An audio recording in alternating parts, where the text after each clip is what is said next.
Good evening. The time is 5:30 p.m. on this, July 2nd, 2024. This time we'll call a special meeting to order. At this time, we'll open citizens' comment. At this time, we'll now, I'm sorry, could the city secretary call roll, please? I was getting ahead of myself. Sorry about that. Mitchell. Rizzo. Present. Heiser. Here. Zuniga. Present. Harris. Here. Parsley. Here. And Tobias. Here. All right, we've got 6 members present. We have a quorum. All right, at this time, we will start our citizen comment period. We'll open it to a citizen's comment. Anyone in the audience wishing to come forward and speak on any item, please do so. We ask that you limit your comments to 3 minutes. You direct your comments to the mayor and council, and that you fill out a citizen's comment form and submit it to either myself or the city secretary. Is there anyone wishing to speak? Seeing none, at this time, we will close the citizen comment period. City Council will now go into executive session to discuss items 1A through K pursuant to Texas Government Code Sections 551.071, 551.072, 551.087. A, road bond, HEB easement issue. B, project cliffhanger, placeholder. I'm sorry. Oh, I'm done. Okay, I'm good. Okay, cool. Thank you. Appreciate it. Sorry about that. Boy, that's easy. All right, we will now reconvene our special council meeting. There was no action taken. Motion to adjourn? Second. So moved. We're adjourned.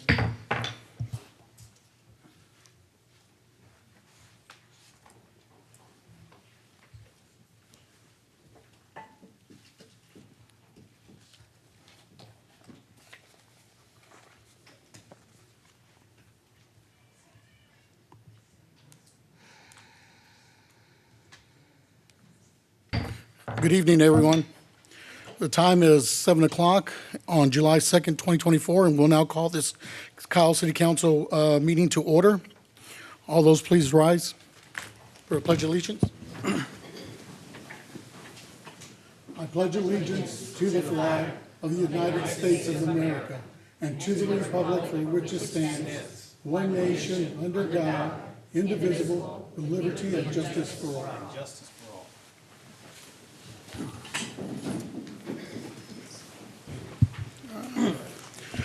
Will the city secretary please call the roll? Mitchell. Rizzo. Present. Heiser. Here. Zuniga. Present. Harris. Here. Parsley. Here. Tobias. Present. All right, we have 6 members present. We have a quorum. At this time, could we have the approval of the minutes? Mayor Pro Tem Rizzo, I'd like to go ahead and make a motion to approve the minutes for City Council meeting on June 18th, 2024, 3 o'clock special meeting, and at 5:30, the special meeting on that minutes, and also the regular meeting for 7 o'clock on June 18th, 2024. Second. We have a motion. We have a second. All those in favor say aye. Aye. All those opposed? Motion passes. Right, at this time, we'll open up citizen comment. We'll now open citizen comment to anyone in the audience who wishes to come forward and speak on any item. Please do so. We also ask that you limit your comments to 3 minutes and that you direct your comments to the mayor and council. We ask that you fill out a citizen comment form and you turn them either into myself or the city manager. City secretary, sorry. All right, this time, we have Jason Payne.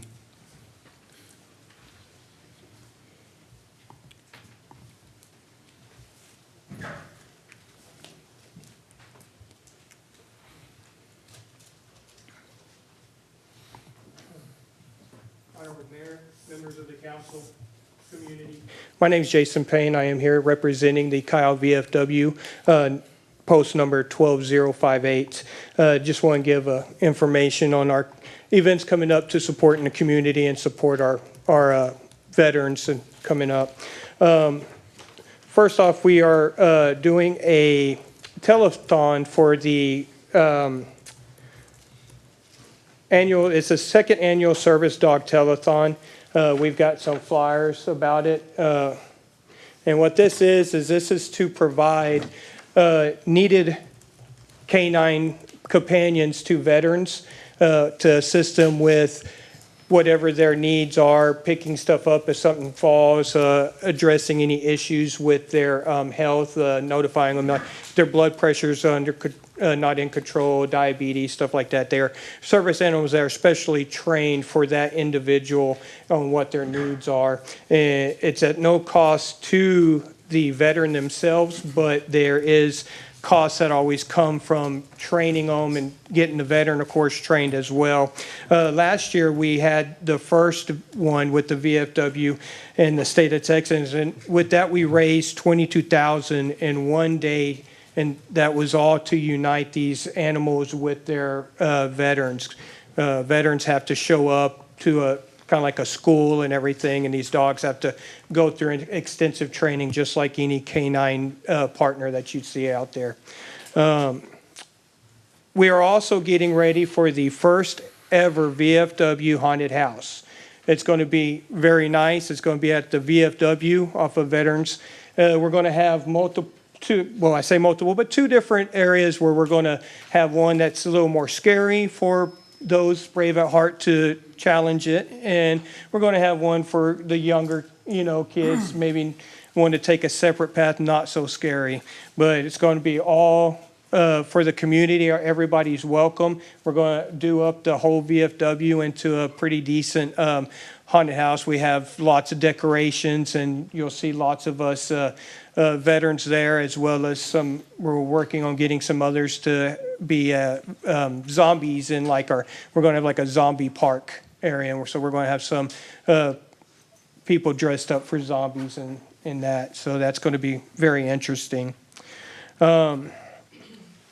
We also want to remind everybody that everybody's welcome to come every Friday at 8 o'clock to the Kyle VFW post. We have a breakfast, and you're welcome to come in, enjoy some breakfast, and be there with our local veterans and everything. And we have different groups and local companies that come out and sponsor the breakfast, but it's all, just come in, sit down, eat, talk, have fun. Also, for any more updates, please visit our Kyle VFW post, number 12058 on Facebook for any updates. And it looks like this. Thank you, Jason. Thanks, y'all. Appreciate it.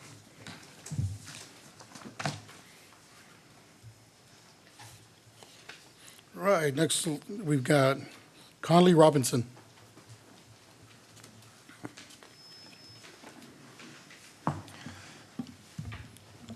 Good evening. My name is Conley Robinson. I am here tonight to speak to you about what appears to me as incredibly irresponsible spending of the taxpayers' money over the past few years. I've noticed misuse of public funds by you and city staff. It appears that you think you can spend whatever you want for any reason you want, and no one can stop you. When questioned about it, your response has been, it's in the budget, as if that makes it okay. A $2,000 meal with a $400 tip. Seriously? Do you think we aren't paying attention?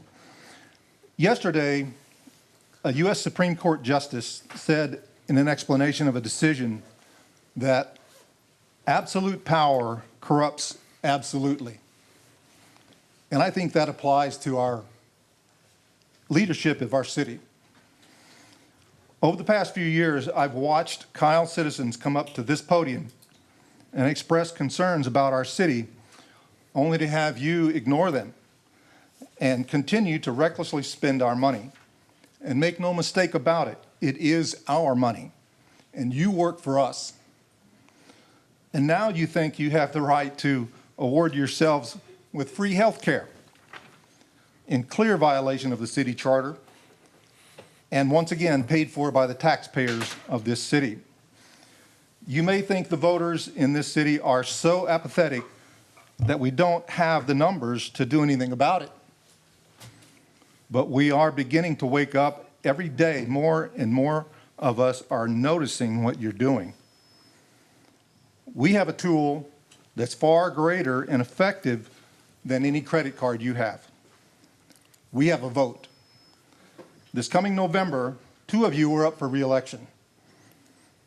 And in November 2025, more of you will be up for re-election. We are watching you, and we will respond with our vote to curb corruption in this city. And I thank you for taking the time to listen to me. Thank you, sir.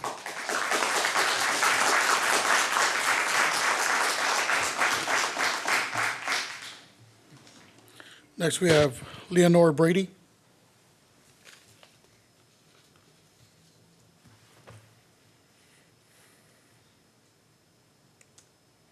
Hi, I'm not sure if I'm in the right place to address this, but I was told that this is where I should go, so this is where I am. I have some issues I've been dealing with the utility district in reference to my trash service that I had canceled for 6 years, and then I went to reestablish it, and I was told I owed 4 years of wastewater billing that had not been paid, but I had never been billed for.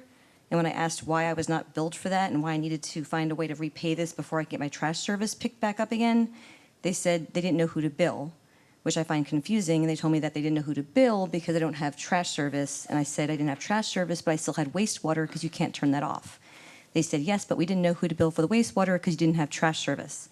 I said, but you just checked the CAD system to see who the taxpayer is on this property to make sure I can reestablish my services, and you saw it was me. So how did you not know who to send a bill to for my wastewater? I said I received my city taxes and my county taxes, and nobody had any trouble finding me then to send me my bills. Why was a bill not sent to me for my wastewater? They told me that it wasn't sent because I don't have trash service. It was going around in circles. So I had to now come up with over $2,000 to come up with to pay off my wastewater so that I can have my trash service. I had to come up with a payment plan. My payment plan expired, and I had my trash cans picked back up again. I went back to reestablish a new contract of repayment because the one that I first created was not going to fulfill the back payment before it expired, and I didn't realize that, so I started another one.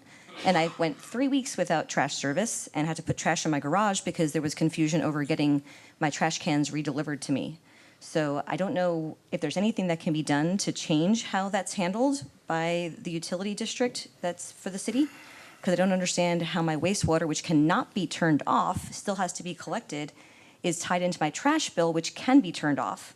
And I said, so if I lived in my house for 30 years and then died and my stepson tried to sell my house, and let's say there was a lien, I don't know if that happens, you'd only be getting 4 years, apparently that's as far back as you can go, of wastewater, when you could have been getting 26 more years of billing if you had sent me a bill for my wastewater.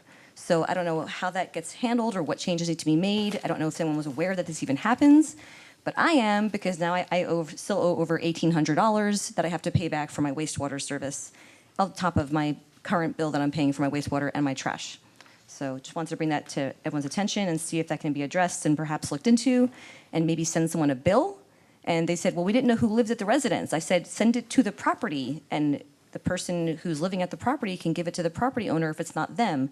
And I don't know how you can send me a tax bill and you can check the tax records to see if I'm allowed to reestablish my trash service, but you can tell me that you did not know who owns the property to bill. So that's it. Thank you. Thank you.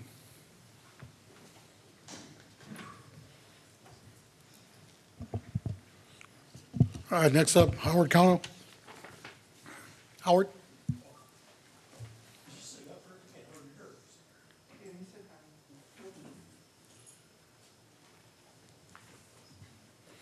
Good evening. My name is Howard Connell. Before I get started, I just want to clear something up here. I have an exhibit here, and I want to let everybody know that this picture here is from Plano, Texas last year, where they dined out on our money to the tune of over $2,000. Now I'll proceed.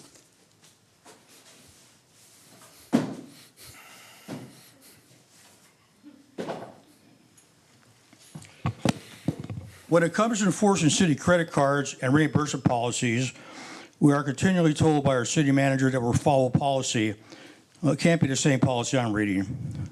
The city's policy states authorized charges must be required or necessary when conducting city business to the direct benefit to the city. That means us citizens. While traveling on seemingly pointless junkets, the public record shows Kyle city officials have run up extraordinary credit card debt by lodging at swanky hotels and dining at five-star restaurants. Who are y'all trying to impress? By the way, where are those written summaries for the stay-at-home council members to share with their constituents, such as Miguel and Michael over here? Haven't heard a word about any of those junkets, what you found out or anything. So it's not for the benefit of the city. My Exhibit A shows a receipt here for $183. There's a written notation stated this was for dinner. It was attended by 5 council members, 3 of them accompanied by their spouses, plus the city manager and his spouse. An open records search shows negative for any notice of potential quorum, and no minutes exist. This was not a function conducting city business, yet it was charged for the city credit card and paid for with taxpayer dollars. The next ripoff is Exhibit B. I show you show you yet another receipt for the city's junket held locally within 75 miles of Kyle at the Lost Pines Resort and Spa in Bastrop. This 5-star dinner party cost the taxpayers $805.79. So tonight I'm calling for a town meeting to be scheduled for citizens with our city manager.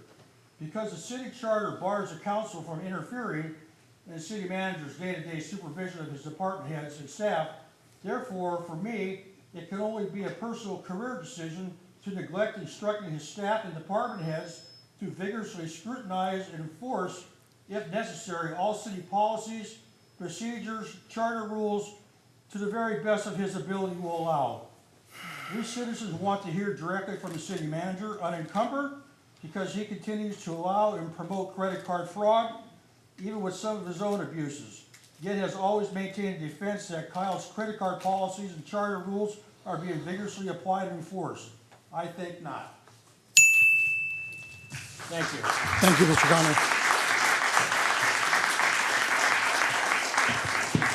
Connor. Next up is Stephanie McNaughton.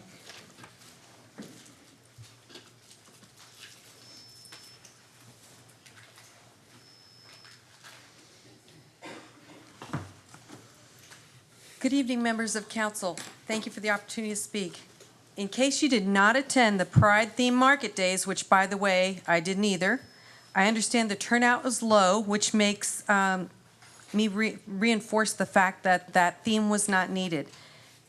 We don't need a theme at Market Days. In this case, it actually hurt the vendors and the shoppers, and I understand the music was provided by a DJ, and it contained entertainment that was not family-friendly. Why are we trying to sexualize Market Days? What is the point, and how does it benefit the city? And agenda item 17 is regarding a health care plan, a health care endeavor for minors, juveniles.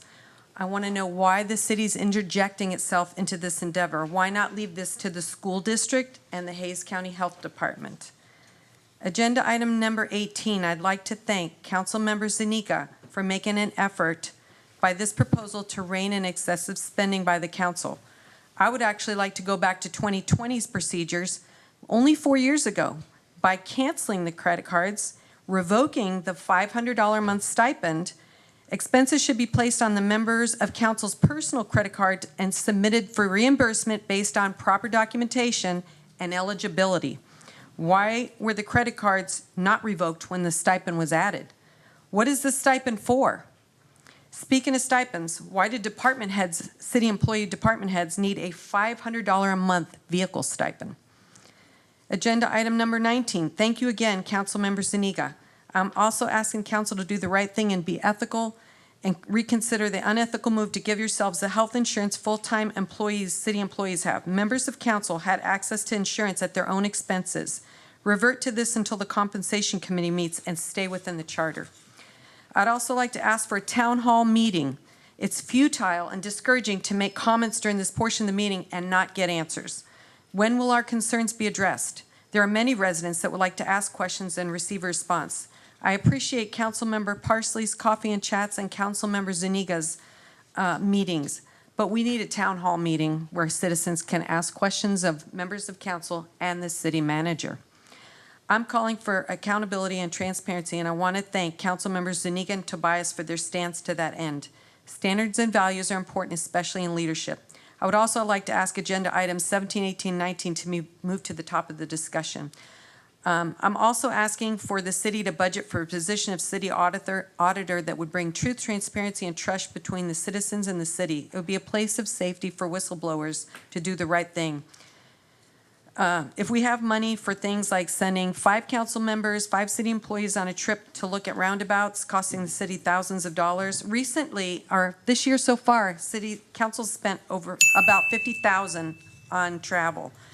Thank you. The decisions you make affect our quality of life. Thank you very much. Thank you, Ms. McDonald.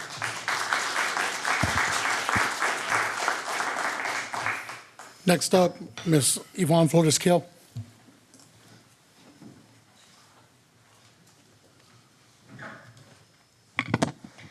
Good evening. I want to start by asking if we can move up agenda items 18, 19, and 23. Members of council, my name is Yvonne Flores-Kale, and I stand before you today not just as a resident of Kyle, but as someone who is deeply concerned about the future and integrity of our community. Our city is a place we all call home, a place we cherish for its diversity, its opportunities, and its promise of a better life. Recent events and ongoing concerns have highlighted instances where trust between city leadership and residents has been betrayed. Lies have been told and votes could have been compromised. Inappropriate sexual behaviors as well as a lack of transparency has violated and undermined the very fabric of our city governance. I urge each of you today, as I did 2 weeks ago, as well as the 2 weeks before that, to confront the issues that strike at the core of our values. The need for greater ethical standards and better transparency. As residents, we entrust you, our elected representatives, with the responsibilities of making decisions that affect our daily lives, our families, and our neighborhoods. This trust is the foundation upon which our city was built. Ethics must be at the forefront of our city's core values. City leaders should uphold the highest ethical standards, free from conflicts of interest and undue influence. The decisions made in these chambers ripple through our city, affecting everything from local businesses to our public services and beyond. Once again, I call upon each of you to champion initiatives that promote transparency and ethics in our city government, as Councilmember Zuniga has done today. As a resident, I ask for openness and accessibility, not only for some, but especially for those who disagree. Ethical conduct. Our city needs to implement and adhere to clearer ethical guidelines that provide consequences for all elected officials and city employees. Accountability. This means holding not only yourselves, but those sitting amongst you accountable for their actions. If you see something, say something. Remaining silent does not make you innocent, it makes you complicit. By embracing these principles, you not only strengthen the city's democracy, but also we affirm the commitment to serving the people who entrusted you to be their voices. Using the thoughts of William Herr, I will leave you with this. The mediocre leader tells, the good leader explains, the superior leader demonstrates, and the great leader inspires. My hope is that each of you strive to be a great leader. Thank you.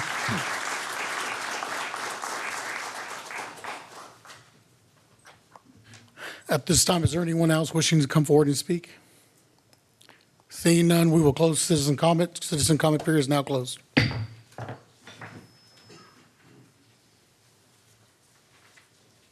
Agenda order. Anybody wishing to move anything agenda order? Yes, sir. Item 17, please. Okay. Anyone else? I think they asked for 18 and 23. 18 and 23? So 18, 19, and 23, yeah. 18, 19, and 23? Okay. Mayor?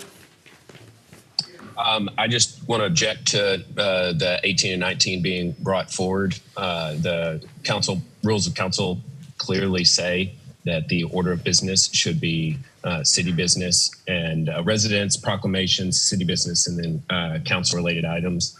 There cannot be an argument made that this is these are time-sensitive matters, as they have been perpetually before us every single meeting. So I would prefer, it's not much later, but I prefer to keep the agenda order as is, or at least register my vote of objection to putting the business of those who have just spoke front and center for this meeting.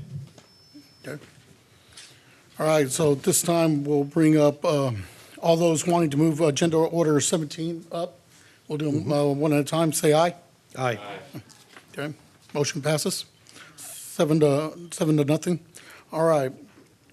Agenda order number 18, all those wishing to move it forward, say aye. Aye. Aye.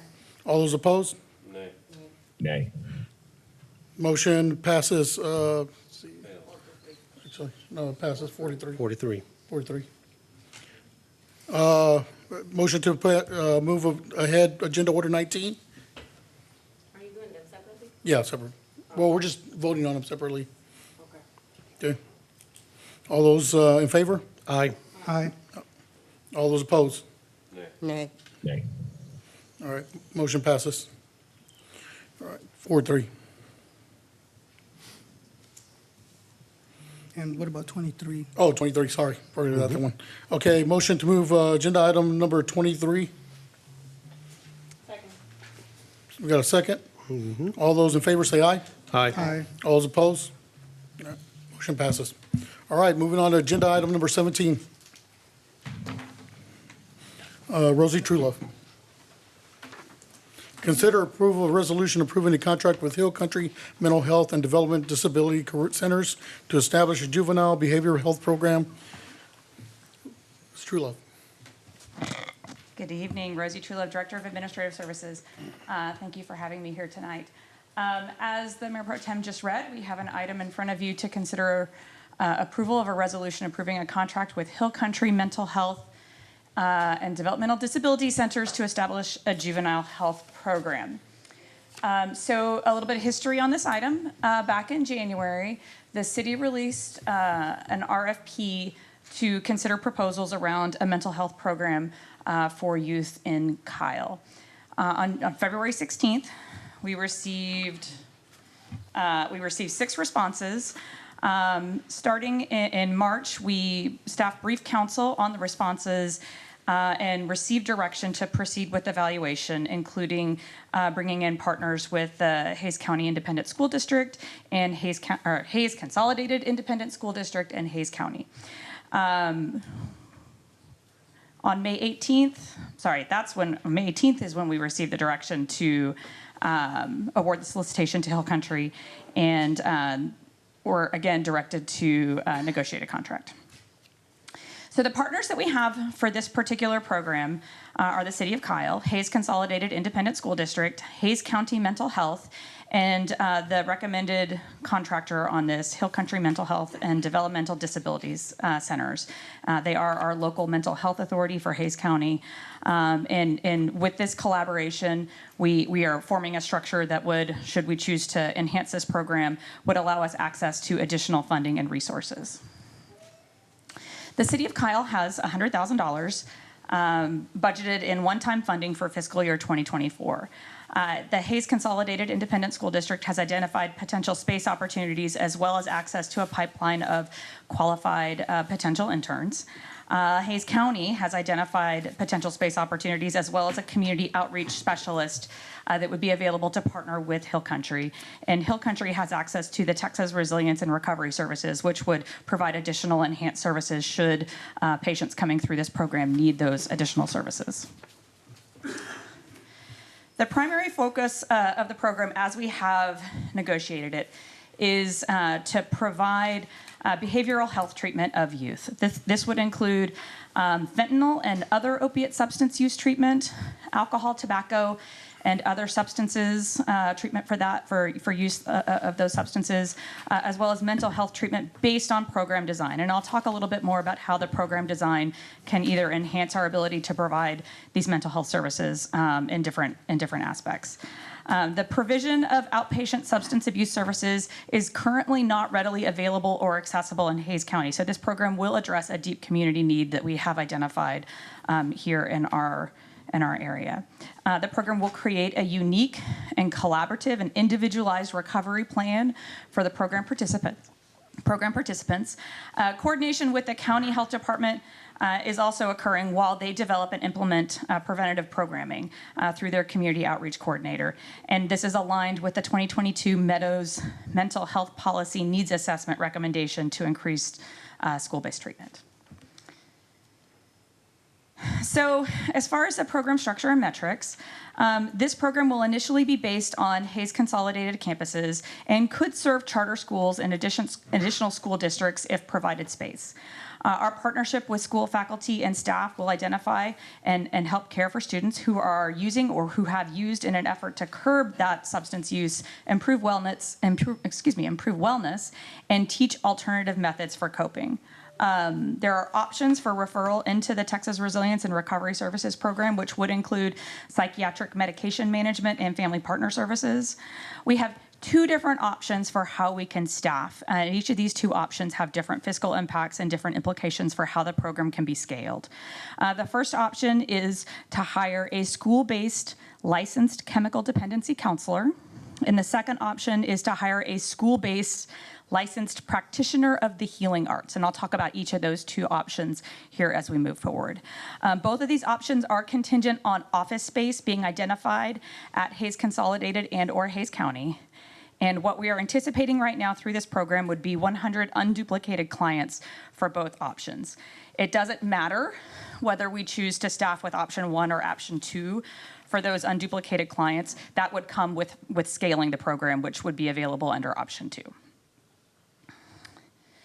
So option 1 is our licensed chemical dependency counselor. So this individual would be duly certified as a qualified mental health professional, a QMHP, with training for overlapping mental health concerns.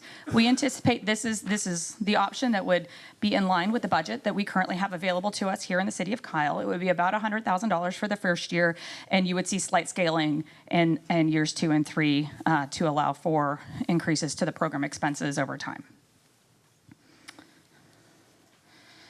The second option is to bring in a licensed practitioner of the healing arts.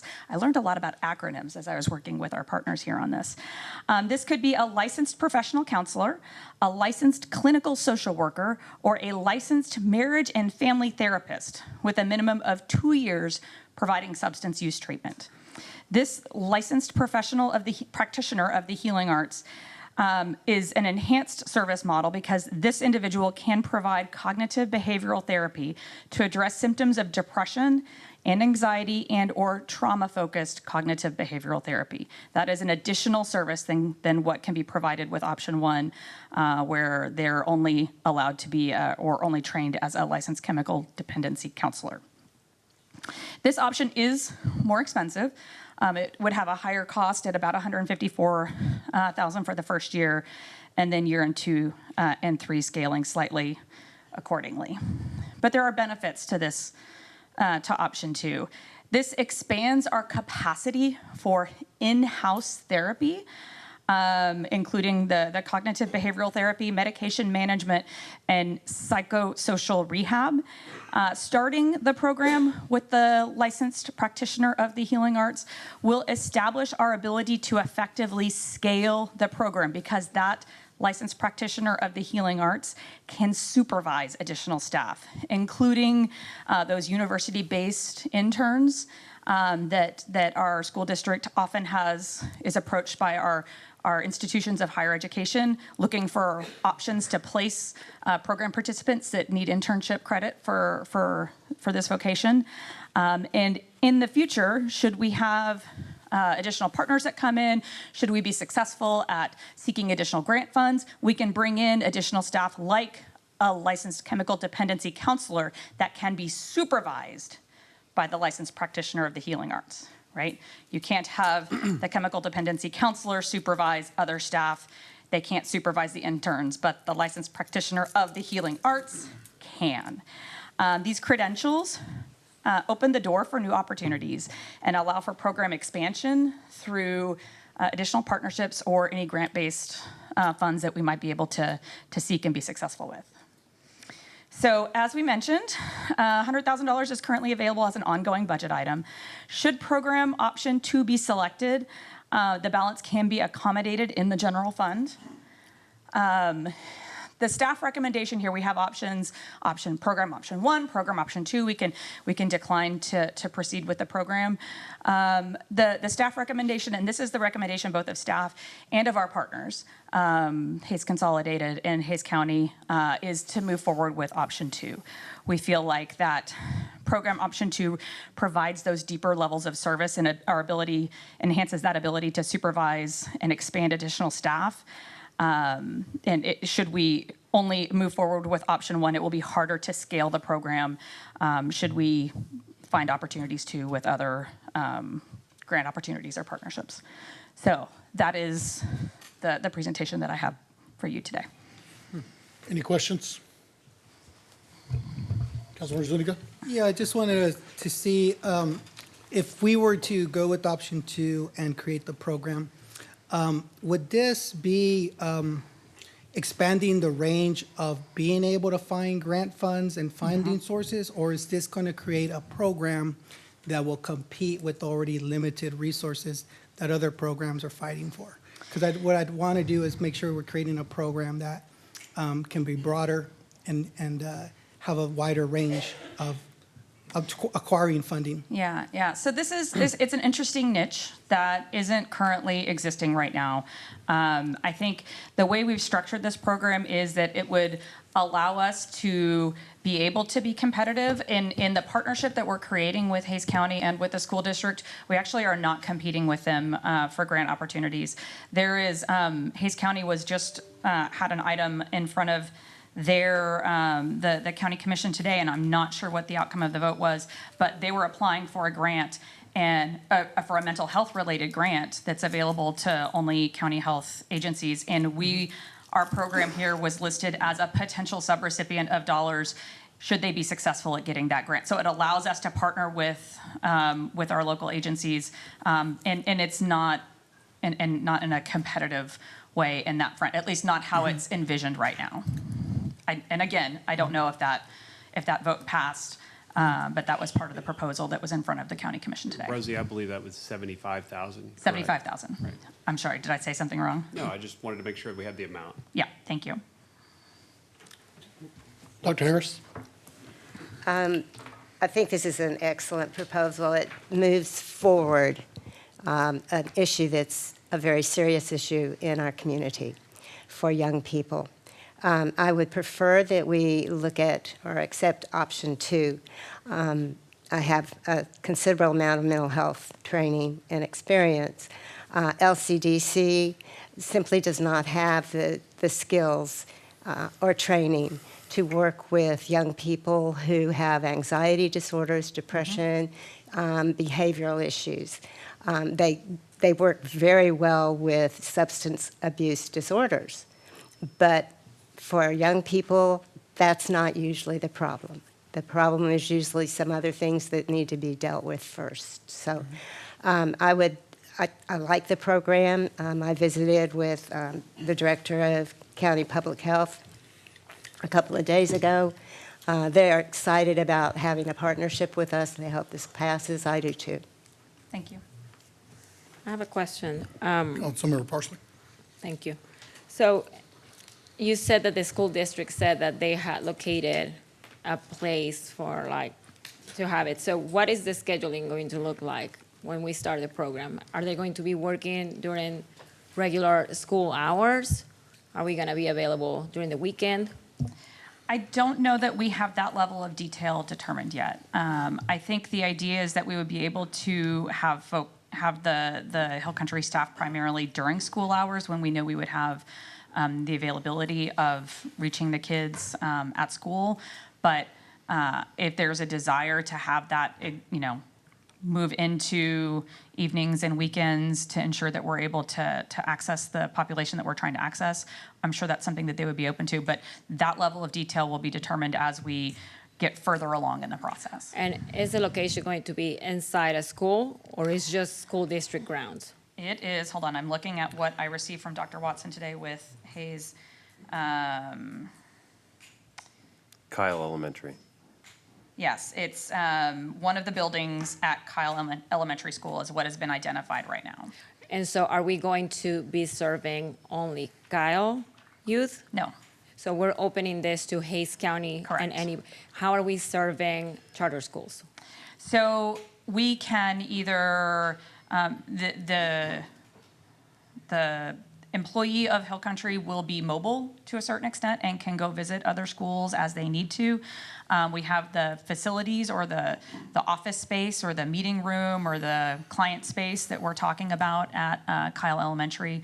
I think we've also talked to Hayes County, and they would be able to provide similar office location if necessary. And then, you know, if we're looking to partner with the charter schools, then we would be talking to them about how either we can have that population come to, you know, a Hayes Consolidated School District site or to the county site, or find that right space and way to reach that population. But we are very clear in the conversations with all of the partners that this is not limited to just Kyle residents, and it's not limited to just Hayes Consolidated Independent School District.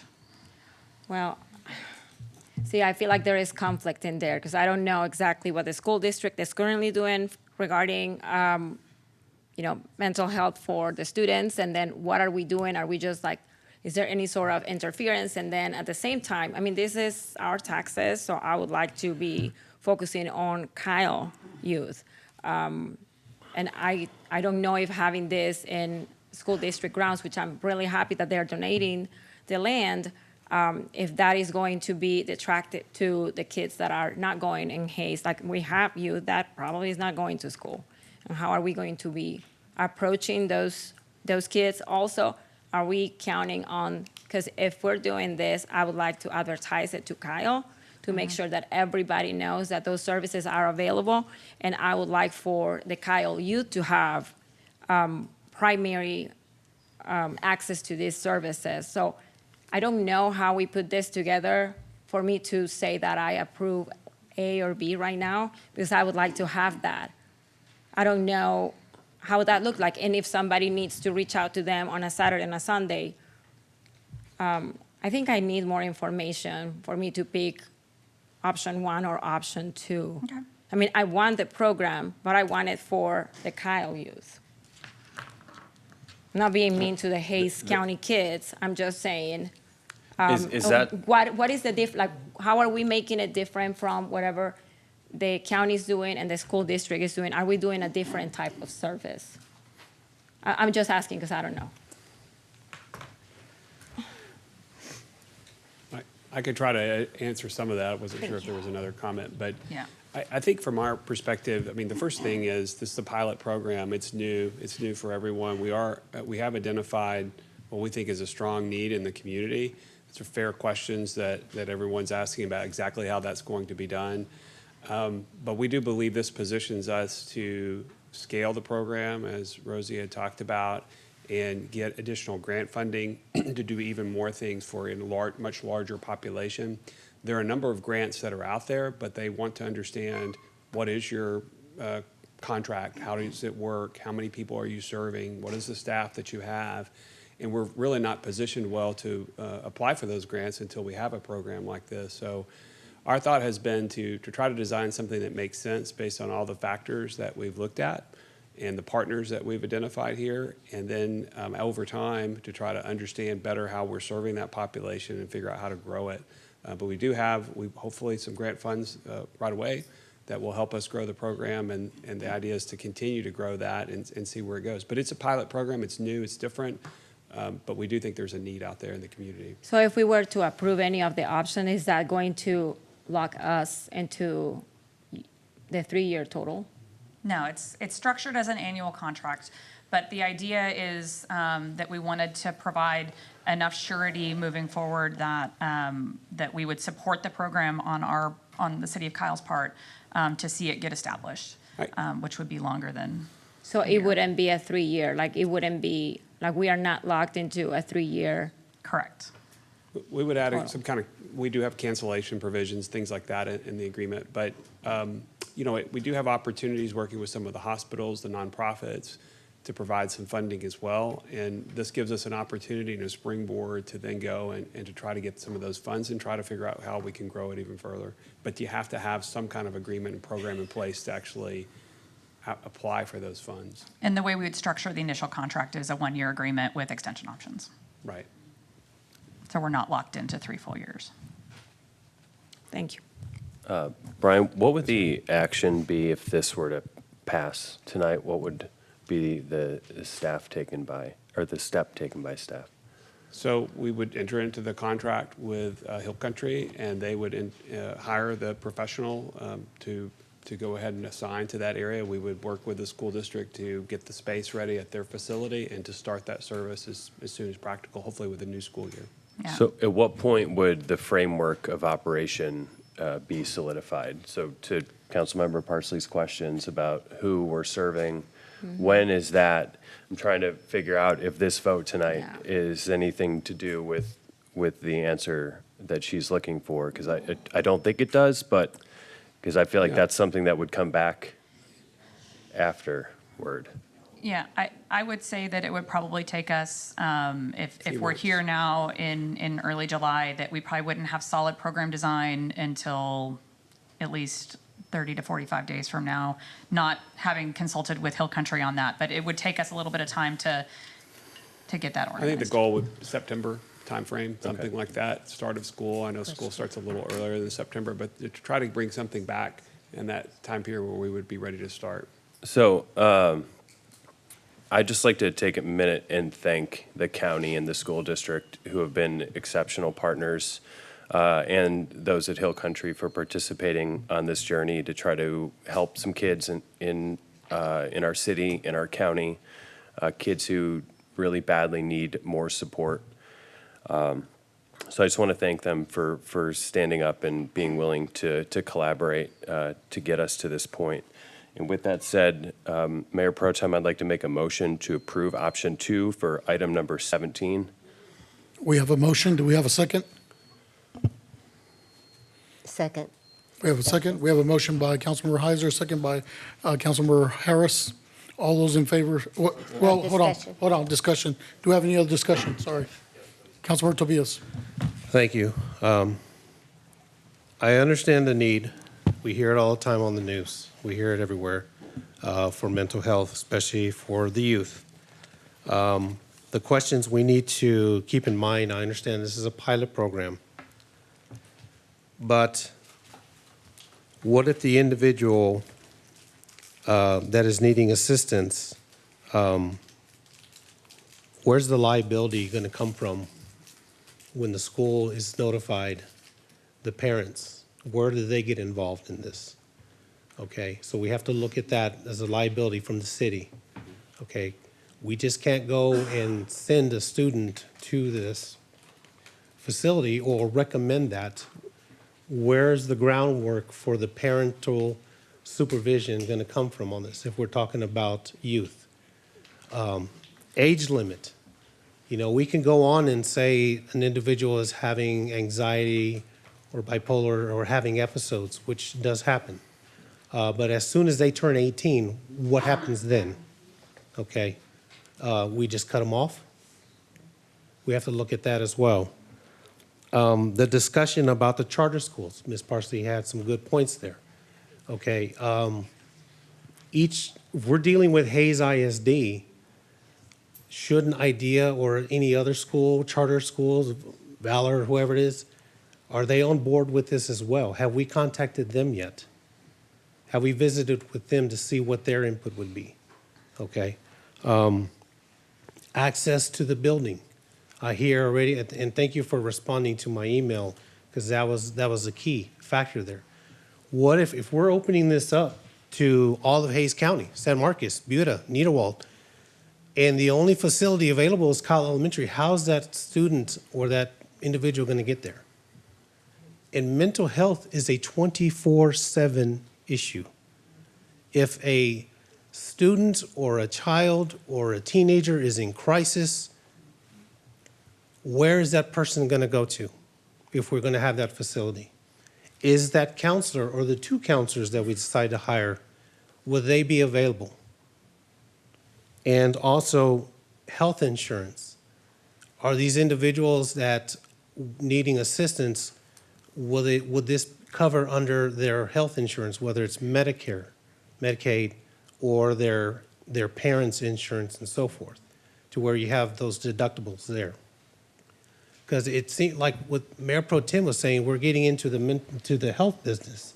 We're not getting into the health business, but these are legitimate questions that I have, that we have to make sure that we don't hold the city and the county and the school district liable for any lawsuits. This is a need. I'm not dismissing that at all. But we have to look at all the factors that come into play before we go forward on this. I do know that there are students and there are individuals that need this help. But again, access to the building, parental control as far as notifications, how are they going to be, and the discretion as well.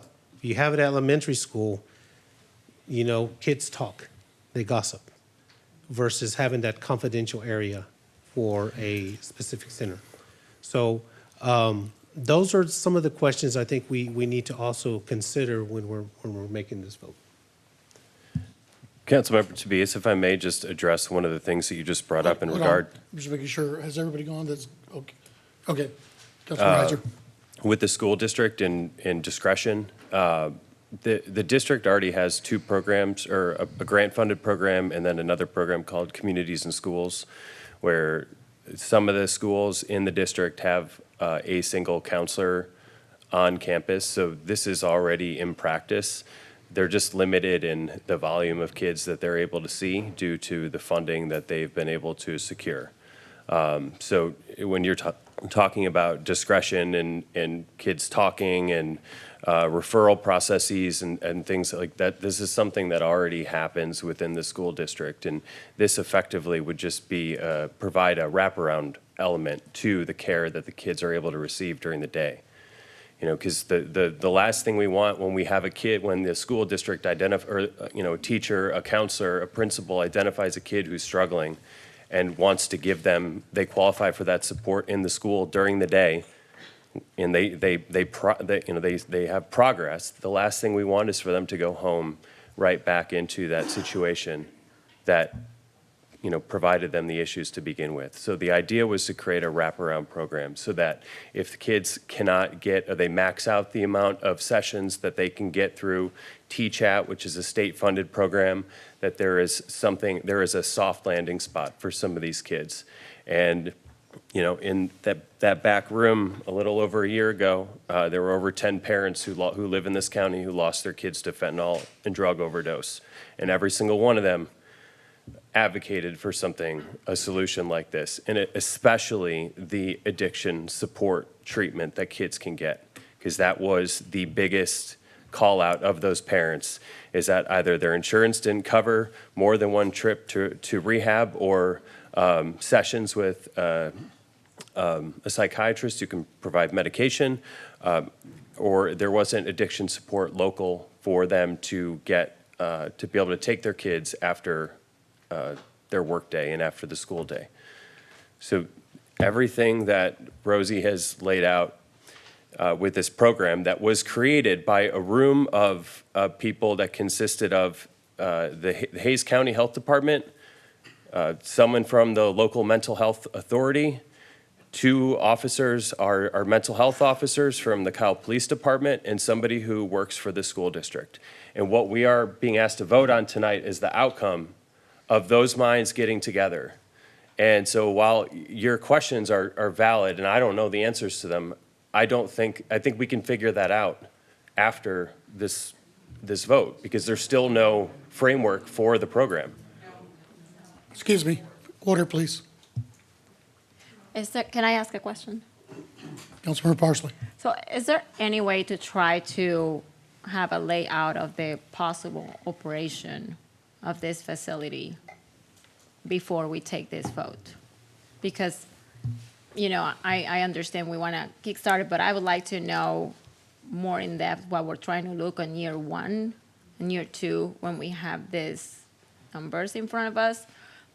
And what I mean is like, how are we going to achieve to reach out to the kids for the entire city? Like, are we looking into advertising codes for them to know where it is located? And, you know, it was a good point to like how we try to reach out to Valor or to IDEA or to any other of the charter schools and kids that are being homeschooled.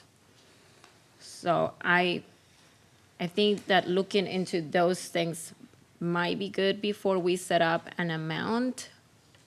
I think we all want to be able to help, but I think the numbers, and again, you know, I'm pretty sure the people who put them together know what they were doing, but I think there is so many other questions that I don't have an answer yet.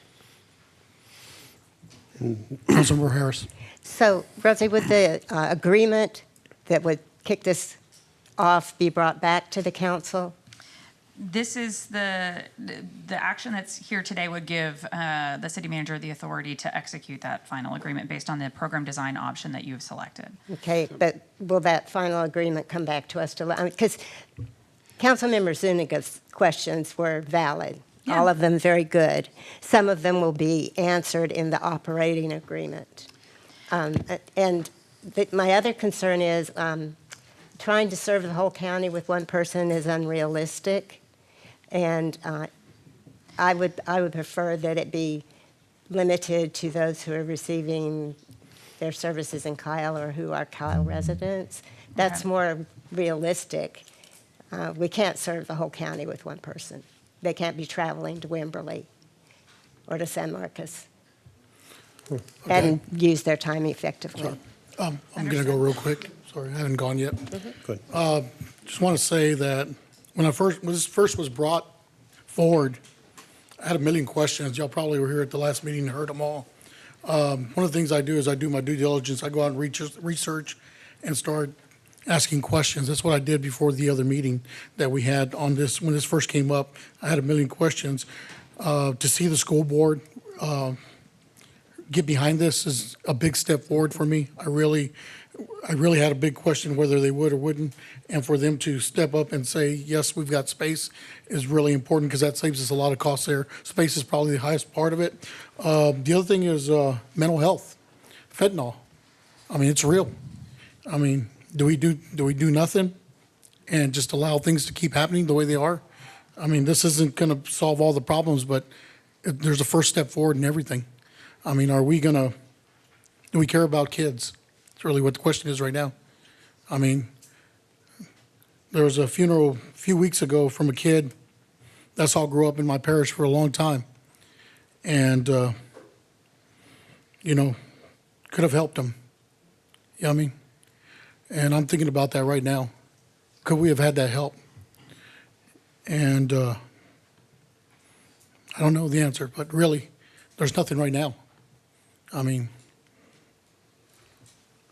it's one of those things where we've got to ask ourselves, as a state, haven't done a great job of mental health, and everybody knows that. It's public knowledge. I mean, where's the first step forward in helping our kids? I mean, I really don't know what the answer to that is, but somebody's got to take a step somewhere. I mean, I know we want to help everyone, but sometimes helping a few is worth it. It's a start. I mean, I remember being at the food drives and the food distributions. I wanted to help everybody. I wanted to give every family a meal during the COVID pandemic, and sometimes we'd run out. It was bad. I couldn't help everybody, but we tried. It was a start. I mean, so. Can I ask? What is the start? Sorry, I don't mean to interrupt. Councilmember Parsley. So what is the 154 going to buy us the first year? It will cover program setup. What does that look equipment, technology, computer, that kind of equipment, and the cost of the bulk of the expense for either option one or option two is really a person. It's the staff member that's going to be providing the assistance here, plus certain slight percentages for administration through the larger Hill Country organization. So it would be, the facility will be donated. The facility is being donated. The partnership with Hays County and the community outreach specialist is in partnership and collaboration. Is not something that, the only thing that we're fundamentally going to be paying for with these dollars is staff time. The staff. The And staff. then you said computers and everything. Yeah, that's why it's just that initial setup to establish the position within Hill Country. So, Mayor Pro Tem and Council, I just wanted to address a couple of questions that came up about the contract language. The contract does indemnify the city. So in other words, it holds us harmless for any kind of outcomes that were kind of raised. There's also insurance that's provided by Hill Country for these programs, which they already operate as centers, so they have familiarity with that.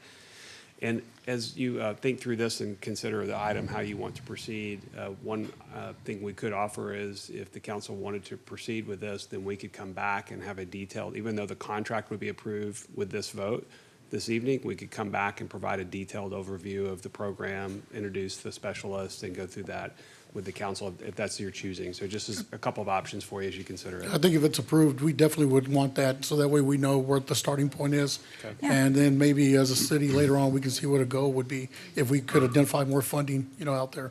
But, yeah, just, any other discussion? I guess just my Councilman theory, Tobias? my theory on that is, why didn't we have that ahead of time? It's like these questions here. Again, I'm not saying mental health is not an issue, but there are liabilities that come along with this, okay? And I know the emotional part of it all. I was here when those people came up for the fentanyl. Actually, I was the one who brought them up here to show the pictures. And I showed the on that end. But I'm just trying to make sure that everybody's covered, you understand? The safety of the child themselves, the parental supervision that comes along with it, okay? The facility itself on that end. So I think I would have felt more comfortable with the vote if we had all of these questions. Like you said, we would give you a whole plan. This is what it's going to look like. We've already got with the other charter schools. This is what they said. These are their contact people at IDEA or Valero or Valor. We've already contacted them. I mean, all of these would have pretty much answered a lot of questions ahead of time, because it seems like we're just, let's go ahead and vote for the money now, and it's like everything else. We'll figure it out later as we go along. Whether having something very concrete as far as all these specifics about the facility access, the 24-hour access and so forth. We'll figure it out as we go along. Maybe there's other campuses that are willing to want to participate. Have we contacted them? But all we heard so far is just one elementary school down the road. What about the kids at Simon? What about the kids at Hayes? It's just those kind of questions I hoped or planned we would have had ahead of time to where it could maybe address some of the questions that I had or on that end. I think it's premature. I think we should take a vote. And if you guys want to vote no on this, then that's on you. But we're not going to keep kicking this can down the road. Well, Like, I don't if that's how the Hold on. attitude you have, Mr. Heiser, fine. Order. That's the attitude you have, sir? Okay. Please. Thank you, Councilman Tobias. Yes, sir. All right. So do we want to postpone this? Do we want to take a vote? I Make the think motion? it would be wise to postpone it. I don't want to vote against that, but I don't think I have enough information right now to vote. I mean, yeah, we're approved $154,000 right now for, the building, the staff. But see, I feel like there is going to be a large population in Cal that will not be aware of the benefit because we have not established how are we going to get the word out about the one-stop person. And I know that every little helps. I just would like to have an idea of who can make an appointment to the person that's going to be in staff. Like how are those services going to be have access to? Like you just call like, hey, I have a crisis, like, can I go and see you? And there's like a 3-week wait. how does that, or so somebody from the school can reach out to the person, just walk in, I need to talk to somebody about my fentanyl, I don't know, addiction. I really don't know. I would like to have a little bit more. I don't know if we could answer those questions beforehand. We cannot. Because we so- don't have a professional on staff to answer those for us, so. So I- would it that- be wise for us to kind of postpone it and have a better idea of who can make an appointment, how are you gonna make an appointment, what would the wait time look like, and then is it going to be like somebody has access from the school or not? I would like to know a little more. A lot of those elements of the program design will be ironed out as we establish the program and work on the, and get Hill Country working with our partners. So I don't know, even if Hill Country were here tonight, and they weren't able to be here tonight because, you know, a lot of the partners that we're working with are, because of the holiday this week, are just not in the office this week. I think that they would be able to explain, some of those details will come about as we establish the program and figure out how we're going to conduct the outreach and ascertain. I mean, that level of detail will come. It's just until we have a contract or until we have direction to start. This is the next step in the process, is to get approval of this, and then we would start working on the detailed program design that would come as we roll into So implementation. they just want this approved so they can say, hey, I have the contract, and then after that, they're going to develop the strategy? Is No, that what you think? they have strategies. They're going to be building on work that they do in other elements of the work that Hill Country does. They are our local mental health authority here. You know, one of the questions that Councilmember Tobias asked is about what happens when they turn 18. This allows them that entry into the Hill Country system, and so I don't envision anyone would be dropped just because they turned 18. They would just be, you know, transitioned into other aspects of the larger mental health programs that Hill Country offers. Mayor Mitchell? Yeah, I don't have a lot to ask or to add. I'm sorry. Thank you for letting me chime in just a bit. You know, 2 or 3 different things kind of have come to mind listening to the discussion. The first is the commentary around, do we know enough? Do we have enough information? Which I think probably everybody recognizes is a conversation that we have around a lot of topics, nearly every meeting. And I think probably the answer of, do we have enough information to take the next step, or do we not have enough information to take the next step, comes kind of down to, at your base level, whether you really support the, you know, what's being pursued or not. So I think maybe that's where some of the tension that I feel or that I hear is really coming from, like, you know. So that's partly in my head. The second thing, which sort of dovetails from that, is the commentary and the rhetoric that I've put out in the public, you know, for the last 4.5 years with regards, well, I would say just over 4 years with regards to mental health. I had the perspective, and I know Councilmember Tobias was also there from the very beginning, as well as a lot of Councilmember Rizzo also, all of us there when the pandemic hit. And we saw how whatever mental health system we had in place, whether it's, you know, federal, state, school, private, you know, whatever it is, it was not close to enough to handle the strain, the mental health strain. So mental health went from something that I obviously think about, but almost like a sort of like a, you know, like you're, you know, trying to stay in shape, you're protecting your mental health, to a crisis mode over the course of the pandemic. And I will say that monitoring it over these last 4 years, one thing has become clear, and that is that the crisis that started in 2020 with, in particular, young people has not gone away. And we have not reverted back to the way things were before. And so the question really comes down to, is it appropriate for the city of Kyle to take a step forward to try to address a problem, knowing that there is no chance that we can address it in its entirety?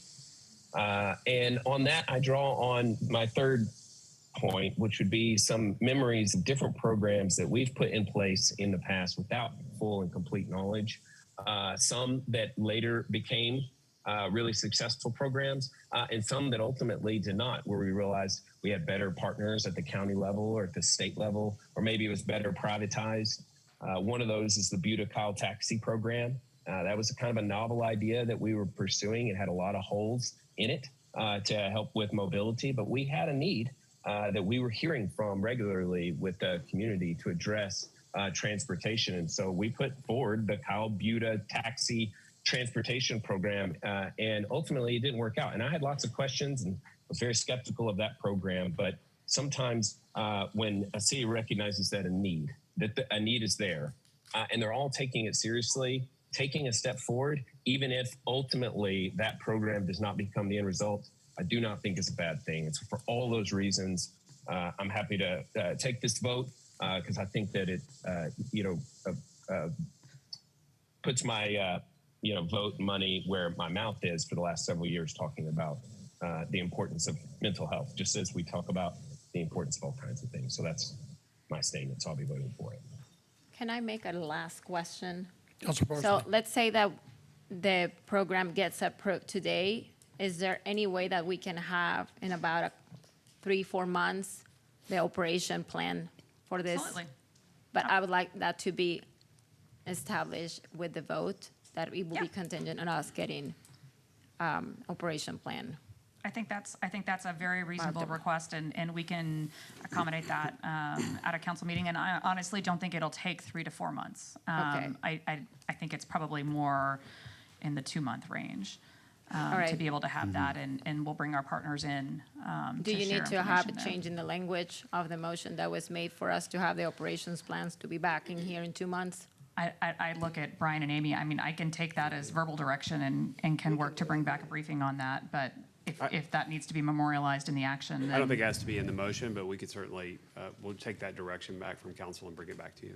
Do you mind amending your motion to approve the item and have back operational plan by the end of, I don't know, September or? Councilmember Heiser?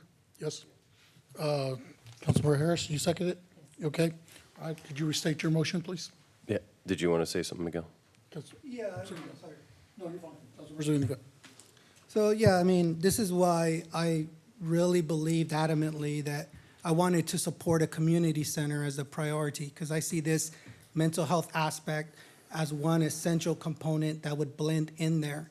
And that's why I stirred very firmly on community center. I believe was the top priority that the city needed.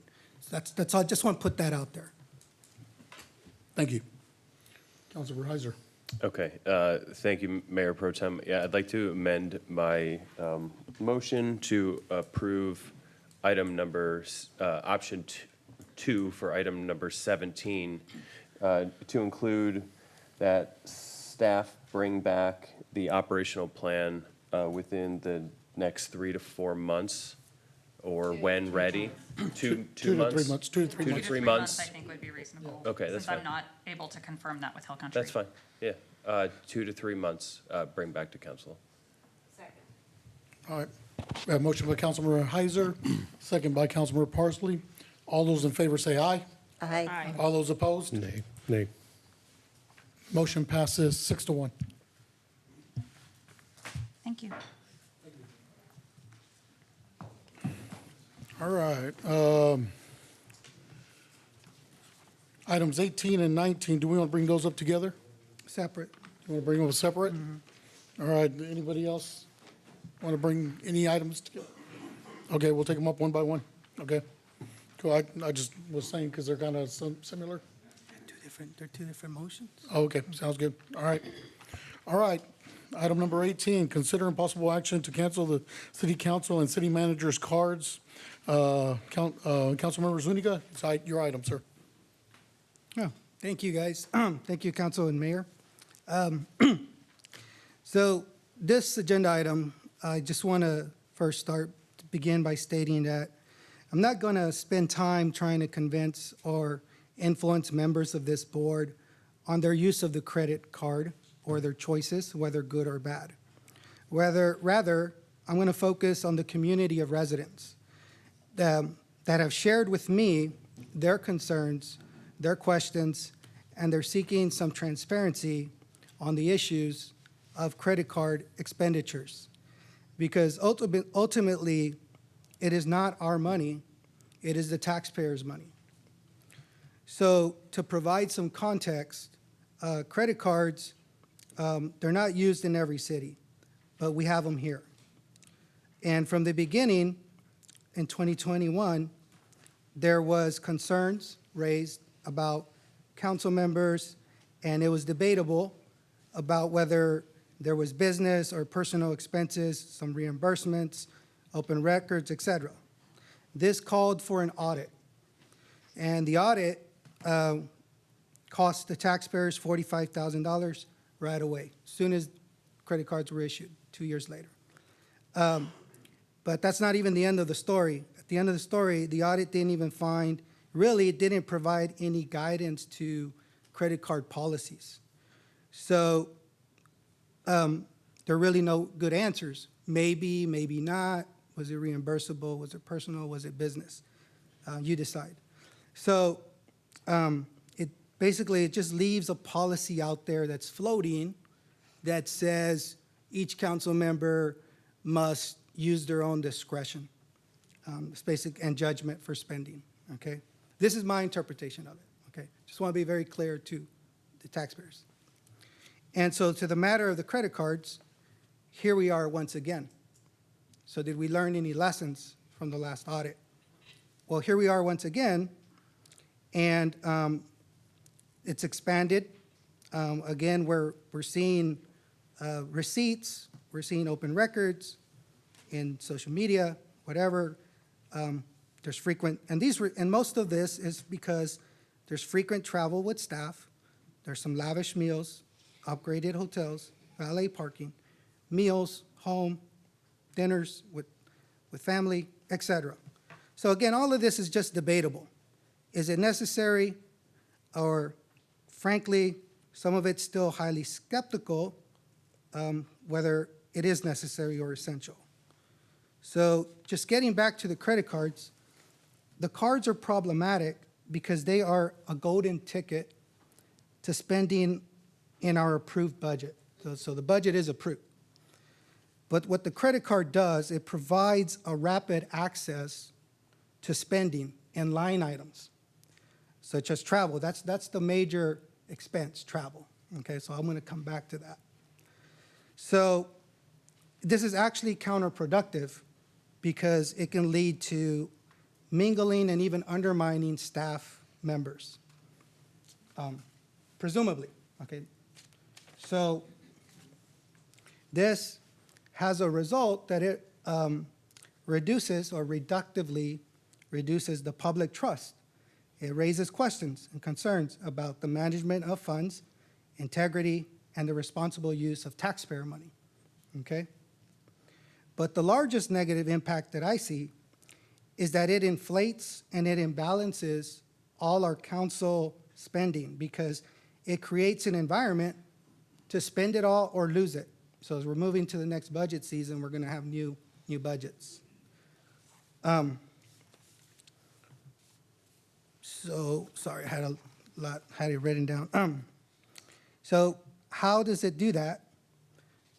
Okay, because although the money is budgeted in our budget, because what you get is, well, if it's budgeted, why does it matter? Well, it does matter because the credit card allows you to draw down a certain amount, and then the next line item has to move over to keep up with what is being spent out of the credit card. And you can spend it, what you need, but this inflates the budget because you don't get an accurate perspective of what do each council member actually need going into next year's budget. So it's causing a cycle. So if we continue to have the credit cards and a policy that that isn't stricter, we're going to continue to have our budgets grow because the most of the draw of the credit card, as I see, is from the travel. So how do we find a better solution for this? The motion, having explained this, the motion I'd like to make, do I make a motion now or let people just? I'd like to open it for discussion, and then I'll make my motion at the end. But this is basically what I wanted to bring up in terms of the credit card. It's whatever you want to do. Yep. Okay. All right, you'd like to open up for motion? Mayor Mitchell?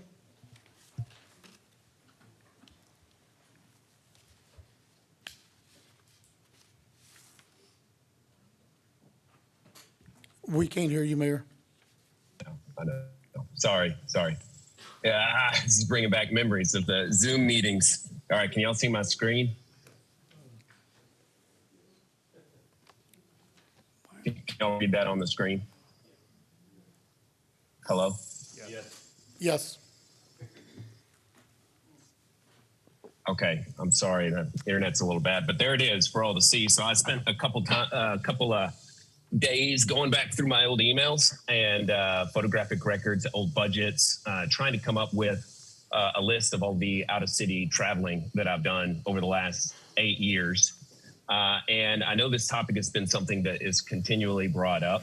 It's been brought up a lot here in the last 3 or 4 months with regards to our spending. And I think there have been some other topics that have been thrown in there and some online chatter. But historically, the issue is not new to me at all. It's probably the item that I have the most engagement with on the public relative to any other topic. So I wanted to show you the travel log that I've gone through and make an explanation historically as to whether or not or why it is that I believe that allowing for council members to travel and seek furthering education is important. But I also want to tell you that that's not an opinion that I had when I first started.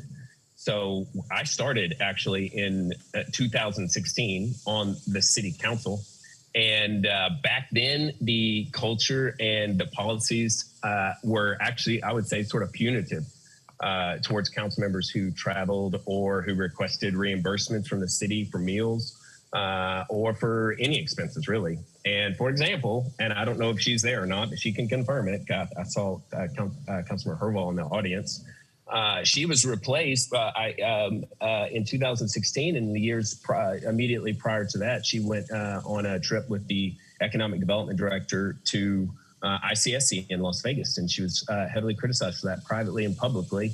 And I will say, to my shame, back in 2016, when I ran for city council, I probably took advantage of that as sort of an easy opportunity to get people upset because there's no more politically advantageous topic for a critic to seize on to get people to not like a politician than to talk about their travel habits.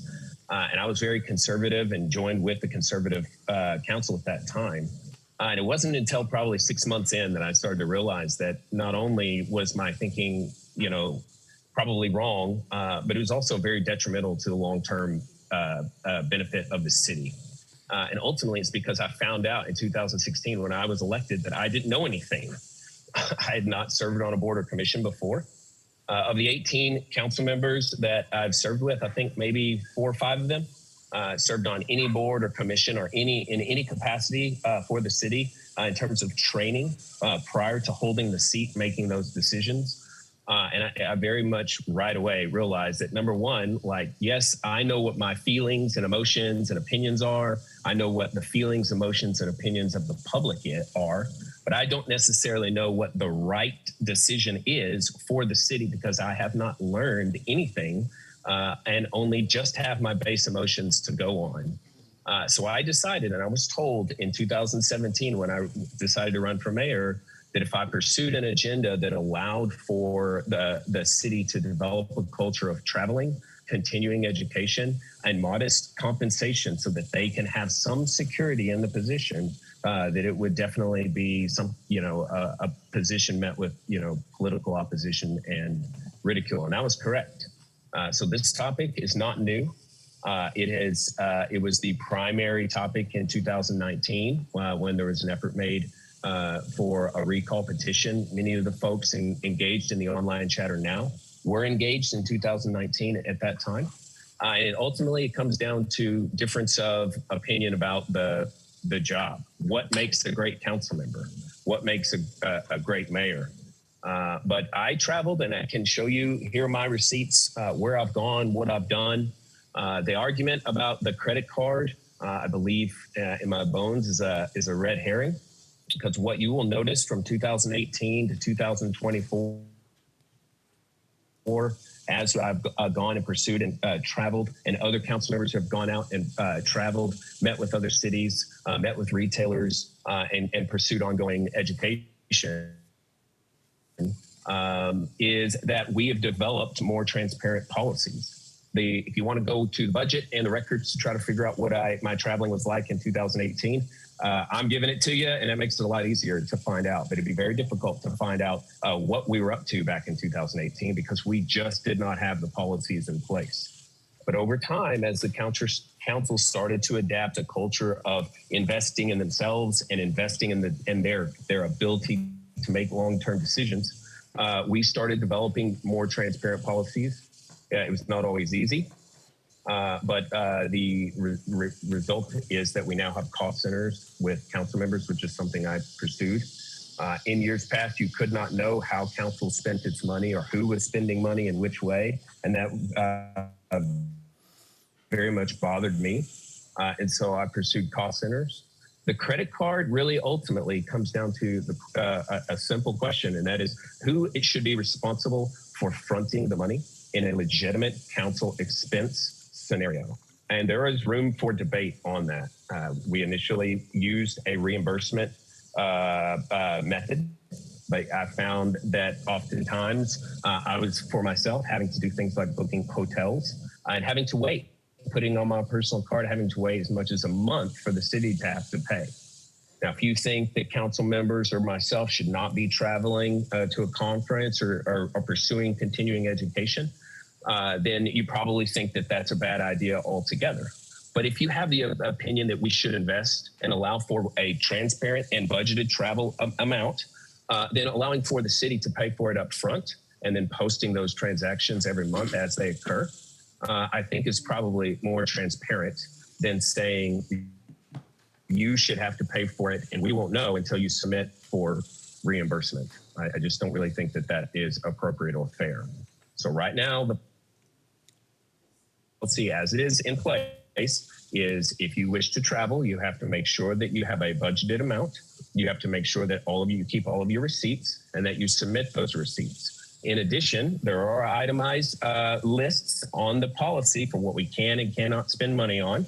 And there's a limited amount because of the budget. And then finally, as an extra step, all receipts are posted online after they are submitted and properly accounted for through the payroll process.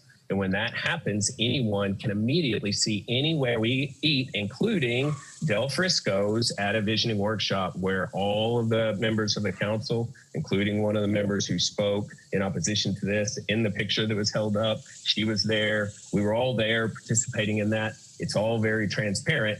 Really just the question of whether or not you agree that we should have been allowed to spend that money in the first place, and cutting credit cards will not affect that one way or the other. Good night.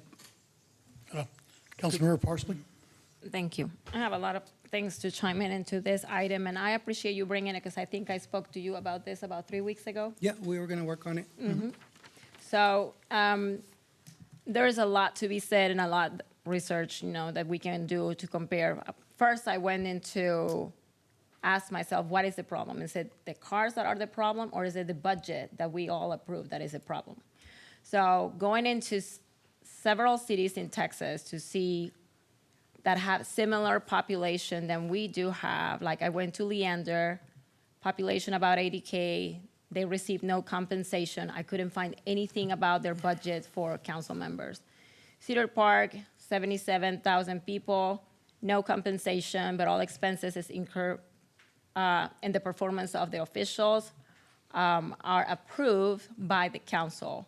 San Marcos, 72, they receive about 1,300. 300 is for car allowance. I believe their health care is 90% paid, and they do have credit cards. Pflugerville, 66,000 people, no pay positions. North Richland Hills, they pay for the mayor and council is $50 per meeting, plus any actual expenses supported in writing, which shall have been presented to the city council and receive approval. And then there is Kyle. So when I was looking into, because I was big into canceling the credit cards, but then I thought the benefits that I find with it is that I don't mix my personal cards with my regular. They're just separate. I even have a different wallet for the city card where I put all my receipts in there, so I know exactly, where I'm gonna find everything. The only thing that I feel like it also benefits is like if I'm using my personal credit card to book a hotel or to book conference, then my credit card gets points. So if I were to have a budget of $5,000 to travel or for conferences, how many points am I getting out of a city budgeted item? And do I need to report that, and how do you do it? So those are things that came to my mind, like I'm going to be using all my budget with my personal cards to meet reimbursement, but at the same time, I'm making money out of the city. So that's something that should be considered. I don't know how that will play with finances, or if you need to report that to the IRS. I don't know exactly. So those are things that I do feel that need to be considered when we're talking about the city credit cards. What I feel like the majority of the complaints we get is because the cards are being misused. But honestly, we approved that budget. That budget was approved by 5 people that are sitting in here and 2 other members. So if the problem is the traveling, right, and the problem it is the use of continued purchases of coffee or restaurants, then what I do think that we need to do is, instead of having it contractual services as category 52, and we have, for travel, we have budget $5,200, then maybe traveling and meals need to be their own category, and we need to set a cap in those budgeted items that we cannot go over. Because having that under the category 52 opens up, like, we have $2,500 for subscriptions that I don't believe that any of us have come close to that. And then legal services is $5,200. That also is, for most of us, it's still intact. So it allows for traveling to borrow from those line items, which means that the budget for traveling can go up to $20,000. So I believe the problem, if that's part of the problem, then we need to cap traveling and food and meals as a separate category. And we have to establish that we cannot go above those limits. That's something that I feel that needs to be established. The other thing is there are line items, and I was concerned about that, because if you go to category 52, what I have travel, mileage reimbursement, membership, subscriptions, legal services. However, there are other members that have community and public relations sponsorships. I don't know how that line item got added, if it needed to come in front of council for us to add it. I thought that sponsorships were not allowed. So I had that question yesterday when I was reviewing that.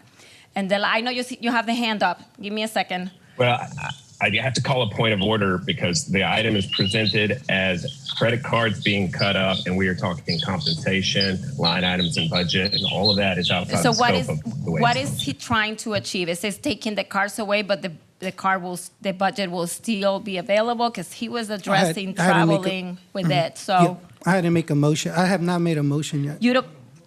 Do you know? Because if you make a motion to cut it, chances are it will fail. So have the discussion so you explain what you want to get Right. done. Well, we're having the discussion. We're having it. And All right. you're making excellent points on the travel. The last thing, Councilor Parsley. I'm still talking though. Yeah. I'm not done. Yeah, but May I? you were engaging him, so you're making him talk. Oh, I apologize for that. The other thing is, I have used this probably one time. I think we should go to a request for expense reimbursement form, and we submit our receipts with our expenses once a month. And if you lost your receipt and it was a city, That's if you did a city that's a purchase. point of order. I'm sorry, that is not how Okay. this item is So listed then on the I don't agenda. know, I think this discussion is like, needs its own different day. Like if we wanted to do a workshop about the council credit cards, then that might be a way to go, because it's a lot that needs to be discussed. Are you done? Yeah, I guess. Yeah, Okay. can I jump in back in? Okay. I'm not done, but. Anybody else? Councilor Tobias. Thank you. We all know what's going on. We see the numbers, we see the receipts. I'm not going to go there. But I want to go and ask Brian from a city perspective. When it comes to the credit cards themselves every month, how much time and effort is being used from city staff to have to process all the fees or all the credit cards along with the travel? I understand Mayor Mitchell's point about the travel. You've got to go to conferences and get training and so forth. I think the other issue is when it comes to the credit cards, it's the usage, the daily usages, I think some people are questioning on that end. So let's keep that in mind. But my question is basically to you. I'd like to respond to that when you're done. Okay. My question to you, Brian, is how much time and effort is being utilized from city staff perspective on processing these credit cards on a monthly basis? I don't have a good answer for you on a monthly basis. On an annual basis, we've looked at it. It is about 3/4 of an FTE.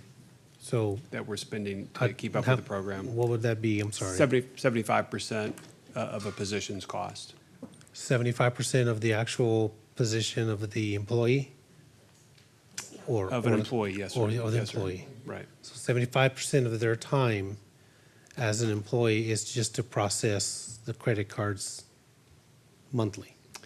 Yes, sir. It's related to keeping track of the receipts, making sure the receipts and the items are posted to the correct account numbers, making sure all that information is posted online, all the things that are kind of encompassed in that program.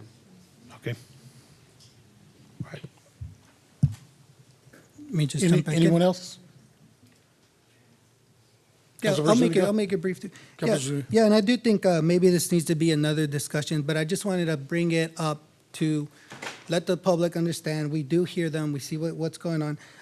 And the travel is, as I said, I want to bring up that there is a stipend. So we get our pay for service, and then we get a stipend, $500 stipend. That is supposed to pay for the expenditures of meals and stuff like that.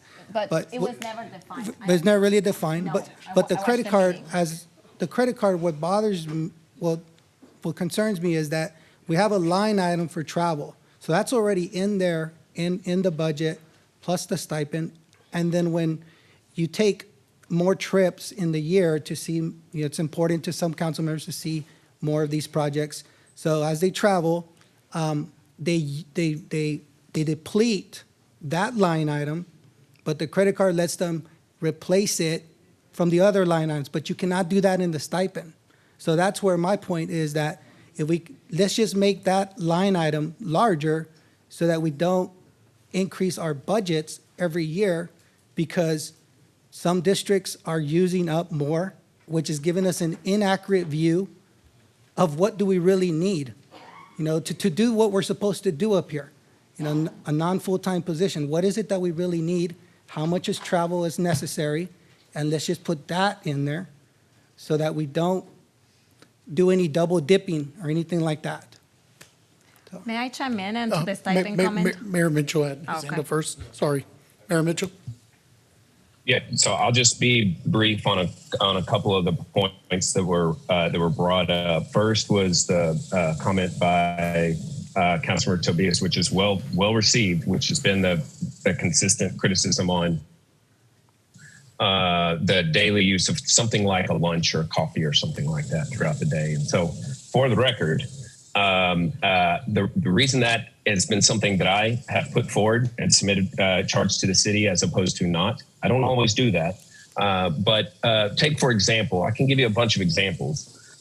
Say somebody wants to meet with me, and especially historically, they often want to meet at a place like a coffee shop. And if it's a resident, maybe, I don't know if they are comfortable paying or not paying. Say it's a developer, somebody who has a proposition, somebody who has an item or an issue or frustration that they want to bring forward. Oftentimes they will, who pays? Do I pay? Do they pay?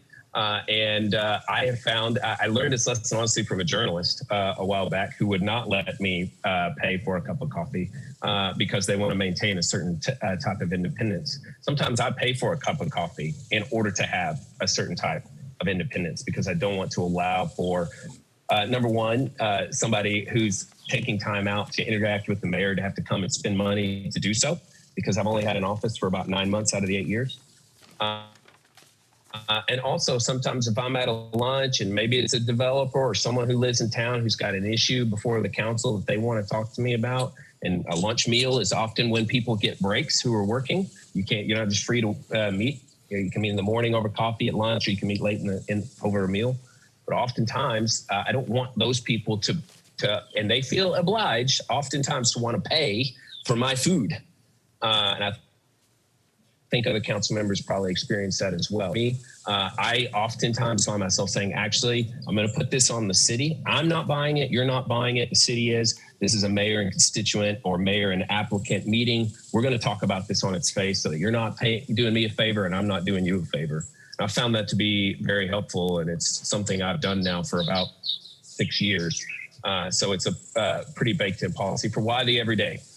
And then really at the end of the day, the cost center question that Councilmember Zuniga brought up, you're correct. You are 100% correct. The itemization of the budget that has different line items is not very accurate to how that council is spending. And that is an area of where transparency is lacking because every single council member who's even probably gone on one trip, maybe 2 trips in a year, will have blown through their travel budget, and it will come from other buckets within their overall budget. If you will go back to when we established the cost center budgeting system, Councilmember Parsley, I believe, was there. So I'm thinking maybe 2 years ago. What you will see is that we discussed this problem in great detail because I knew that the $2,500 for subscriptions and the various items was not really very accurate. And we had a long conversation as a council with the public there about that the council would be responsible for their overall budget. And if they saved money in one area and spent it in a different area, because that's how they wanted to use their budget, that because the charter allows for reimbursements from council members and for them to be reimbursed for necessary business, we felt that that was okay. And so, yes, there are line items that do move. And I think we could look at maybe changing that around a little bit, but we need to do that as a part of the budgeting process, not this, our hair is on fire. Every single meeting, we're bringing this item up. And because frankly, the rules of council are designed so that we don't get completely stuck on a bad decision.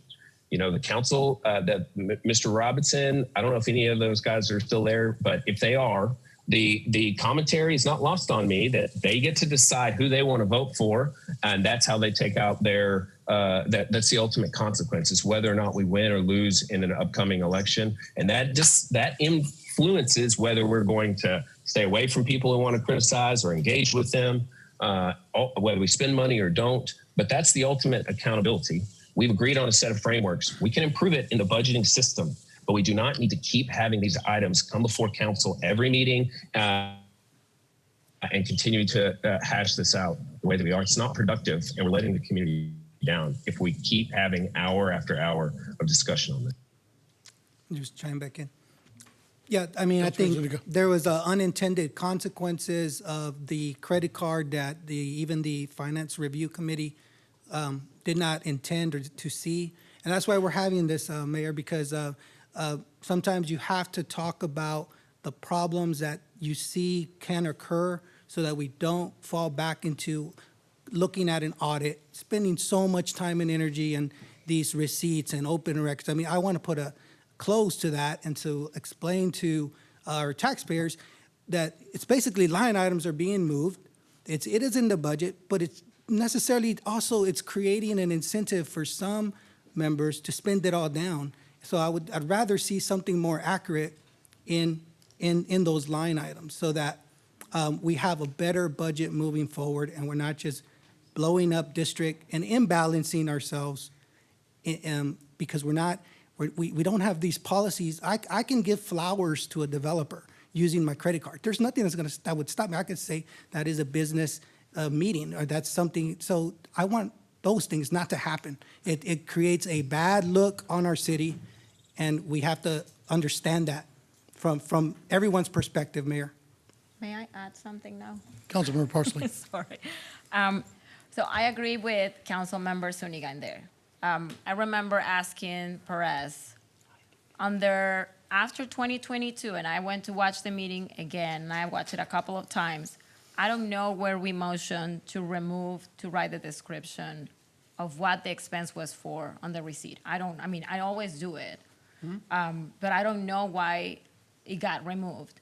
Because to that point, I can go to work every day and grab a coffee, and as long as I submit my itemized receipt, then the city's gonna pay for it.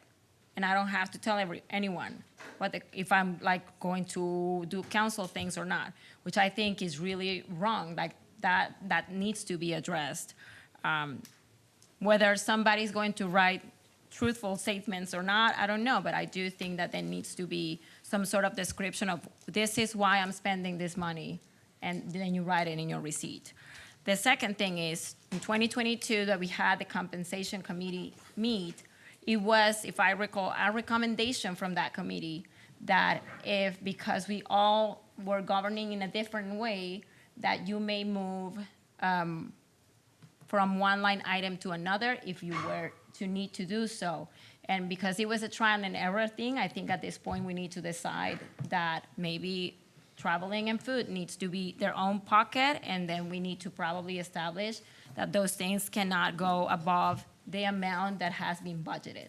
Because again, it doesn't mean that we're gonna use it, but we approved the budget, so there needs to be a revision, maybe going on an average amount that we are all spending for us to establish the new amounts as we get to the budget season.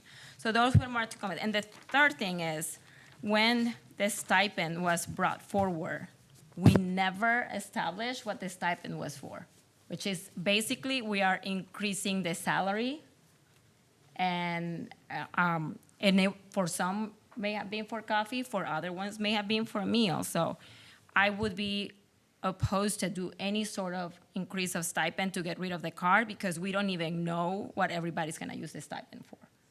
So, Mayor Mitchell. I just want to say the conversation around the stipend was as it related to certain council expenses that, for a variety of reasons, including state and federal law, some expenses that are being incurred by council members, such as fuel in your own vehicle or wear and tear of your vehicle traveling to city and from city functions, that are not encapsulated in a hotel stay or a meal. And so that was the reason for the stipend. And it's like we've completely forgotten the entire conversation. It's because there are a lot of ways that the position and doing the job with traveling, a lot of that is local traveling constantly around to various events and meetings, which has been noted, we do not get paid very much for.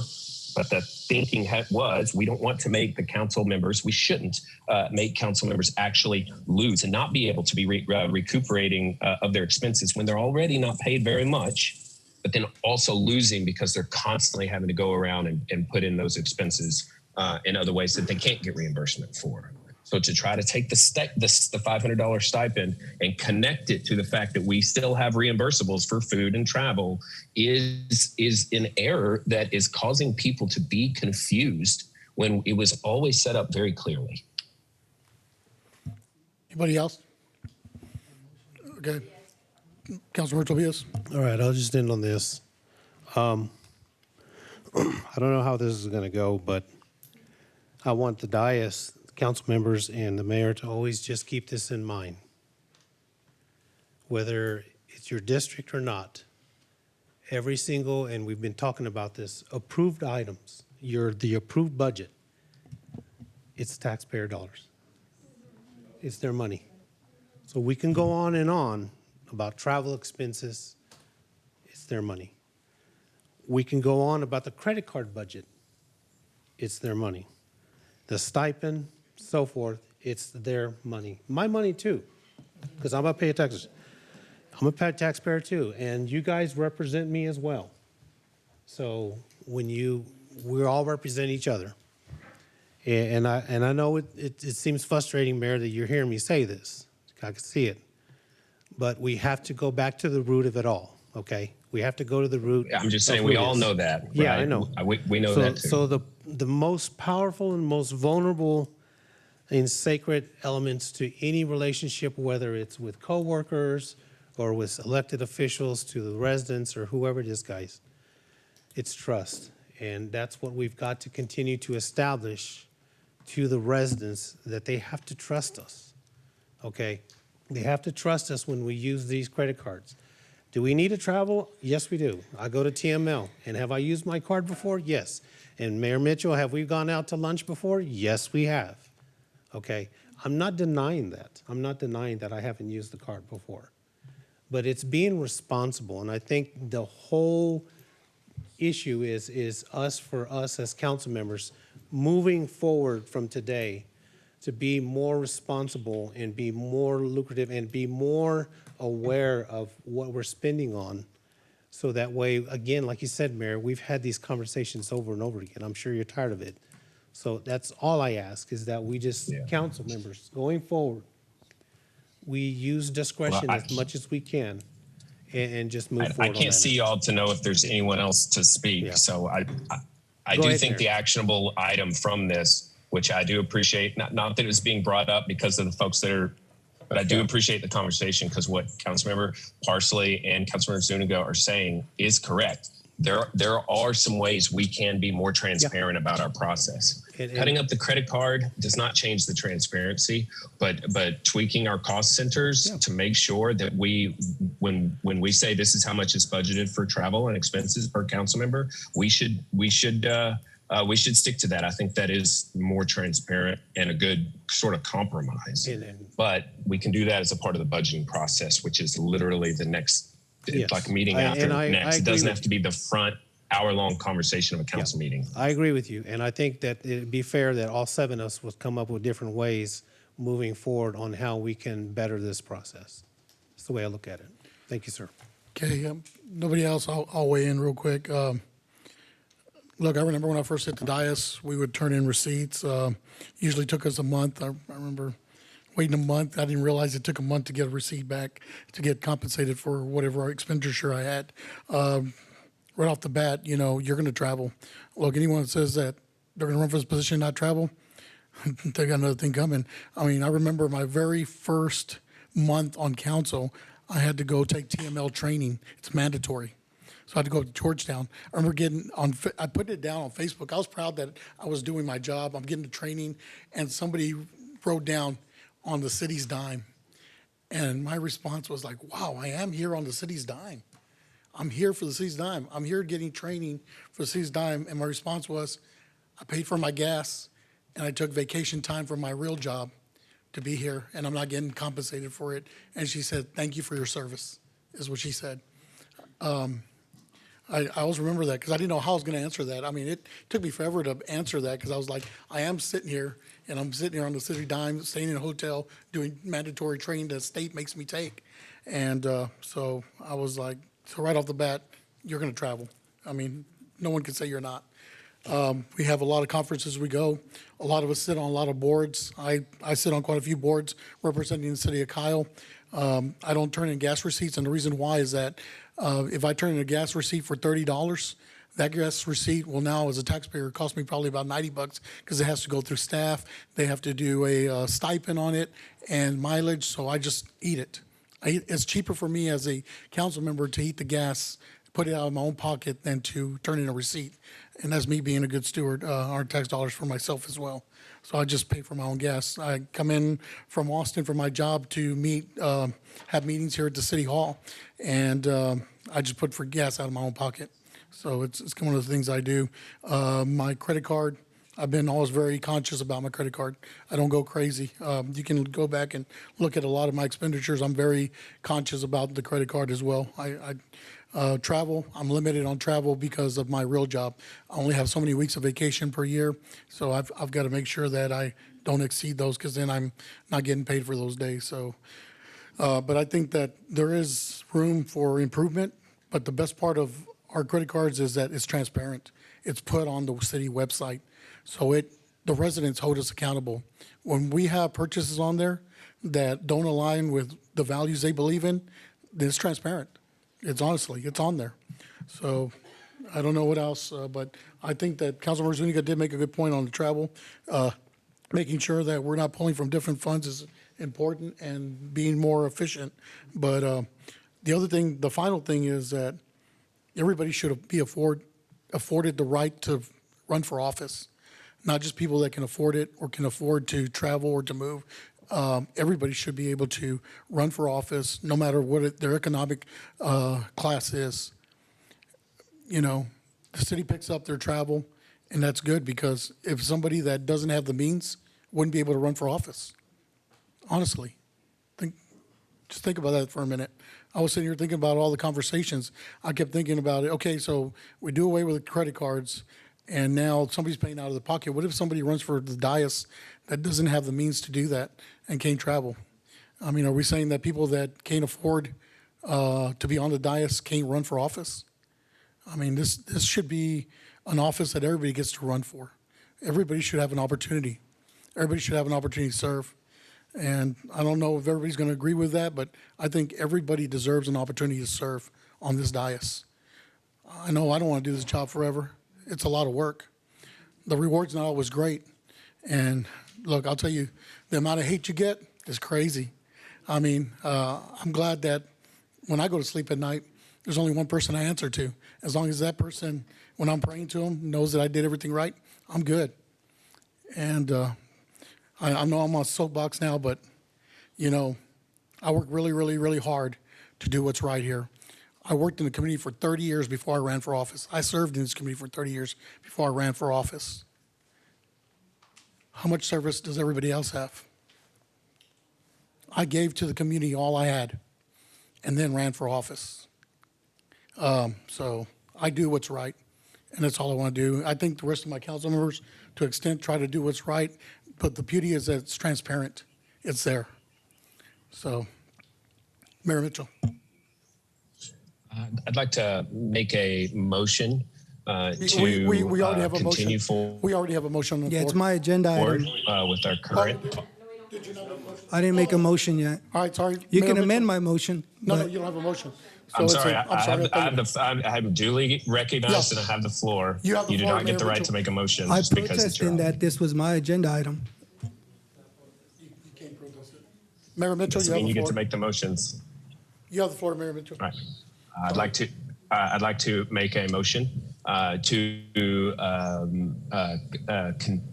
continue forward with the current policy with regards to credit cards and reimbursements and our cost centers, and direct staff to analyze council travel expense habits and bring a proposal as a part of the budgeting process that more accurately reflects our travel and expense reimbursements so that it can be properly budgeted.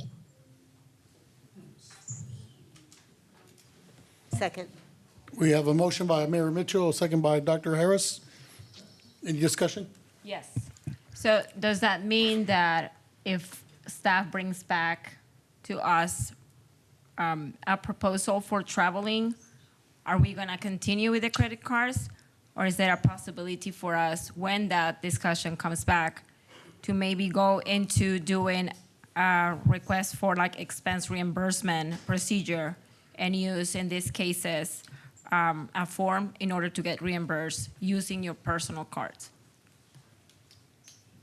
Because that's the way that I think it might be more It does not mean transparent. that. It means Like what I Right. would like to see is that if we said yes right now, then by the time the staff brings a proposal, we can still have the discussion about getting rid of the cards.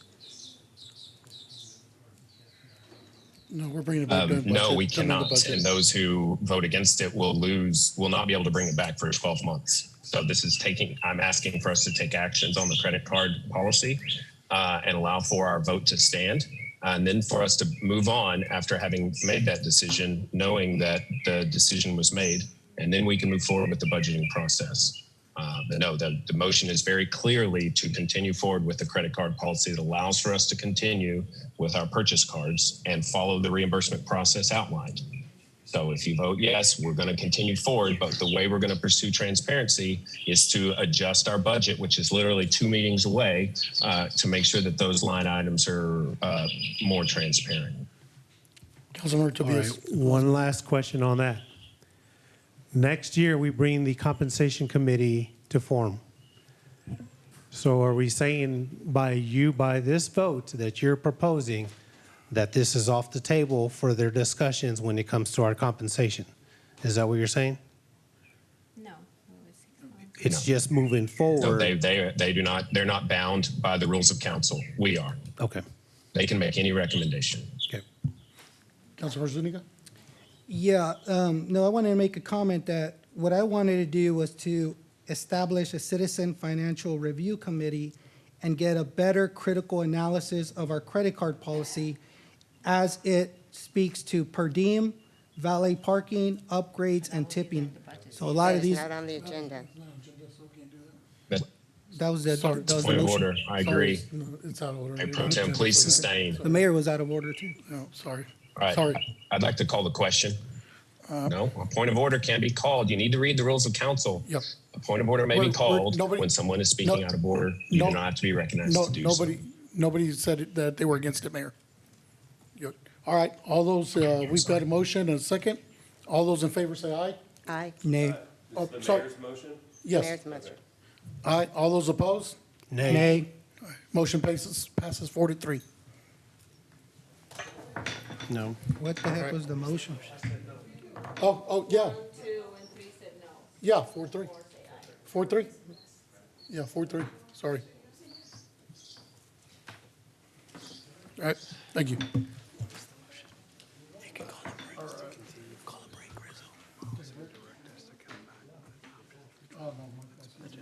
All right, agenda item 19. Consider possible action ratify non-binding positions to accept or reject health insurance for non-full-time elected officials. Councilmember Zuniga. Oh, boy. Fireworks tonight. So to this agenda item, I brought it forward at the request of concerned residents that did not want council members that are not full-time to have taxpayer-paid health insurance. There's a lot of... I'd like to call another point of order, please. I apologize, but the point of order that I'd like to call is as it relates to whether or not this item is properly posted and in violation of the rules of council.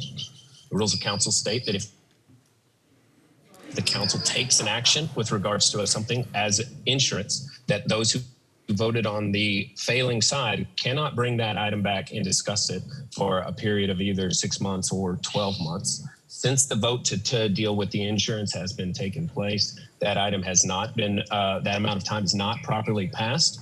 And so the point of order that I'm calling as it relates to this item is that it is not allowed to be discussed and brought forward by someone who voted against it 6 months until 6 or 12 months or whatever it says is passed. And so I'd like a ruling and maybe an opinion. Yeah, Amy, do we get an opinion, please?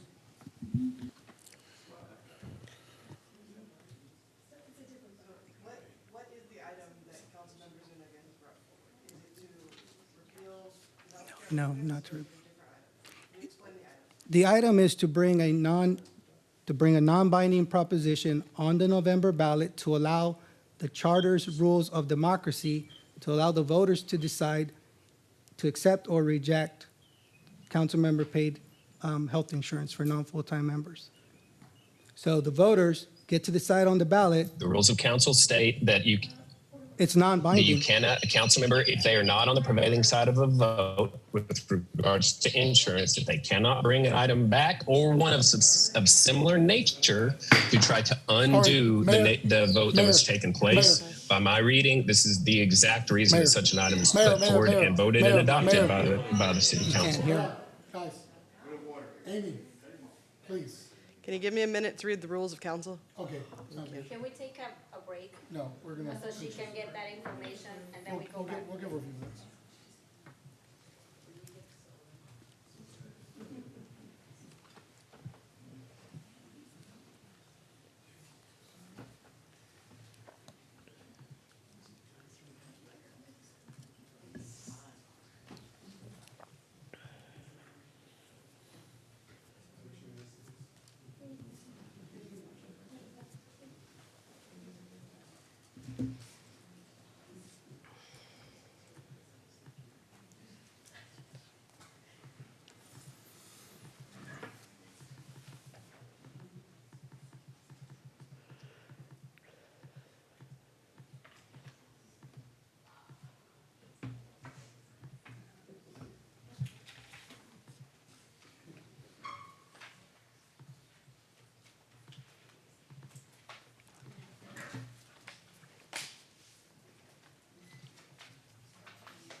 Councilman Zuniga? So with this agenda item, I just wanted to give the residents an opportunity to use the democratic process in our charter and on this November ballot by adding a non-binding proposition to accept or reject health insurance for non-full-time council members. This data can be used by the Charter Review Committee next year to see if it's really what the public wants and if health insurance needs to be funded in our annual budgets.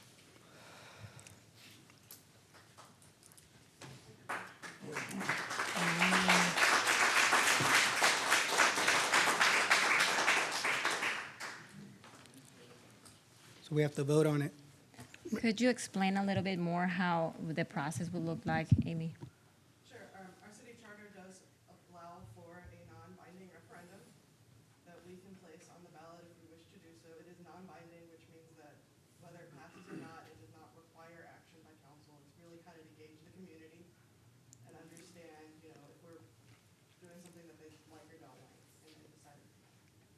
And it will go on the same ballot as the ballot that will go in November, correct? It's called in August when we're calling our general election, then we can put it on the same ballot. So if we took the action at the next meeting, because the way council items work is you direct city manager to bring it back. So if you direct the city manager to bring it back to the next meeting, we can put it on the August ballot, on the August ordinance calling election. So will that be your motion to Yeah. direct staff to bring that back? To bring it back. Okay, you want to make it? So I'd like to make a motion to bring back Amy, what you said for our next council meeting to vote on?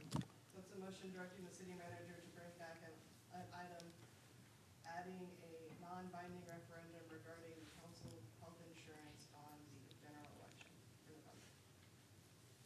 One more time. Can you make it, Zuniga? Shoot. It is a motion directing the city manager to bring back an item, placing a non-binding referendum in accordance with the city charter on the November election ballot regarding city council health insurance. So let me see if I get it.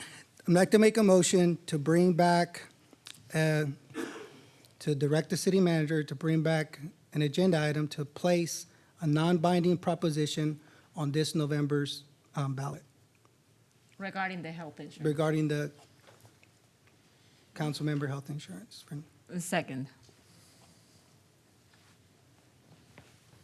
Motion by Councilmember Zuniga, a second by Councilmember Parsley. Any discussion? Nope. All right.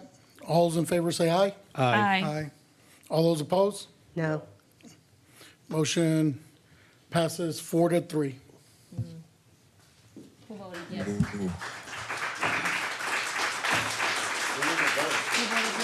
Are you sure about Sorry. that? Can you Sorry, count the let's do a roll call vote. Sorry, Yes, thank you. my bad. Okay. Heiser, No. Tobias, I can't, Aye. I'm sorry. Parsley, Aye. Rizzo, Rizzo. Oh, I'm sorry, I didn't hear. Rizzo, Oh, my bad. Aye. Mitchell,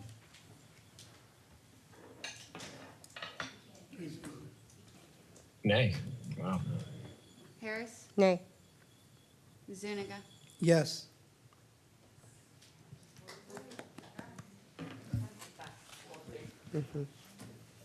I should have had some more discussion.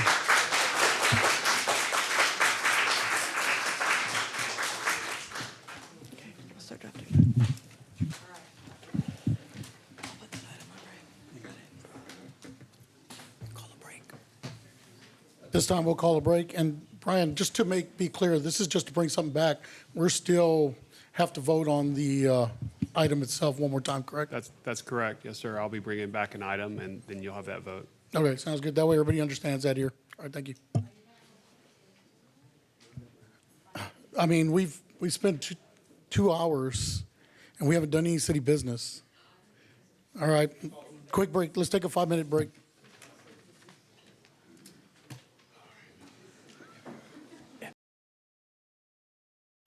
We will now call this meeting back to order. Could everybody please take a seat?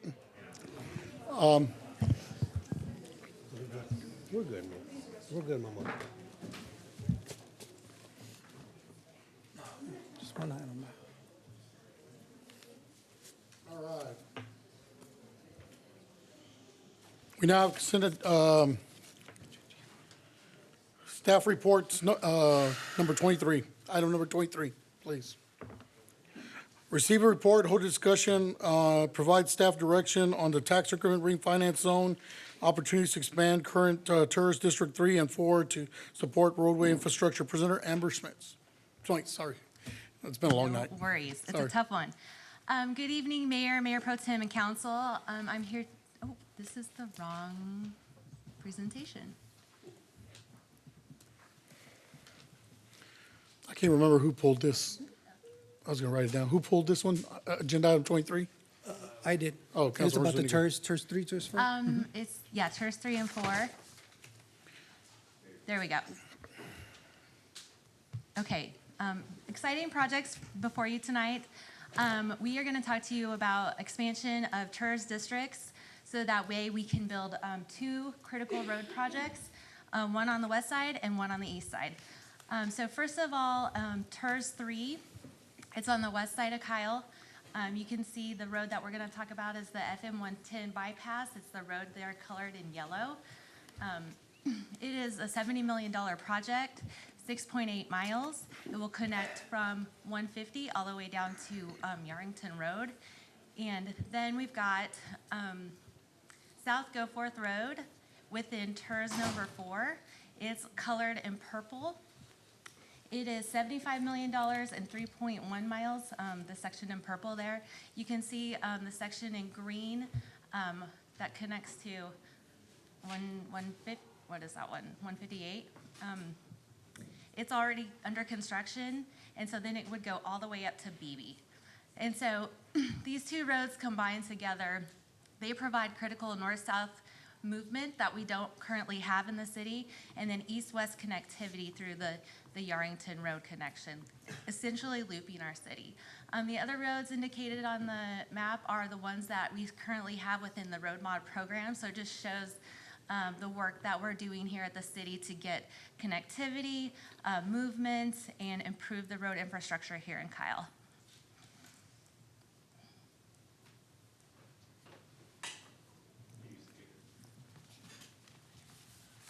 Okay, TERS number 3 expansion. What's the project? So currently on the west side of Kyle, we have TERS number 3. It's over what we call the Toll Brothers property. It's colored there in yellow. It's 201 acres. It was created in April of 2022. It's a city and Hayes County TERS. We would propose to expand that by 1,097 acres to a total of 1,298 acres. So it would incorporate the yellow and blue. The expansion would be a participation between the city and county to be determined, and it would pay for that 6.8 miles of the FM 110 bypass, which is the $70 million project. And here you can see how the road kind of bisects the two properties and how the expansion of the district would help pay for that. So the idea is that we expand it into the 1,097 acres of remaining Blanco River Ranch property. The participation rate would be determined. It would be a 30-year TERS. The county would issue bonds for the FM 110 project as part of their road bond project that they're going to put on the ballot.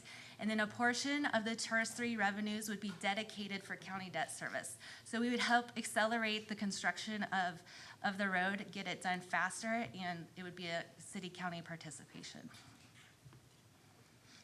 TERS number 4. The project you see here, again, TERS number 4 is currently within 179 acres. The area in red is Limestone Creek. It's a city-only TERS that was created in March of 2023. We would propose to expand this by 1,300 acres, essentially, and it would be a total of 1,552 acres. This expansion would be a 50% participation between the city and the county, and it would pay for 3.1 miles of Go Forth Road, $75 million. So if y'all chose to direct staff to continue to move forward with the TERS 3 and 4 expansions, this is what your timeline would look like. We'd have a resolution at the next council meeting, and then at our special meeting or budget workshop, we'd have a public hearing and first reading for expansion of the two. August 6th, we'd have 2 of the board meetings to adopt the final financing plan, and then on August 20th, we'd have the second reading for expansion. So options and recommendation for you. Number 1 is to direct staff to work with the county in addition to the property owners that the TERS would overlay on the kind of projects they could bring to help fund that increment, to expand the TERS 3 and TERS 4 to help fund the FM 110 bypass and the South Goforth Road projects, or you could choose to not move forward with the proposed projects. Staff's recommendation is option 1, and there again is that beautiful map showing the connectivity and the north-south movement. Very exciting project, very excited to work with Hayes County. They've been an incredible partner with the city of Kyle, and so it's up for y'all to discuss. If you have any questions, happy to take those now. Yeah, Councilor Zuniga, you pulled it? Yeah. Thank you, Amber. The piece that you have there on the map on the FM 110 off 35, has that piece already been improvised, or why is that little piece not part of the loop system? It's already been constructed. It's there currently. So on FM 110, you're saying on the right. Yeah, right that side. little piece that's not highlighted. included. Correct. It's already constructed, connected. And it's a good, I guess It was It built by fits- the- It fits well into this? Yeah, it was built by the developer. He paid for Yeah, it. that was my next question, Mr. Rizzo. So Amber, have any developers on the east or the west been talked to about potentially helping build the roads, or maybe in the TERS reimbursing them if they build some of the road or dedicate some land to the city or county for the opportunities for fire stations as we grow and have more density in these areas? We have been talking to them about potential development and potential projects that would help fund to pave the road, that would help fund the TERS. We haven't gotten into specifics as much as that kind of detail regarding property for fire stations. Oh, We can certainly introduce that to the discussion as well. And as we look at a service and assessment plan, we can consider bringing some options back to you that have some elements related to that. We've had some large property owners on both of these roadways that we've had some discussions with. Don't have any final development details to share, but we think there's a willingness to partner in some of these areas that we can bring something back that works. But the details will need to be fleshed out and agreed to and then brought back at a later time. thank you. I mean, I think it's a very good design map system for mobility. One thing to keep in mind, this is a partnership between the city of Kyle and the county, which is amazing. We've had some really good partnerships, and we're bringing two major roads to the city of Kyle. This one will be south-north, north-south roadway, which is very important, especially if you live off of 150. This is going to be a way to alleviate. You won't have to go north and then south when you're leaving your subdivisions there on 150. The other thing that's going to happen is the 150 bypass. We're getting ready to take a lot of the traffic off of 150, which is something that the residents off of 150 have really asked for a long time if the bond passes, if it's successful.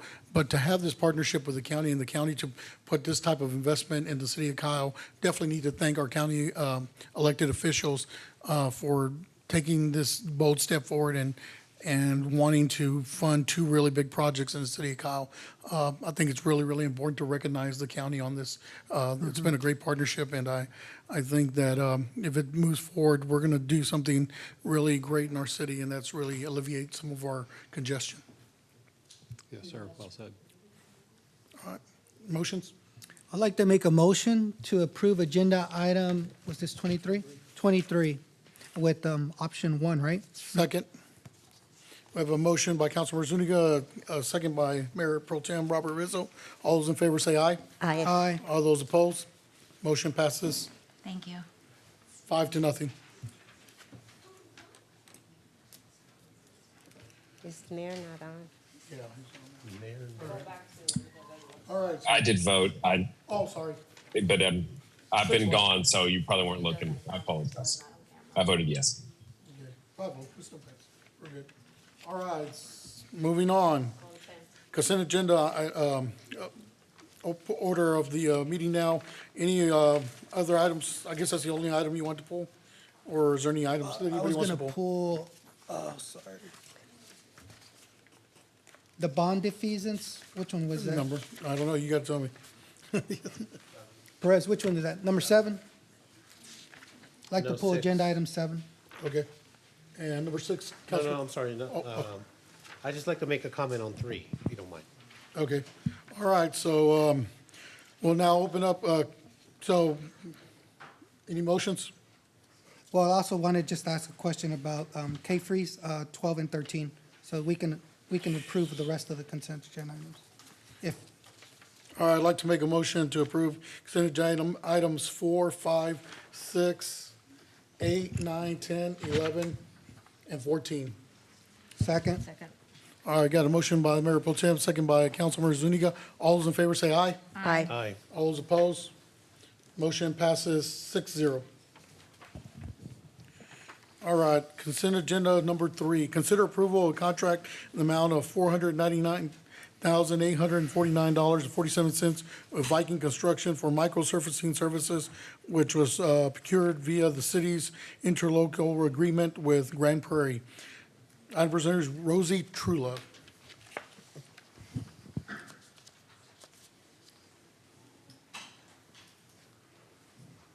understand there was a question on this Yes, I item? did. I'm sorry. I guess I may have sent the email to Leon instead of you, but it had to do with, just real briefly on Sunflower Circle. Is that's going to be something that I think we're going to look at later on for, instead of resurfacing, it's going to be, it has to be like a constructed road. Because now we know we talked about that road project. And I just wanted to clarify for the residents on that street, because they Good asked. evening, Mayor Pro Tem and Council. Leon Barba, City Engineer. Councilmember Tobias, you asked about that road, whether it could be microsurfaced, and that particular road is a gravel road. Typically, we don't use micro on that type of road surface. I mean, there's a way to do it, but because it's gravel, we usually don't use it micro. We have other methods that we use to cover those roads, such as a seal coat or possibly an overlay. Seal coat's obviously a little bit less expensive. I won't say cheaper. It's less expensive, and an overlay is a little bit more expensive. So my recommendation would be to do a double chip seal, and I could work with Public Works on that and come up with some solutions on that. Okay, good, great. And I wanted to say thank you on the map because I see that Amberwood's going to be affected as well in this area. Yes, sir. And so Yes. I just want to let the residents know that they're going to have some of their streets redone, which is going to be really needed and help improve with the life of the streets on there. So thank you. You're welcome. So with that, if anybody does have anything else, I'd like to make a motion to approve agenda item number 3. Motion was made to approve agenda item number 3 by Councilmember Tobias, second by Councilmember Parsley. All those in favor say aye. Aye. All those opposed? Motion passes 6-0.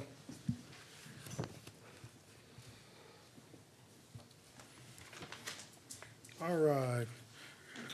Consider agenda item number 7, consider approval of resolution for I can't even talk now. Defiance of not less than $3,585,000 in outstanding City of Kyle general obligation bonds during the upcoming fiscal 2024-2025 in order to realize an estimated $725,000 interest cost savings and to maintain the city's property tax rate for the next fiscal year for 2024-2025 at the same rate as the current fiscal year of .4693 per $100 of non-taxable assessed valuations. Presenter Perez Moit. Councilmember Zuniga, you pulled this item? Yeah. Go ahead, Perez. You can give your presentation first. I just had questions. Sure. So Mayor Pro Tem, council members, for the record, I'm Pervez Mohit, City's Director of Finance. I have a very brief presentation, and along with me, we have the city's financial advisor, Andrew Friedman, here. We also have the city's bond counsel, Ms. Stephanie Leibe. So if y'all have any questions, technical questions about bonds, we can get into that. So on June 8th, just to give you a brief background, on June 8th, during a special call city council meeting, the city's financial advisor, Mark McCliney, with Samco Capital, presented options for managing the city's property tax rates for next year, including potential defeasance of outstanding bond debt for the upcoming fiscal year. So at this special call meeting, the city's financial advisor presented 4 options to manage the city's property tax rates for next year. Option number 1 was we do not do any defeasance. We follow the Senate Bill 2 calculation methodology and allow the city's tax rate to decrease accordingly. Current estimate, their estimate, financial advisor's estimate for 2024, the property tax rate would drop down to 41.67 cents. Option 2, to maintain the existing property tax rate of $46.93 per $100. This would require us to at least, depending on the market and interest rates, at least no less than $3.6 million in outstanding bonds, and we will achieve interest savings, cost savings by doing that of about $725,000. Option 3, as presented, was to increase the property tax rate to prior year's, last fiscal year's level of $52.82 per $100. This would require a minimum of $6.3 million in defeasance of outstanding bonds for an estimated interest savings of slightly over $1 million. And then option 4 that they presented was to increase the property tax rate to the maximum tax rate projected for the road bonds which was $59.99 per $100.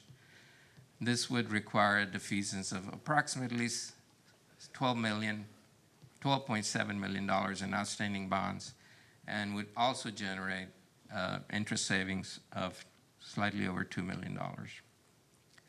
So at the end of that meeting, City Council gave staff direction, which was y'all directed staff to proceed with option 2, and option 2 was to defease at least $3.6 million to maintain the property tax rate the same as this current fiscal year, 4693. So next year, we would set the property tax rate at least at 4693 and generate interest cost savings of $725,000. So what is the amount of the proposed debt defeasance? Just to put it on the record, we estimate that defeasing at least not less than $3.6 million. The amount defeased is determined by the required interest and sinking portion of the property tax calculation for next year that is needed to set the tax rate. So the defeasance amount will fluctuate. It is not set in concrete at $3.5 million, but it will be at least $3.5 million.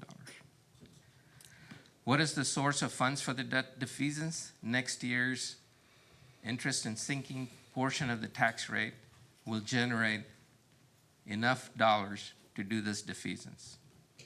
Are expenses incurred by the city to complete a debt defeasance transaction? And the answer is yes. It is estimated that it will cost us between $15,000 and $20,000.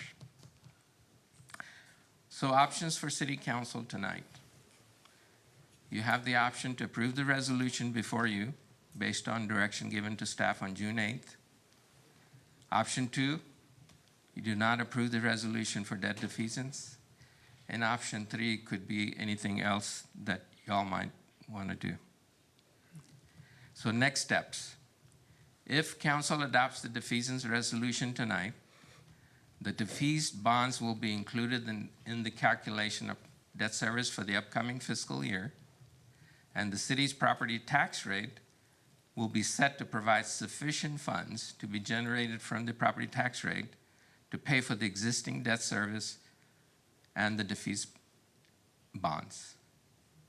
If council chooses not to adopt the defeasance resolution tonight, the city will calculate the property tax rate for next year based only upon the debt service that is due in 2025 without the defeasance.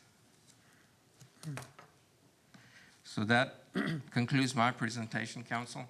I'll be glad to answer any questions, and we have, like I said, bond attorney and the city's financial advisor here. Councilor Zuniga?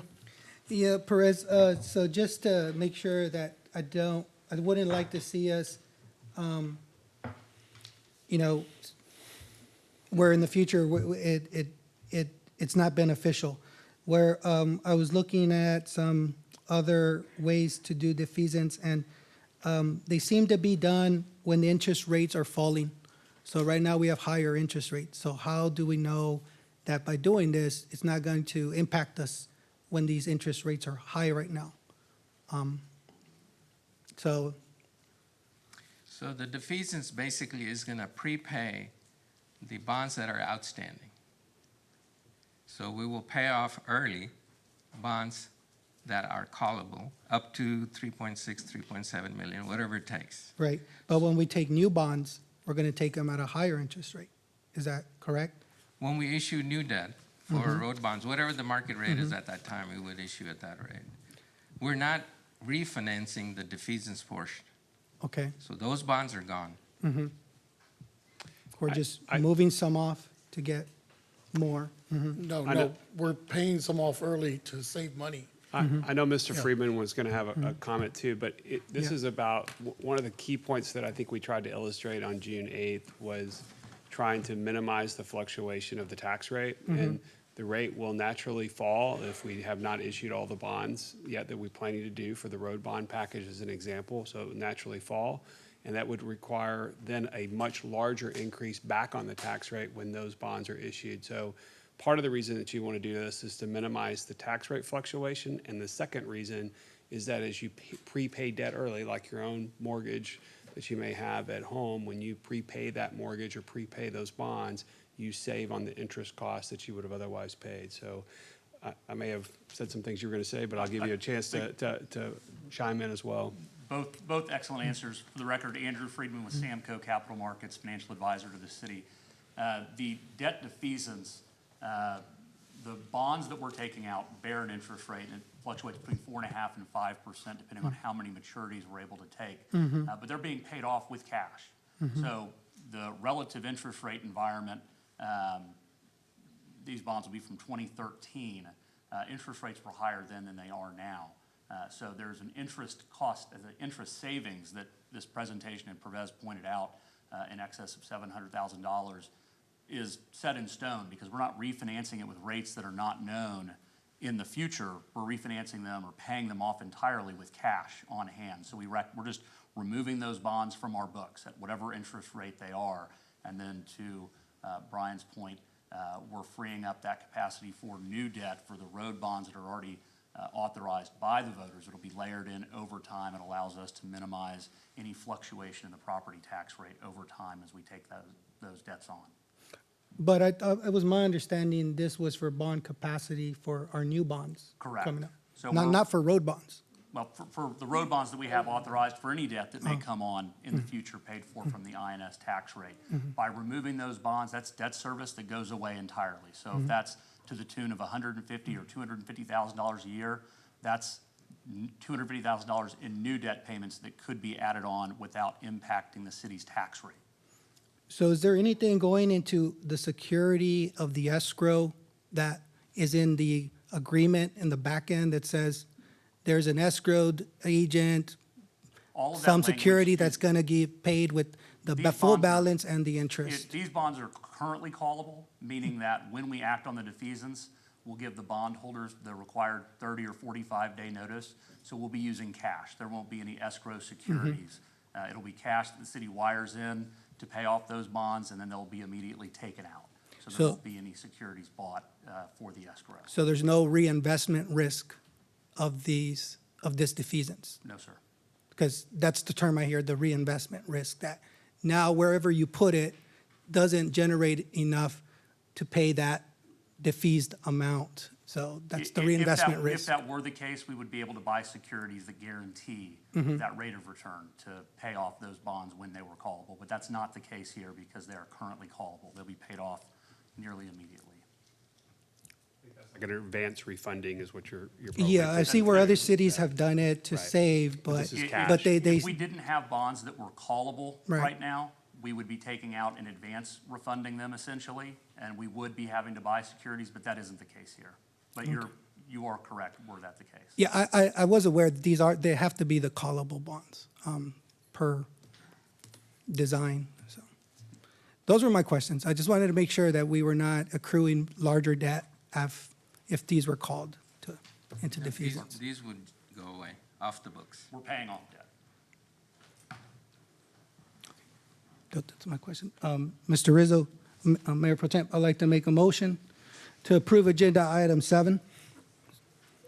We have a motion. Do we have a second? Second. We have a motion by Councilmember Zuniga, second by Councilmember Parsley to approve Agenda Item 7. All those in favor say aye. Aye. All those opposed? Motion passes 6-0. Thank you, council. All right, moving on. Item number 12, consider approval of the task order number 5 to RPS Infrastructure, Inc. for bid phase services for Marketplace Avenue project of the 2022 road bond program and the amount of $10,512. And number 13, bring them together. You want to bring number 13 together? And consider approval of task order number 6, RFP Infrastructure, Inc. for construction phase services for Marketplace Avenue project of the 2022 road bond program in the amount of $48,987. Councilor Zuniga, you asked to be pulled. Yeah, just a question to Mr. Joe Cantaloupe. Have any traffic design studies been done, traffic analysis study at Marketplace. Related to this project, Councilmember? Yeah, what's it called? Traffic impact analysis? Traffic impact analysis, not for the, no. This is just, was the schematic, well, I'm sorry, this was for the PS&E. So do we have no traffic impact analysis on the road bond that have been There done is on the no- marketplace There side? is no TIA that was done for this. Uh-huh. So how are we going to manage, I guess, those intersections and stuff that are on the road bond into this particular area? I guess that's what I was looking at. If we had more, if we were further down the road already on, the widening of the road there on Marketplace Well, by the so HEB. So the scope of the Marketplace project, right, is to connect, is to improve the piece Mhm. that's from 1626. 1626 to more or less about Old Bridge Road. That's where the road ends. And then from where the road ends north to the Public Safety Center, right? And that's the scope of the project. It's a gap project. The scope of the project, when it was brought into the bond, did not include doing a traffic impact analysis. There was some work done, it wasn't an analysis, but there was, as part of the permitting process, to modify the intersection at 1626. That was taken through the TechStop permitting process, and they made sure that the plans were in coordination or matched with what they needed to do in 1626, but that doesn't even get close to doing a TIA. I see. Okay, yeah, that's what I just thought maybe we had more of an analysis of, what was going to happen there at those intersections. Well, if I could, just one thing that's separate from these two contracts that are on the agenda, but on Kohler's Crossing at Marketplace and Kyle Crossing, we have a traffic study underway with HDR to look at those particular intersections to see what improvements that need to be done. I believe that was approved at the last council meeting, if I remember correctly, for those. And then we also have a separate engagement for 1626 and Marketplace and I'm forgetting the name of the road that's right there in front of that Kohl's, Kyle Center, thank you, that with the delineators have been installed. For those particular areas, we have a study that's underway to look at that to see what improvements. So it's not directly related to these contracts. We are trying to look at the traffic flows as they come out onto those two roadways to see what needs to be done. Right. And it was, because I read Marketplace, so I just wanted to ask about what's going on with those intersections. Okay. All right, I'd like to make a motion to approve agenda items 12 and 13. Second. Motion by Councilmember Zuniga to approve agenda items number 12 and 13, second by Councilmember Tobias. All those in favor say aye. Aye. All those opposed? Motion passes 6-0.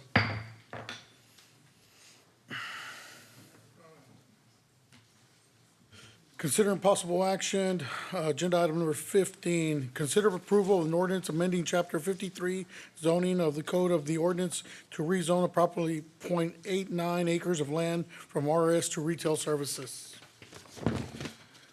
and 4.3 acres of land from agriculture to PUD, planned unit development, approximately 5.22 acres RS for property located at 24-155 and 24-321 I-35 in Hayes County, Texas.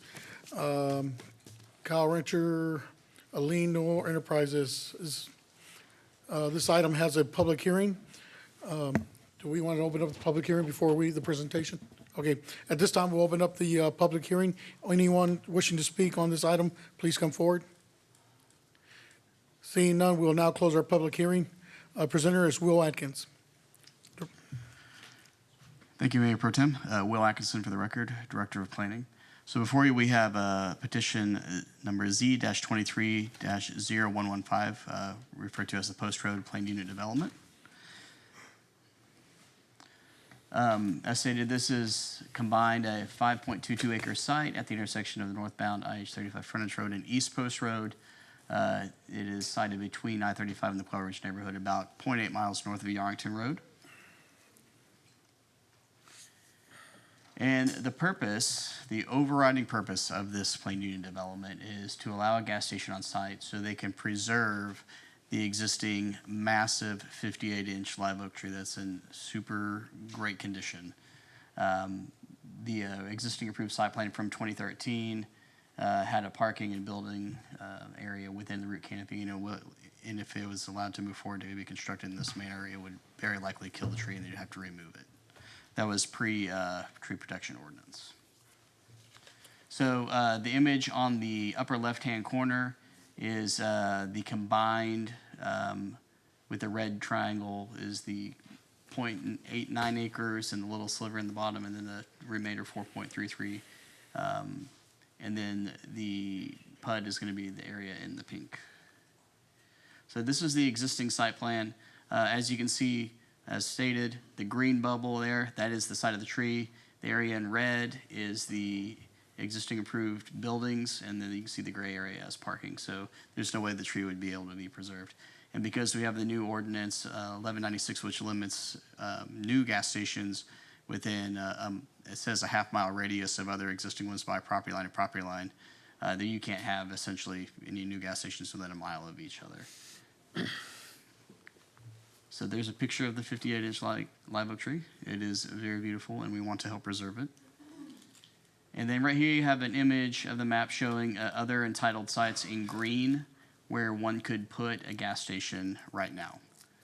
They're vested for different development agreements. And the area in red is where Mr. Moretia, as the applicant, wants to move the gas station over so we can preserve the tree. Also, there's some restricted uses. There's a significant number, more than we usually see in a PUD, that Mr. Moretia was wanting to account for as well, based on discussions we had together.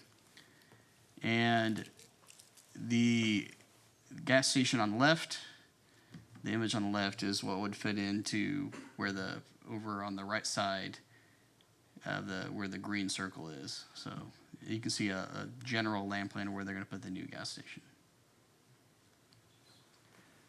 Following approval of the zoning permits applicable, they'll need a final plat, a site development permit that's compliant with the IRS zoning district 935 overlay, and they'll need a conditional use permit for all buildings constructed on site, which will be a combination of the I-35 overlay and the Kyle Design Standards Guide, as we've been discussing with them. And then after that, they'll need just their commercial building permits to make sure it's compliant with their building code.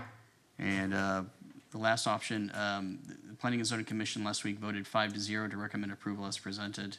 And staff recommends option 1, but you do have the options to modify the PUD as presented or deny the requested PUD as well. Any questions? All right, any questions? Councilor Tobias. All right, thank you. So the planning and zoning, they voted 5-0? Yes, sir. Did they have any concerns by chance of that area at all? Nothing at all, Commissioner? Yeah, if you don't mind. Oh. Because this is a section like right off I-35, and so. Keep in mind, this was already approved as a gas station. Oh, it was? All we're doing is a modification Oh, to okay. move it so we can save the oak tree. What Yeah. we're doing today is saving the oak tree, just so you know. Okay. Okay. And that's pretty much what we were very grateful that he was wanting to save the oak tree. Yeah, okay. And we didn't really have a problem with just, because all it really is configuring it. Okay. And then moving it over a little bit, and that was it. That was pretty much it, okay. All right, Councilmember Harris. thank you, Commissioner. Thank you. How long, this has been in process for a couple of years, 3 years? This application This itself, site? or the site plan that was previously approved. The owner working on getting this project going. Yes, for the last couple of years. Yeah.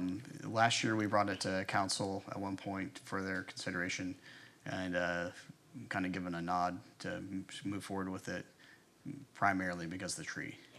I really appreciate his efforts to really save the tree, and he has moved everything way off that tree line. The other thing, I'd like to commend him for is this is a very complex property. It has lots of easements coming through it. He's having to do a lot of adjusting and has had to give away a lot of his property or sell for easement, but a lot of the property has been used for easement. So I commend him on how hard he's worked to make this a usable property. Councilor Zuniga. I'd like to kind of echo what Ms. Harris, Dr. Harris has said.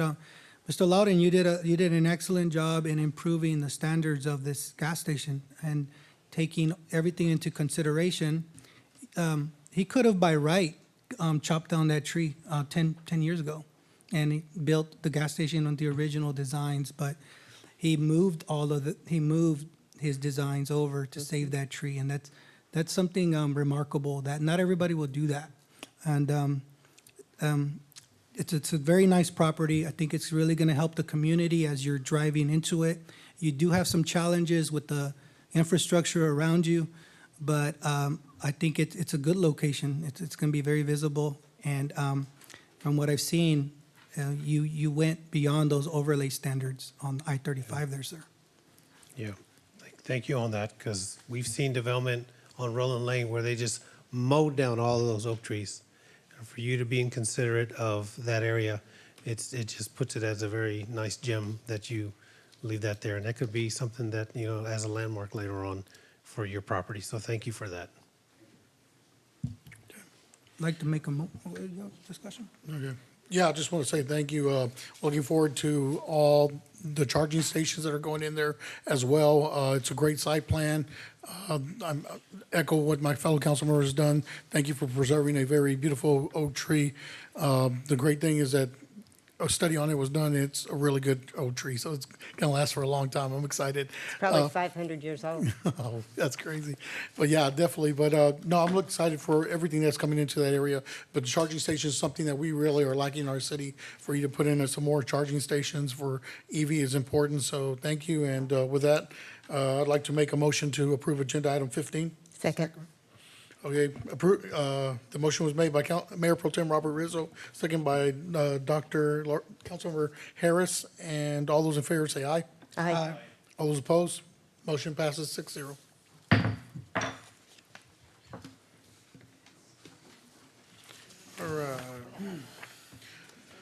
All right, number 16, not yet.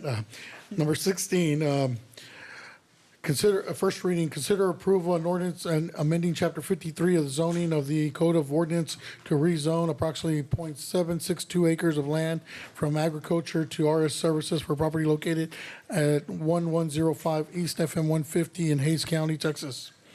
This item has a public hearing. Anyone wishing to speak, please come forward this time. Seeing none, we'll now close the public hearing. All right, good evening, Mayor Pro Tem, and Council. Kayla Sharp, Senior Planner. So this one, I know we've seen a lot of planned unit developments lately. This one is just a what we would call a straight zoning case from agriculture to retail services.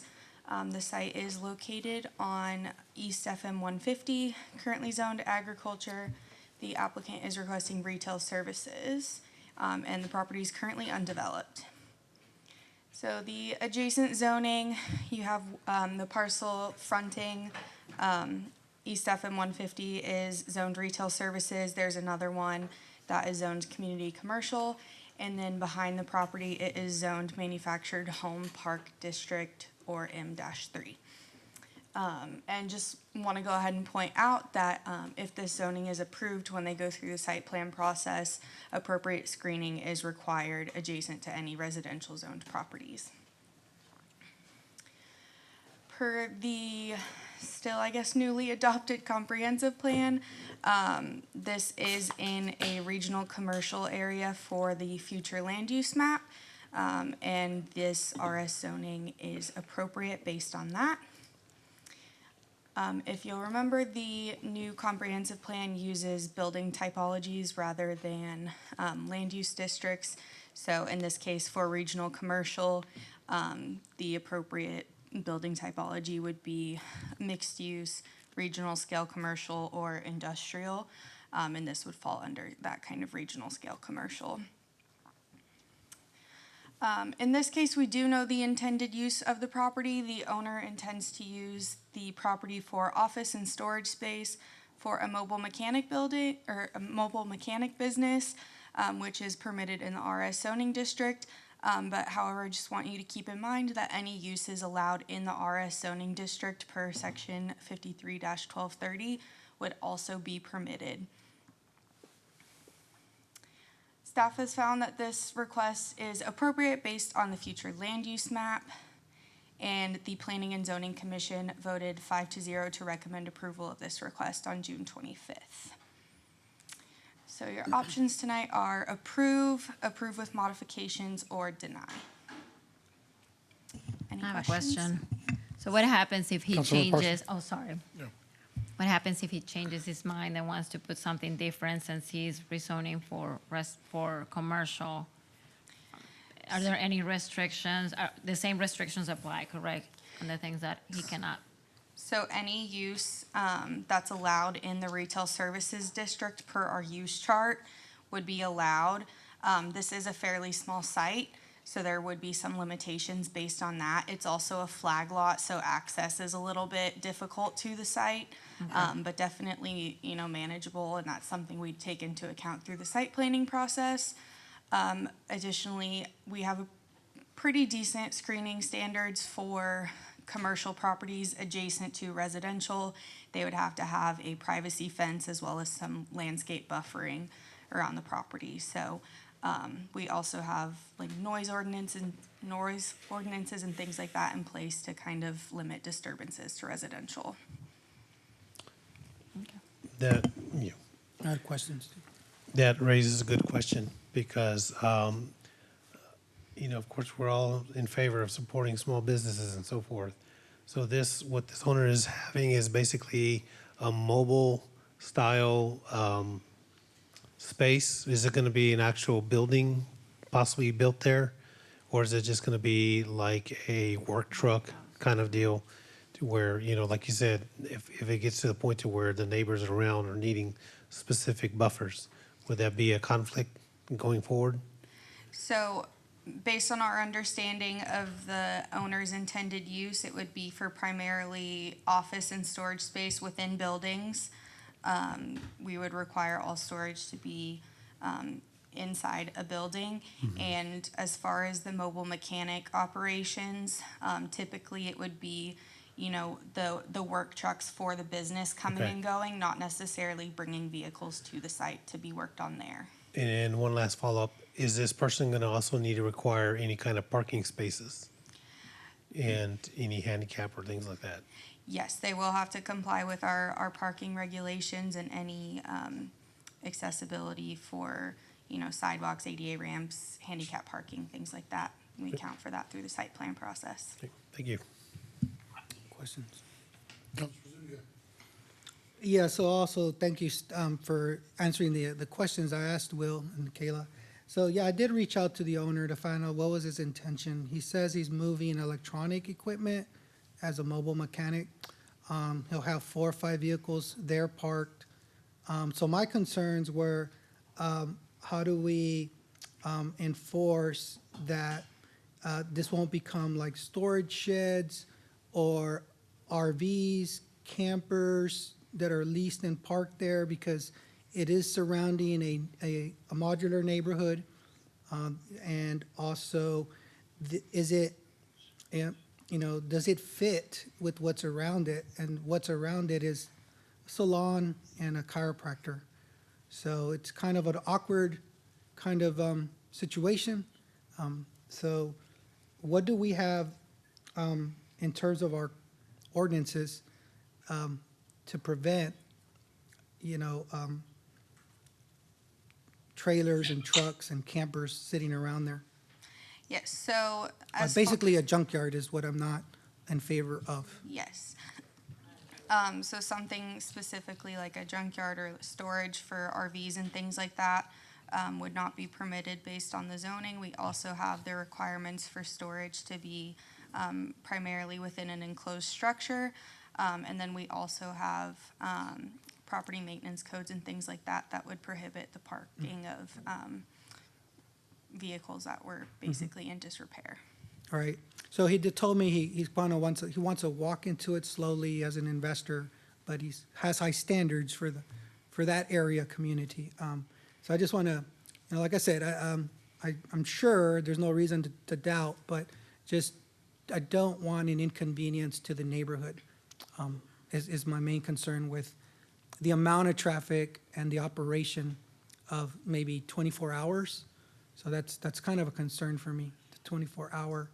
If there's, do we allow businesses to operate like that, 7 days a week, 24 hours? It depends on the specific use. There's certain cases, especially adjacent to residential, where it wouldn't necessarily allow for 24-hour use, especially if they're going to be kind of on the property, making a lot of noise and things like that. But in this case, more than likely, as far as we're aware, it's not 24/7 coming and going or anything like that. But again, that's something, you know, if it became an issue, there might be a code enforcement issue with that we could look into. Yeah, I mean, the gas stations are operating 24 hours, so wouldn't this fall in the same applicable use of a 24-hour, I mean, commercial? Not necessarily. It really depends. You know, most auto mechanics and things like that aren't open 24/7. And I'm not sure about this particular owner, if he operates his business 24/7, but typically if it's going to be what we might consider a nuisance to the residential neighbors, that's something we would definitely look into, and we can certainly ask for clarification on that as well. So I'd like to, Mayor, if you're still here, you know, you always brought up when I was learning from you about does it fit within the community? And that's a tricky question, right? So what are your opinions of, you know, does it fit? So, Mayor Mitchell. so your questions, so a couple things. Can you hear me okay? I'm sorry, the last time I was speaking, I couldn't hear anything, so I'm sure it sounded crazy, but can y'all hear me? You're good. Okay. Early on, back in the 16, 17, 18 years, we did a lot of straight zoning cases. We started to get away from that, which is this is probably one of the first zoning cases, straight zoning cases we've done. We obviously just did one as well. But what I just want to remind on a couple things, because your questioning is good, but what Kayla said at the beginning is very important. When you make votes on zoning, straight zoning, this is not a development agreement with the PUD zoning. This is just zoning.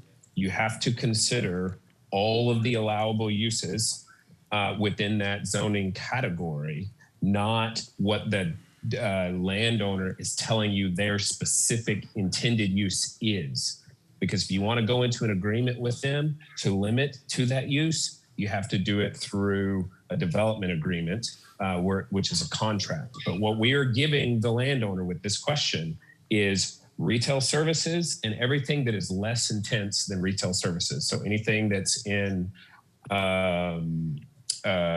neighborhood commercial, anything that's in community commercial, all of that can go into this category as well. So when you look at what you're supposed to consider, and this is the state law, which is where I thought maybe Amy might jump in, but when you are considering a case deliberatively as a council by state law, you are only allowed to consider the land use that's being proposed and whether or not the land use in its entirety fits within the comprehensive plan. You are not allowed to consider the specific intended use that the applicant has put forward, because if you vote no, because you say verbally that you don't agree with the specific intended use, then that's a violation of state law. It's called spot zoning. So when we have this discussion, we need to be looking at the comprehensive plan that we just voted on and all of the potential uses and decide whether or not, and I'm not making any judgments because I was actually going to ask for the map again because I couldn't quite see it. But just that's my advice. And if Amy wants to jump in or if anyone else, I can hear Will in my head, all the allowable uses. I don't know how many times I've heard him say that back in the day when we were doing lots of zoning. Any other discussion? I guess, is it listed as what the business name is? Is it Quantum Auto? Yes, so that is the owner of the property. Okay. But like Mayor Mitchell just said, in the grand scheme of things, you have to consider all of the potential uses, which I believe was also provided in your backup material if you need to reference that. So while the intended use is appropriate for the zoning district, and that's why we wanted to point that out, you also do have to take into consideration all of the other allowable uses. There are some constraints with this site, with it being a flag lot, with it being, you know, under an acre, and with all of the landscape buffering and things like that. They have to be able to get, you know, a fire truck in there and have them be able to turn around. There are definitely some constraints that kind of limit what the uses could be. You're not getting a Walmart there, something like that. It's just, the site's not big enough. So there are some constraints with that, but ultimately you should take into consideration what all of the allowable uses are.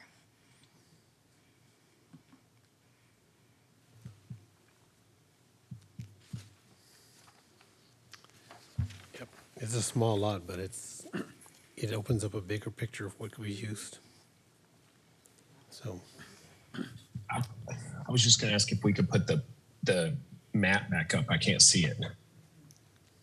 Do you want the current zoning map or the future land use map? Just the map that will show exactly where it is. Yeah, the one that it showed the use. Yeah, right there. It's right off 150.7 acres. This is 150 East. Mm-hmm. What is that neighborhood? It's Sunset What's the Ridge. street right before it? It's Sunset Ridge area. It's a modular home park. I guess my concern would be, what are they gonna put down as far as, surface? And, do we have to do a study on, runoff if they do put some down? And here's my concern really, is that if they put down base, it's just gonna blow into all the neighbors' yards that are there. If we do pavement, then it's a little better, right? Or even crushed pavement would be great. I'm just worried about it being, like we've seen a lot of our young lumber companies here where the trucks run around and the dust cloud comes out and it's around the neighbors, right? Luckily, our lumber yard here is far away from any neighborhoods, but right here, it's right up against the neighborhood. And I'm worried about it being a nuisance later. I remember a resident calling me because their house was next to a site like this. Unfortunately, they're outside the city limits. And they were saying every time the trucks drove down that road, it was dirt road, so it was dusting everything in their yard up every day, and it was a lot of trucks. So I'm just wondering what is that driveway going to look like? So these are things that are covered in our code, Okay. Councilmember. They're not really zoning related. Okay. They will comply with the city code when they're developing. And Kayla might be able to tell you what's in that, but that's not what's before the council right now. Yes, pretty much any surface that's going to be driven on would have to be pavement in accordance with our code, and also there are impervious cover limitations as well. But it would be pavement, so you shouldn't have dust and debris and things like that. Okay, that's what I was worried about. I just concerned about it being, I guess it's like the same concern everybody has is, is it going to be a storage warehouse where we're just storing stuff and it's an eyesore, but.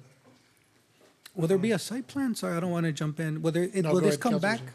Will this come back to us with the site plan or anything to review? No, so with straight zoning, we don't have a concept plan. Again, it falls under the, any of the uses allowed in RS zoning could be allowed, and that would drastically change the site plan. I will say this is in the FM 150 overlay district, which does not really have any standards anywhere near what the I-35 overlay has. But it does kind of, bring both parties to the table to coordinate on the site and the architecture and things like that. So it will go to the Planning and Zoning Commission for their approval of ultimately the site plan, landscape plan, and architectural renderings.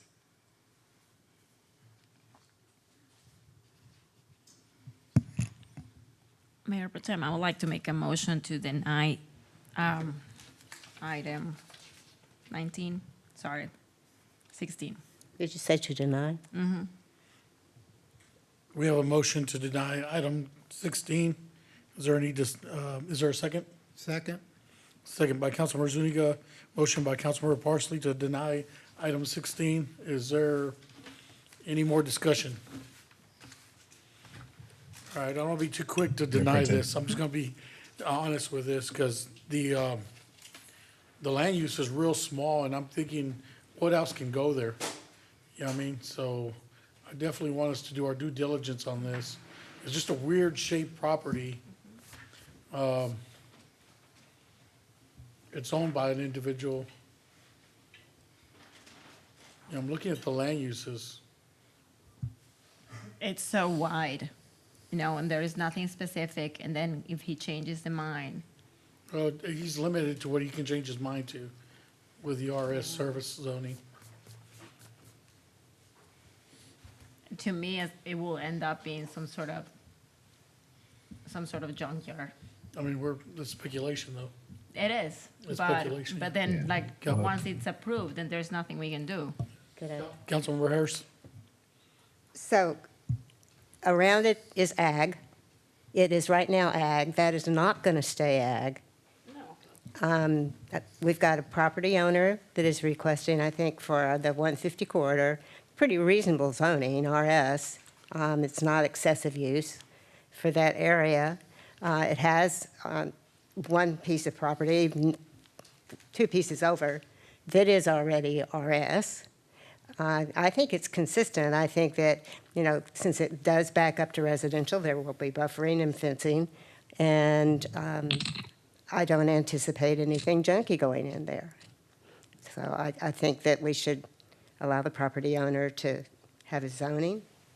I can't imagine what else we would want, what other kind of zoning we might want there, other than RS. Mayor had his hand up. Mayor Mitchell?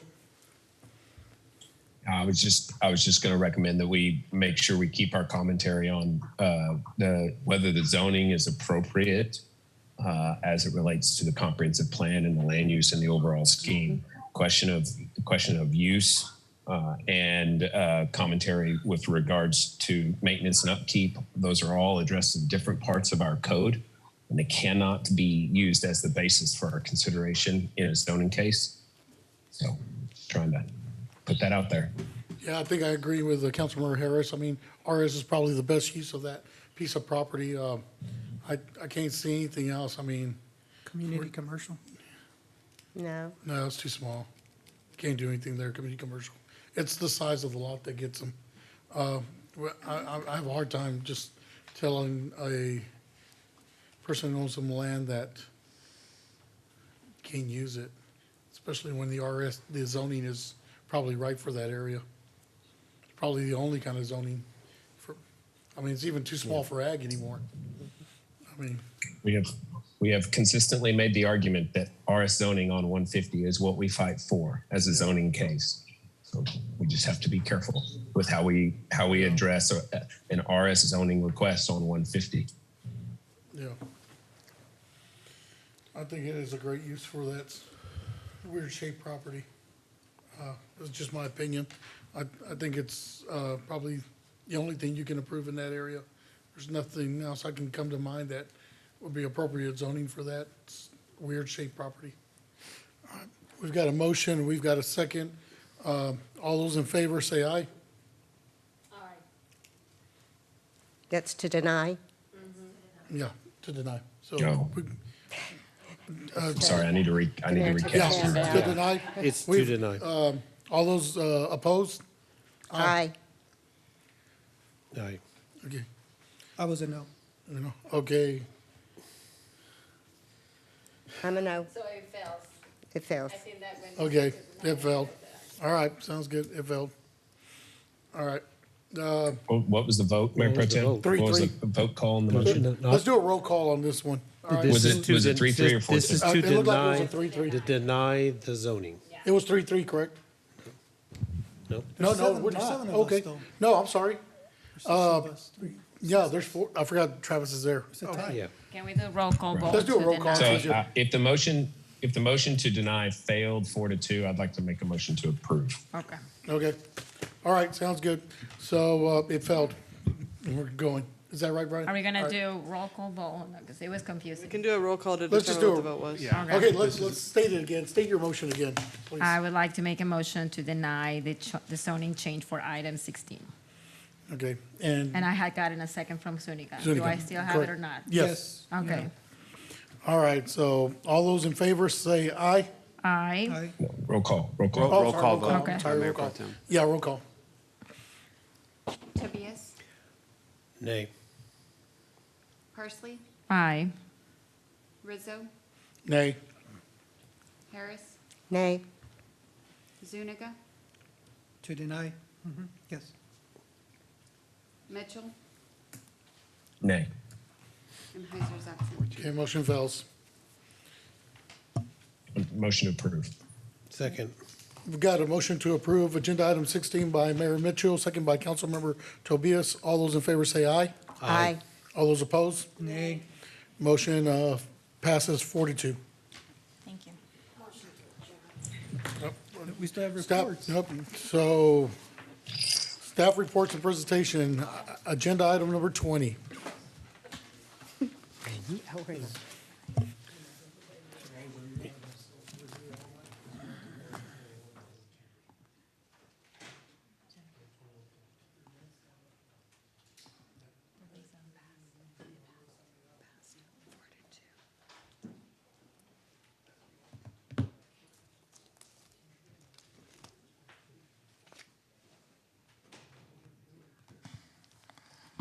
Good evening, Mayor and Mayor Pro Tem and Council. For the record, Mike Murphy, Director of Water Utilities. So the item before you is a good news item, and this is a status report on our roadway conditions, preservation, and CIP planning.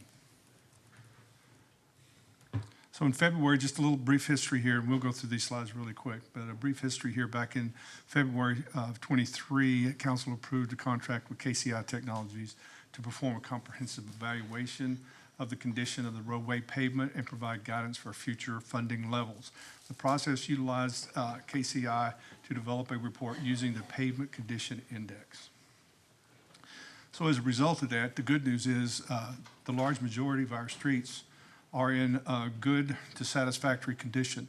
And we met with a contractor just today, and he was amazed at the condition of our roadways here, and that's a great testament to the hardworking men and women in the Public Works Department who maintain these streets. So the street capital improvement projects for the 5-year planning, right now we've got $1 million in our road rehabilitation program and $500,000 in our microsurfacing program, and you just saw City Engineer Barbara presenting a contract for Viking Construction to start work on the microsurfacing program.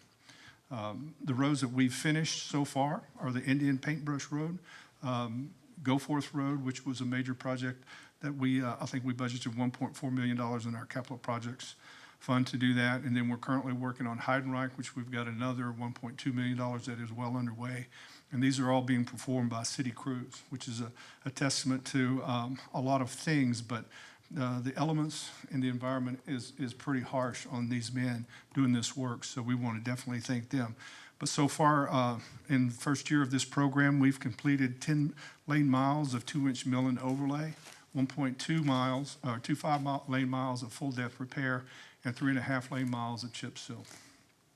And we've got more to do as we go into the year. We're about halfway done. So approximately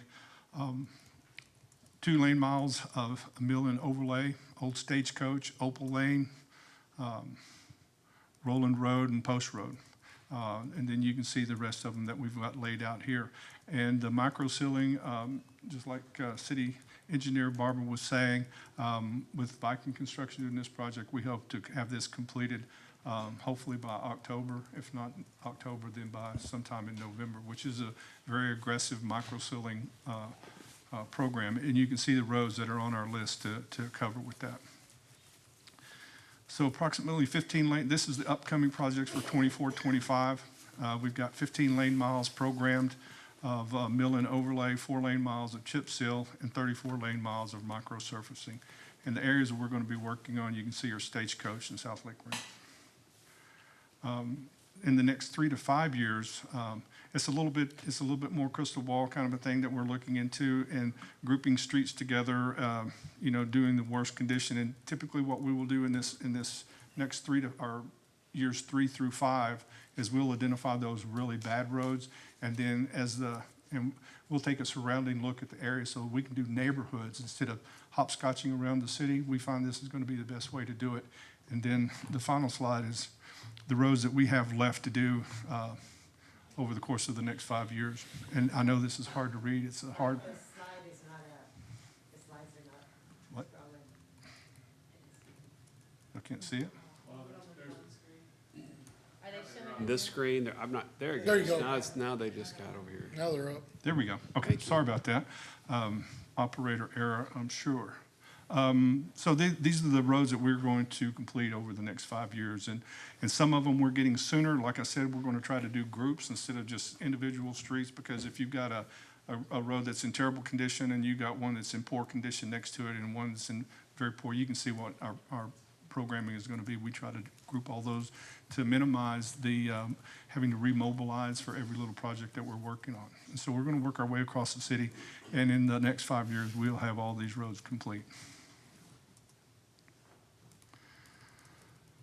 And then this is just our approach on how we do it, basically what I just described. And there's several things that goes into locating the streets, whether it's, you got a water or sewer line project, you want to do that ahead of the repaving or resurfacing. And so we take those into account, and then we try to be as money-wise as we can possibly be by trying to group these projects together and do large swatches of road instead of small pieces.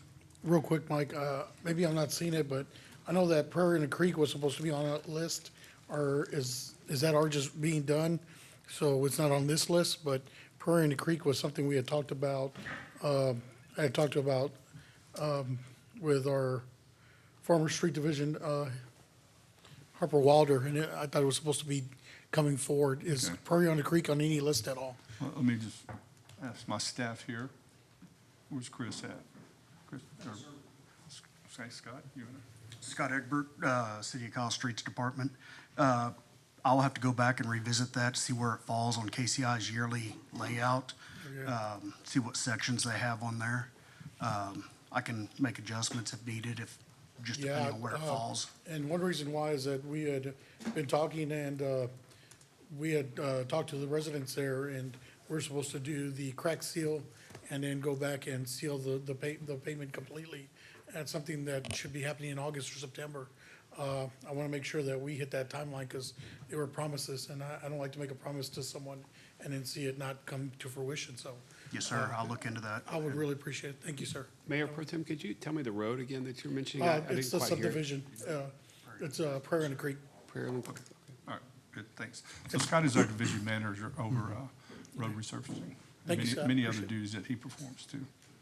So anyhow, that's the end of that presentation. It's a good news presentation. We're on track for this first year, and you'll see in our upcoming budget presentation that we're going to ask to expand that program from $1 million to $1.8 million for rehabilitation, and from $500,000 to $1 million for microsurfacing. You'll see that in our upcoming budget presentation. Thank you. That include the striping, Mike? Striping, all the other, is this just the microsurfacing? No Yeah, so striping? striping is part of our program. We've got a good striping team, and we're definitely going to be using those fellows to do this assist in this program. Real quick. Councilmember Tobias. Real quick, referencing your workers, the city crews. Yes, thank you very much for doing that. I saw Scott the other day at a gas station. He was completely filthy dirt, completely sweaty, but it was just saying that, we're knocking out Hyde Ride, we're getting it done as quickly as possible. But that just shows right there the dedication that these employees have and these guys with the street. So I wanted to say thank you to you, Scott, for being out there working really hard, especially because you are making a difference. Even though your guys are out there in the hot sun, you're out there laying down all that pavement, remember, you're doing this for all these people, for the residents. You're making sure that while you're out there paving that road, that they have a safe road to drive on. And so just remember that when you guys are out there working hard in that sun, that we all appreciate you guys doing this work. I just want to say thank you on that. Thank you, Councilman. Can We I tag appreciate along? that. We appreciate you all too. Councilmember Parsley. I'm gonna tag along onto what Tobias was saying, because I have seen your crews work nonstop. And it is very much appreciated. Also, the response time, like the minute that I message saying, hey, I have a complaint about this, it's like within 24 hours, then I see the crews. So that has never happened before since I got on council. So to me, it's just like, Jesus, this is really working now. So it makes me very excited. Thank you. Any other discussion? Okay, I just want to finish off with, Councilor Tobias brings a great point. It's really hot out there. Take care of yourself, take care of your guys, make sure we're taking appropriate breaks and we're staying hydrated. Anything we can do as a city to help out in that front, let us know. And then just know that we know the dangers out there right now with the extreme heat, and just take care of yourselves, please. Thank you. Something We'll I do that. ask. Thank you. Absolutely. Thank you. Any other questions? All right, thank you for your presentation, sir. He's going to stay up. He's got another one. Oh, yeah, no, yeah. All right. Yeah, I got this. This is good news too. I got some really good news on this one. Item 21, receive a report, hold a discussion, and provide staff direction on water utilities and public work department proposed budget and capital improvements plan for fiscal year 2024-2025. Presenter Mike Murphy. Yes, so thank you, Mike Murphy again, Director of Water Utilities. And the good news on this one is when we first made a presentation to the city manager, I think I had 80 slides. And so the good news is we've narrowed that down to just around 20 slides that I can go through very quickly. So that's the good news on this project. So here we spent a lot of time in the last 4 or 5 months since I got here on reorganizing 3 departments, water utilities, public works, and engineering. And so what you see here today is our new org chart, and we're going to get into this a little bit deeper, but so is now the Department of Water Utilities, and underneath that we've got the water and wastewater division, we've got public works division, and we've also got engineering. And right now we've got 44 full-time employees in water wastewater, 58 employees in public works, and then 13 in engineering. And you'll see that how this kind of comes together. And I know this is a big, busy slide here, and I'm going to go through it very quickly. But what we've done is we created a blueprint for the next 2 years for the Department of Water Utilities. Everything that you see here in blue is our existing infrastructure. The things that you see in green are our proposed employees for what we're calling phase 1 of the blueprint. And then what you see in red is going to be in phase 3. And currently we're asking for an additional 16 employees this year in water utilities. Did that switch? No. I'm sorry. My thumb went too fast. Okay, so this is the org chart for Public Works. Same format. What you see in blue is our current infrastructure for employees, our organizational chart for employees in Public Works. What you see in green is our proposed phase 1, which is fiscal year 25, and what you see in red is fiscal year 26. And this is a little bit different because one of the things that we're doing is we're looking at creating a department or a division of traffic and transportation. This is going to be new for the city, and what you see on the right side of the chart there is in yellow is what is our currently proposed org chart for this department.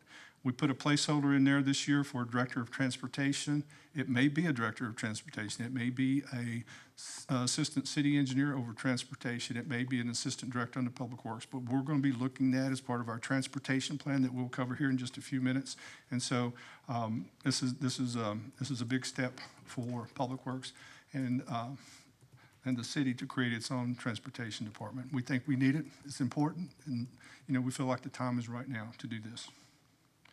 Okay, so this is engineering. Engineering, when they had a very flat chart, you had all 12 engineers working underneath Leon. It was a very flat chart. And so I think we were about to kill Leon with all the work that we were putting on him to do that. So to his credit, he's doing a great job, but we want to bring up Lou Zhang. So Lou, raise your hand. So she is the assistant city engineer, so we're giving her more responsibility, and we're going to take some of the load off of Leon so that he can spend more time on doing those things that I need for him to do. I'm just kidding. So, but anyhow, so this is a reorg that we're doing for engineering, and everything you see in blue is what is existing, and what you see in green is what we're proposing in phase 1 this year. And the critical ones that I think are going to have the most immediate impact, not that they won't all, but the land acquisition manager and assistant to the land acquisition manager and the org chart. And so, as you know, probably more than anybody else, how many projects we have that require easements, land acquisition, negotiations with homeowners and landowners and stuff like that. So we feel like it's about time to bring these two positions on board. And this is going to take a lot of burden off of the departments on having to track all this stuff down themselves. So we'll be able to have these two positions to take over that responsibility. And then we want to identify a project manager specifically for parks and recreation projects. Okay, so that gets you past the structural part of our organization. And so now we're going to get it quickly. I'm going to go really fast here. So some of the successes and highlights, I'm not going to go through every one of these. Most of them you know, you live these every single day. You see our men out there working hard on these projects. So we had several projects completed in our mill and overlay program, and they're all listed right there. And equally as tough a job is the sidewalk construction projects that we've been working on, whether it's sidewalk repair or construction and potholes. All these things. We initiated a curb repainting program. Has been very successful so far this year, and we're very pleased with the response that we've been getting out of that. And then, of course, the pavement management program, which we just talked about. And then in the water side of the operation, the expansion of the wastewater treatment plant. It's a big project that we're very excited about and happy to be working on. And then we've got 44 active CIP projects. 40 of them are in design and close to bidding out, many of them, and then 4 under construction. And then we got our big project that council gave us money for, emergency funding for the 1626 Arwa water take point that you see. It's just on the other side of the overpass on the, I guess it's west of HEB. I think that's right, west of HEB. And that is a big project, and we're going to be giving you an update on that along with Arwa. At the next council meeting, they're going to talk about their pipeline project, but I've also asked Tim to put together a presentation on the status of the 1626 project, because that was a $25 million ask that council approved, and we want to show you the good work that's going on right there, and let you know that project is on schedule for February 25, which is it's a big step in its own right. So that we're very excited about that. And then sidewalk master plan. Everybody know that that's underway. Several of you attended these open houses that we had a few weeks ago. And then the city staff is also working closely with Hayes Independent School District, because when we install these sidewalks, we want to make sure that everything is we're working with them on their bus routes, because it could have an impact on that. So we're working very, very closely with the Independent School District leadership. And then, of course, we have well underway, we've got the water master plan. So just laid out quickly, the 16 employees that we're asking for in water and wastewater, you can see them all listed there. And then Public Works, we're asking for a total of 8 employees, and engineering a total of 4 employees. And this for this first year, we'll add 28 employees to our existing portfolio of employees. Water utilities proposed budget contractual services. These are things that we're asking for this year. We got the transportation master plan, which I talked about earlier, that will tie into our traffic transportation division. And then we're going to design that based on recommendations of the transportation master plan. And this is something that's sorely needed. This is something we talk about almost at every city council meeting, is traffic and transportation.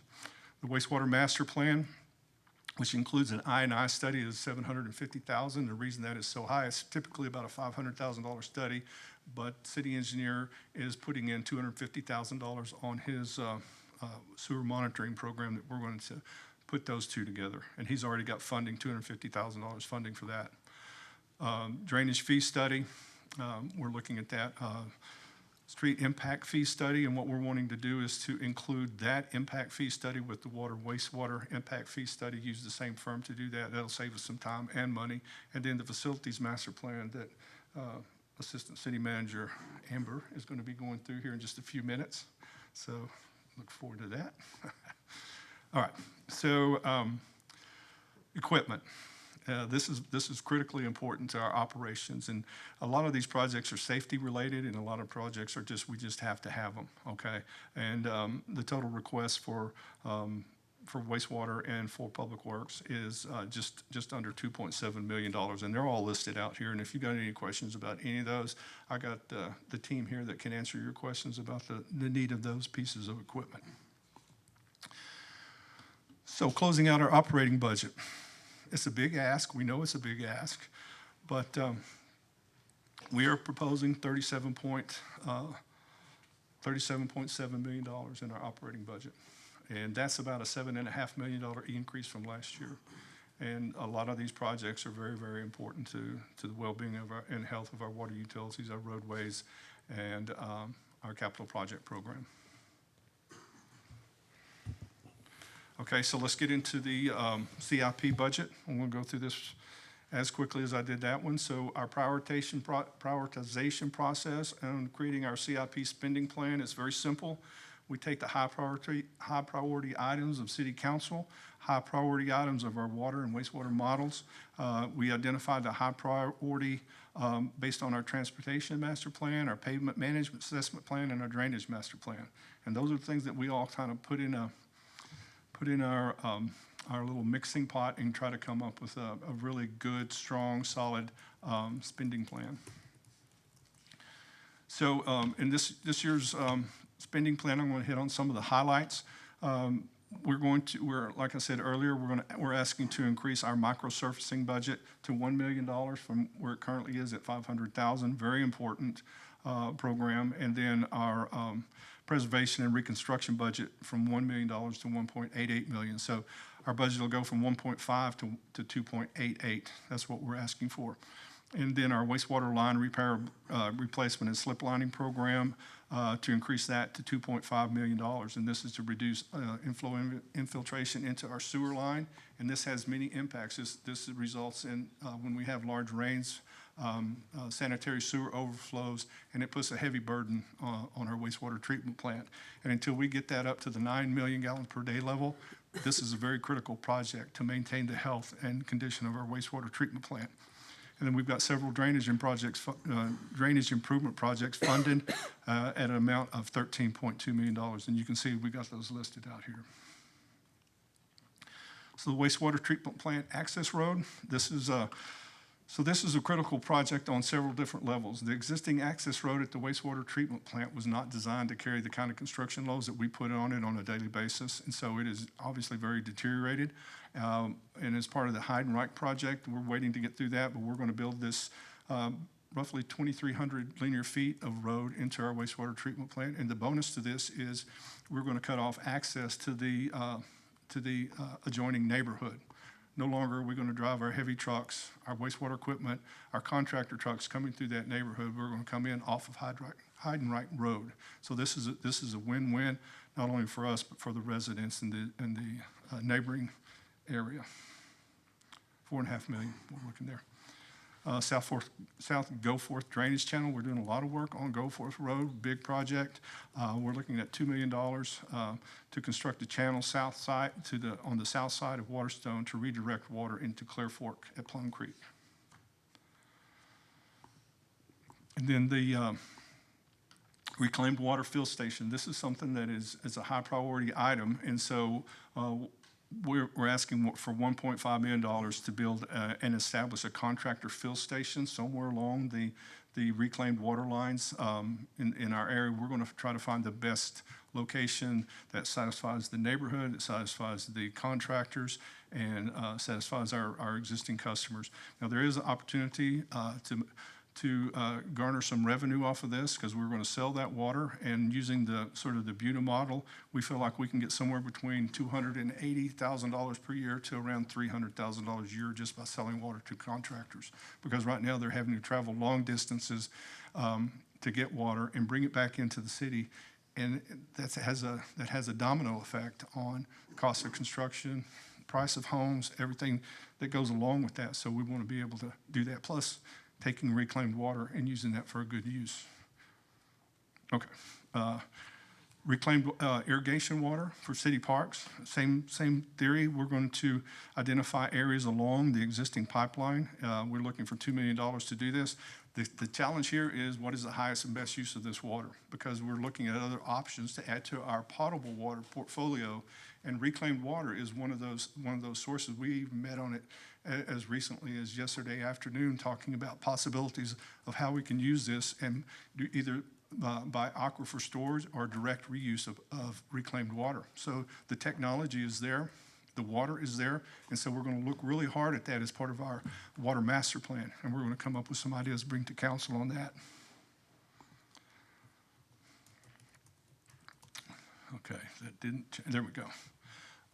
So the other thing is we want to be a good neighbor to our businesses and residents, and if you have a business or a home next to a wastewater or water facility or a lift station, it can be an issue. And it would drive me crazy too if I lived next to something like this and the city wasn't taking care of it. So we're looking at a masonry fence project to replace all of the chain link fences around our 12 water facilities and some, maybe possibly some of our lift station locations that have that. We're looking for $3.1 million to do that. I think this will be a big benefit to the city, especially those who live next to or adjacent to one of our facilities. Yeah, Mike, on that fence, I'd like to see it as high as possible on the resident side, so that way the air will escape a different route. I don't know if it'll make a big difference, but hey, everything we do as a city to try to eliminate some of those odors would be important. But if we could get it as high as we can on the resident side, it would be great. Yeah, so working with Will and his team and Melissa and her team, we're looking at 8 foot to start that. And not only we're looking at replacing it for all of our facilities, but all new facilities that we build in the future that becomes part of the program that we give to the contractors when they want to develop a site, which includes some type of water utility facility. If I could just add on that real quick, since we're talking about adding the fencing. We recently had an issue again in Waterleaf whenever there was something that leaked through to where we had to get it repaired. Are we looking at adding those odor filters or tanks that was mentioned before? I don't know if they have them or not. Is there something that can help eliminate some of those odors? I see what you're saying. Yes, Yeah, I thought you said odors. it's something, Okay, so I don't odor, think it yeah, was absolutely. I don't think it was added in the budget. Yeah. Or when it was built, but it's something that may be Yeah. needed. I'm just trying to. At all of our list, you're talking about at our lift Yeah. stations? Yes, Yes, yes, sir. So we're definitely looking at, and I, believe it or not, since I did an interview a couple of weeks ago, talking about the odor problem we had at the wastewater treatment plant, I've got people coming out of the woodwork telling me that they've got a newer technology on how to deal with odors at lift stations and wastewater treatment plants.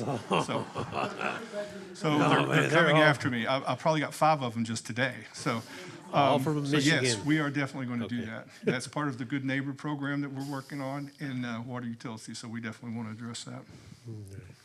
That's good. I'm sure they're from California too. And so here's another big one. As you can see, we're trying to hire all this additional staff. So as one of the things that we need to do is to find the land to build more offices and operation facilities. So this request here is for land acquisition for a site to put in water utilities administration and operations, which we think also will include, and you'll hear Amber, I don't want to steal all of her thunder, but one of the couple of things that we're looking at is a fleet facility where we start maintaining and managing our own fleet, which is critical, instead of renting equipment from a contractor.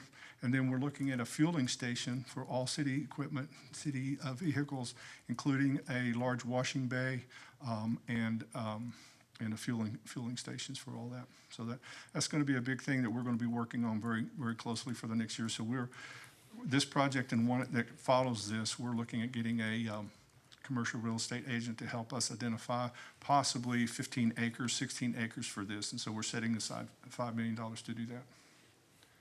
Mayor. Councilmember Harris. Are we looking at converting some of the fleet to EV? Yes, we are going to look at that. That's something that we've been discussing with Enterprise, but we have to find the right use for it if we can possibly do that. But we are definitely looking at that as part of our new fleet. So charging stations are included in the It would, if we build our plan? own fueling station, for sure, there would be charging stations associated with that.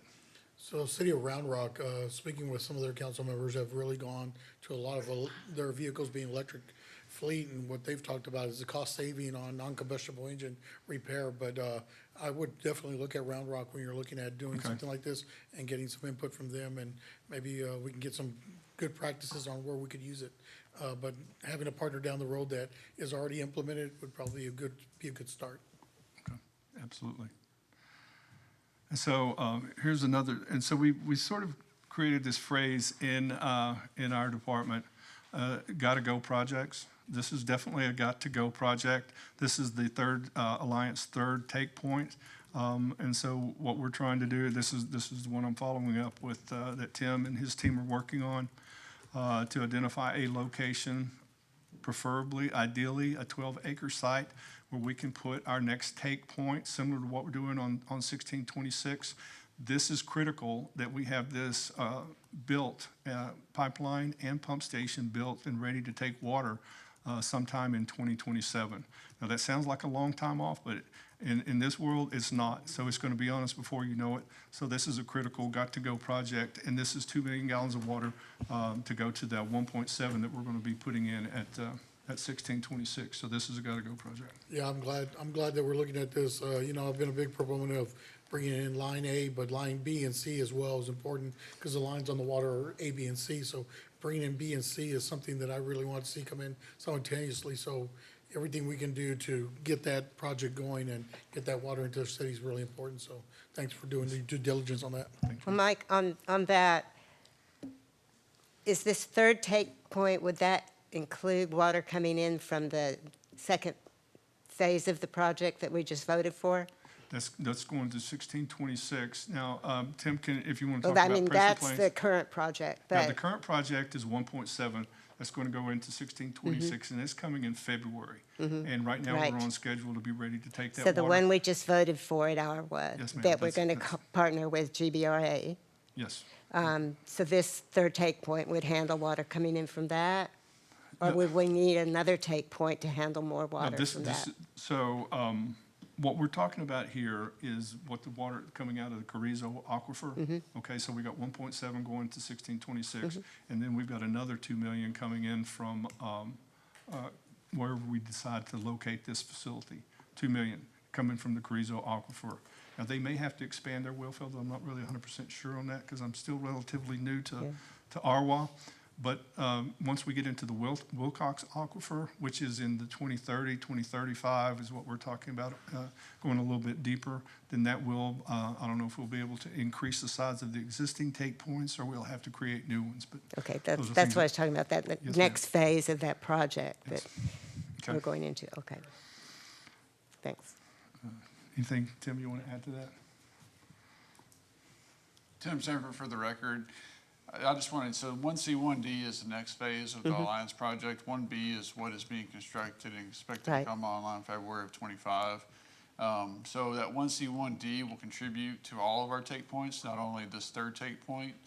This was identified, the third take point, in our modeling that we've conducted with an engineering firm as a need to sustain our demands in pressure plane number 2. So our participation in the Alliance project going forward being much greater with the support of council and staff it was sought as necessary to have this as a take point to accept that water and be able to distribute it appropriately in the water system. So hopefully that answers your question. I think so. Okay. If not, let us know. My knowledge is about here, and it needs to be about here, You and but. I are learning together, so you and I are on the same page on that. Thank you, Tim. Yeah, thank you, Tim. I appreciate that. Any other questions? Okay.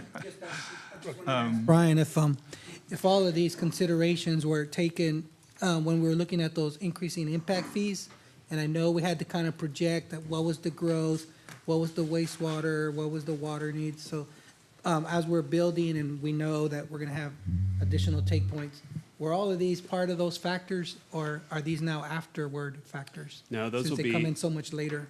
right, so those will be, some of these will be new costs, and when we have our new water master plan, a lot of those will be new costs that weren't considered as part of the impact fees. So one of the recommendations that we'll have is to update the impact fee calculations based on that new capital plan that we Right. come up with. We won't know all the water master plan until, I think it's late this year, maybe Yeah, the so first we'll- part of we'll- next year before Right, we they'll get all start those delivering together. information to us late this year, but it's really first quarter of '25 when we expect to have the master plan completed. And I think one of the comments council had the last time we looked at the impact fees was to make sure we were updating those on a more regular basis. We absolutely agree with that. So as soon as we have all that cost information, we'll plug that in, update those fees to make sure we're recovering as much of that cost from new development as we possibly can. I think that's one of the challenges that we've had, is that the fees haven't kept pace with the costs that are out there. And in some cases, all of the costs weren't identified. So that's what we're trying to do. Thank you for that. Yeah, I remember you telling me that you had to have a plan in order to kind of capture it. So without that plan, you can't just say, I'm going to bump them up, because you don't have them allocated yet into projects. So- That's right. And that's what we've been working very hard with Mike and his team to get all those details put together. Thank you very much. Okay, thank you. Moving on, Mike. So, over the course of the last 4 or 5 months, we've put a program in place where we're trying to identify single points of failure in our water system. And I know that sounds kind of eerie and kind of gorish, but that's the business that we're in. And so you'll see this in the next few slides, that we've identified single points of failure. And what that means is, if this system goes down, then it puts great stress on our water system. And you know what results after that. So supervisory control and data acquisition, known as SCADA, is we have identified this as a single point of failure in our system. This is the remote system that we control our entire water and wastewater system from this. And right now, it's antiquated. It's failing on a regular basis. And thanks to the great work of the men and women in our water and wastewater department, we're able to hold it together. But it takes a lot of effort. And as recently as yesterday, it completely shut down. So what that means is everything goes into manual operation. And that puts a huge bind because of the size of our operation. And then we're getting false reads, and there's just so many things associated with it. So what we're going to be doing in the second council meeting in August, we're going to be coming back to council.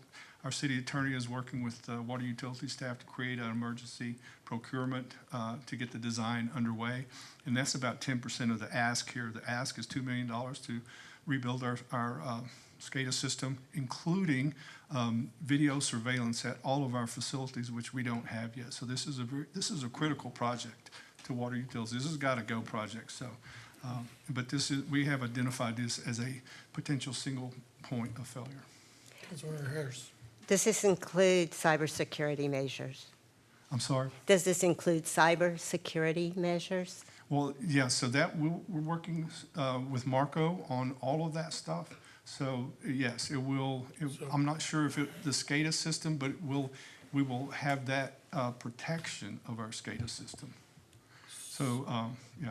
Because that's a concern for me. It's if we get a cyber attack on any of our critical systems, then it could happen to any Amber sent city. me an email not too long ago about that very thing. So definitely we're working on that because she's my boss. You know, Yeah. get in Yeah. there. But yes, I'm sorry. I'm just Councilmember kidding. Harris. It's late. I'm just kidding. But yes, absolutely. We'll Thank do you. that. Councilmember Harris brought up the point that I was going to make. When we're looking at SCADA system, I know we had, when we first started looking at SCADA, we started looking at cybersecurity, who had the best cybersecurity out there. I don't know if that's something we can do in-house. I don't know if that's something we need a team that just focuses on cybersecurity, because we've seen a lot of municipalities, a lot of hospitals, other entities held for ransom, right? Ransomware is really bad. So making sure that we have the best SCADA security that we can get is really important for me. The other thing is, if we're going with SCADA, we're going to go AMI, because it's something that I've really have pushed for in the last 3 years is AMI, maybe 4 now going by. And the reason AMI is so important is that as we're looking at water conservation, when we have leaks that are going identified for a long period of time. I mean, that's something we could have prevented with AMI. So I'm still going to be a big proponent of AMI. I think it's the best thing out there when it comes. I've seen it in action. I saw, Fredericksburg, which is a smaller municipality, has AMI. They were able to, during the freeze, they were able to detect their leaks and go from larger leaks to smaller leaks, really maximizing their staff in a way to not lose so much water. And our staff did really good. Unfortunately, we're relying on site or calls for broken lines and stuff like that. AMI would have identified all that. Our staff would have been able to put in a plan and being able to attack the leaks from larger to smaller leaks instead of us being all over the place. So I'm still a big proponent of AMI. I believe SCADA is great, but if we have the right security in place, so just my thoughts. We're 100% on the same page on that one, Councilman. We are moving forward with our AMI plan as we speak. We're meeting regularly with our existing contractor that provides our water meters to us. And so we're moving forward with AMI. We've got a very aggressive plan. We've got $2.9 million in our current budget to address that. And so we are definitely moving forward with that. And hopefully by the end of this year, we'll have something in place on that. So we're being very aggressive with that because that is another gotta-go project for us. We're going to hear that over and over again. So, Just to jump in, Mike, yeah, so as to Councilmember Mayor Pro Tem Rizzo was saying, I was listening to reports like the city of Mexico is in a water crisis, right? And 40% of their water is lost, leaks in their infrastructure. So I remember when you were up here and you were talking about the water conservation, and I asked for, how do we get residents water reports so that they can know if you could save this much water, what the conservation impact would be? And I think you said you didn't have the technology to do that right now. So, so are we thinking about that yes, in all this absolutely. that you're presenting? Yeah, so we're absolutely working on that. We have a water watch meeting on a weekly basis with the city manager and with the two assistant city manager over here, and we kick around ideas. And so yesterday, it was a big emphasis on how we get the messaging out with Rachel and her department, and they've got a very aggressive and I think a first-rate plan that we're getting ready to launch here within the next. I don't know if Rachel is still here, but within so we're getting ready to launch that quickly, and it's going to and everything dashboard everything that you want to know about water utilities, we're going to put in that. But it's going to be very strongly weighted towards water conservation. And so we're working on that. So our water conservation plan is going to be 365 days a year. So we're going to be working on that. Because I think, if I may add up to that, I think at some point we discussed just sending education or putting education out with our communications department. When you brought up the grease trap. Yeah, in Public Works, right, just updating that. I think you guys are going to be very happy with what we come up with on that. It looks really good. So. All right, moving on. All right, so quickly, roundabout and corridor beautification. This is something that council's been talking about for several months now, and so we're putting a $1 million placeholder in here to focuses on landscaping, lighting, and branding strategies for our roundabouts and corridors. So we're excited about this project. This is important. Mike? Yes, ma'am. Just to reemphasize, my emphasis is lighting. And yes. I'm very aware that the PEC has offered, I don't know to us, but I know to other cities, funds for street lighting that is highly inappropriate. Okay. And, I want us to be sure that we are using the most up-to-date lighting standards, the most up-to-date color tones of lighting. The bright whites just don't cut it. And that we really care about the health and well-being of our residents as far as lighting is concerned. Yeah, so this is something that we've talked about on several projects is adhering to the dark sky effort, and we'll definitely do that on this project. Our upcoming projects too, that will definitely be something that we'll look at. This is if I could, this is just to try to provide some level of funding for the branding and beautification program that we talked about with the roundabouts. Coleman and Associates presented a meeting or two ago about the concepts we were looking at. So this will provide some funding It's somewhat of a placeholder right now because we don't have the design, so we'll have to look at how we're going to do that. But I know lighting on several corridors has been an issue. I know Councilmember Tobias and I have had some discussions about Daisy Lane and some other areas. And so, but we want to be sensitive to, the right way to do those things with the dark skies. And I think any type of project we're going to bring forward is going to be cognizant of that.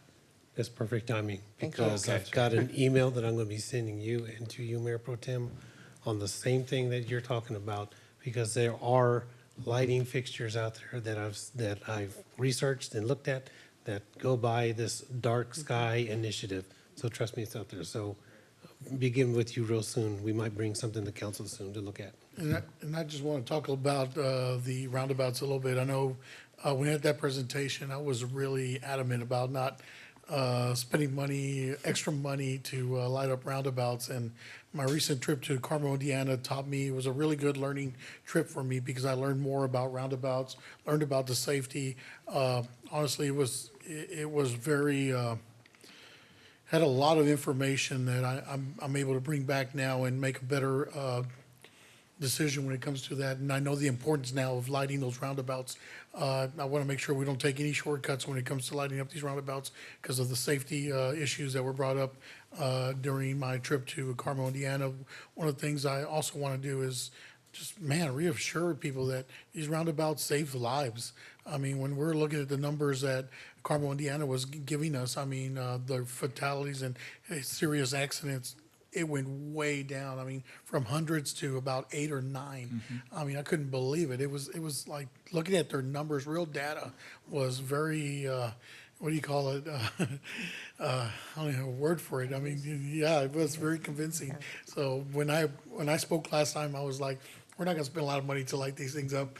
Now I'm like, for the safety and for the safety of the residents, let's light them up. Let's make sure that we have really good roundabouts and that we do our due diligence to make sure that you can see them when you're coming down a dark road and that we keep everybody safe. So I just wanted to clarify that. I had a change of heart on my last statement. Good. Roundabouts are awesome.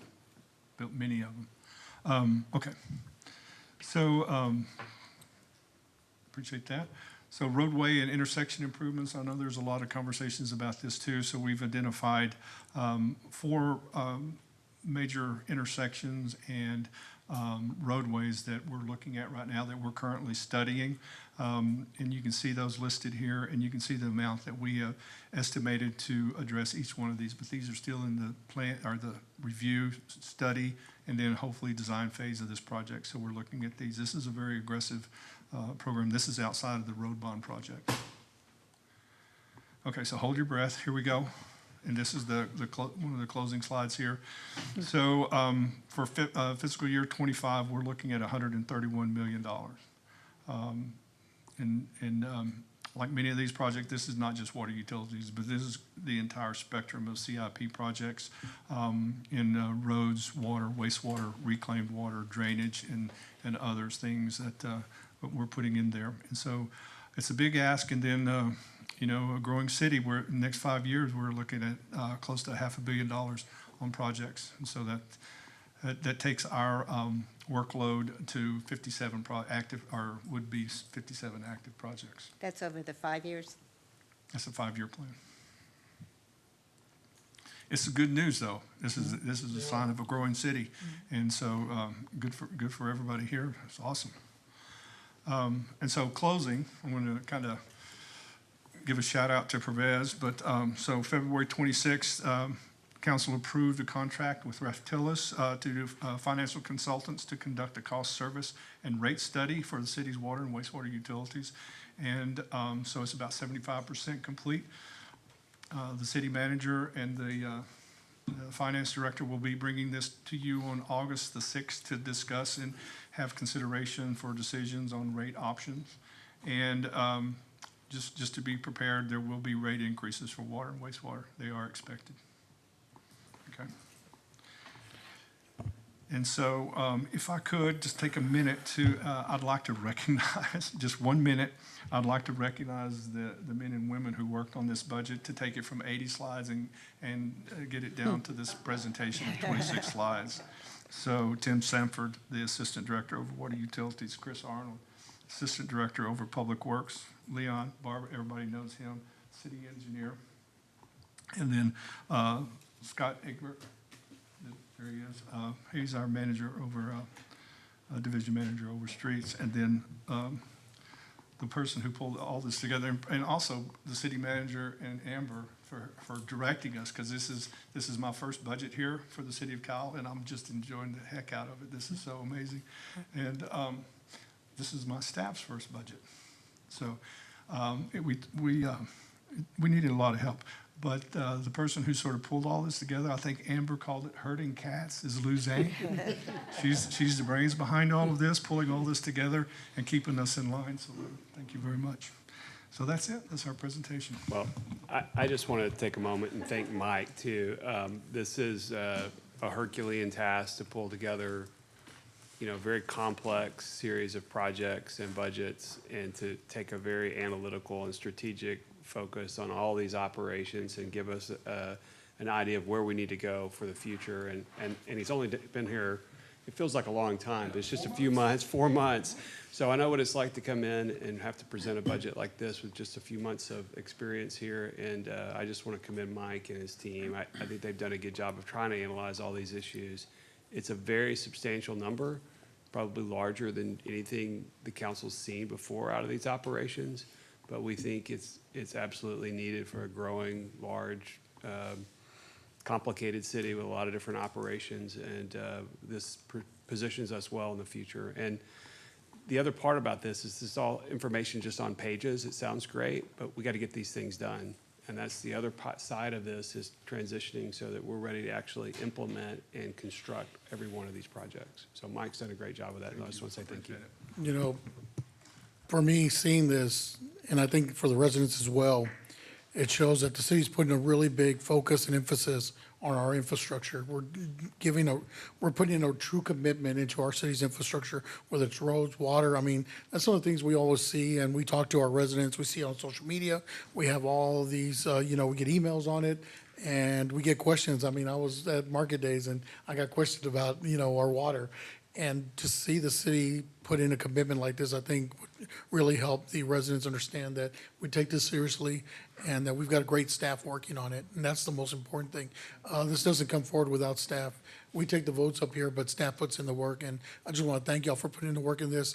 I look at this and I'm like, wow, we're really, as a city, going to commit to doing some major projects and bringing some good infrastructure. And when I'm looking at funding, as we grow, that burden, spreads out over more residents, keeping the cost as low as we can on the residents that are here right now.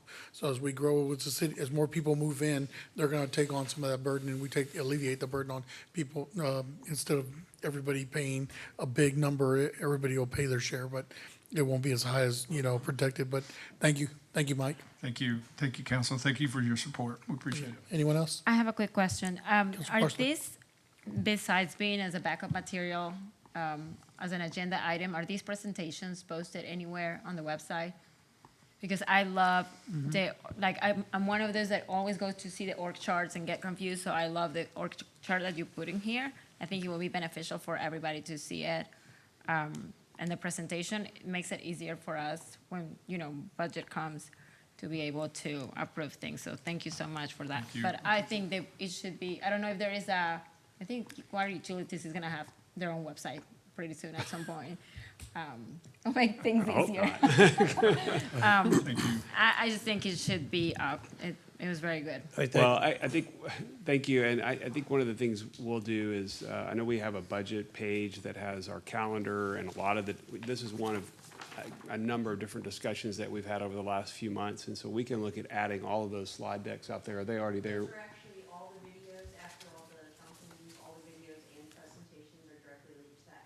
Okay, so we've got an FY25 page that has all of that on there. I couldn't recall if we had that. So it should have all of this information, and it's a number of these discussions that we've had, whether it's been fleet or facilities or compensation, whatnot. They're all there, so you'll be able to see them. And just to briefly add to what she's saying, we get emails from residents. They're always sending us, what are you going to do about the water? You got all this development coming in through. How are you going to pay for it?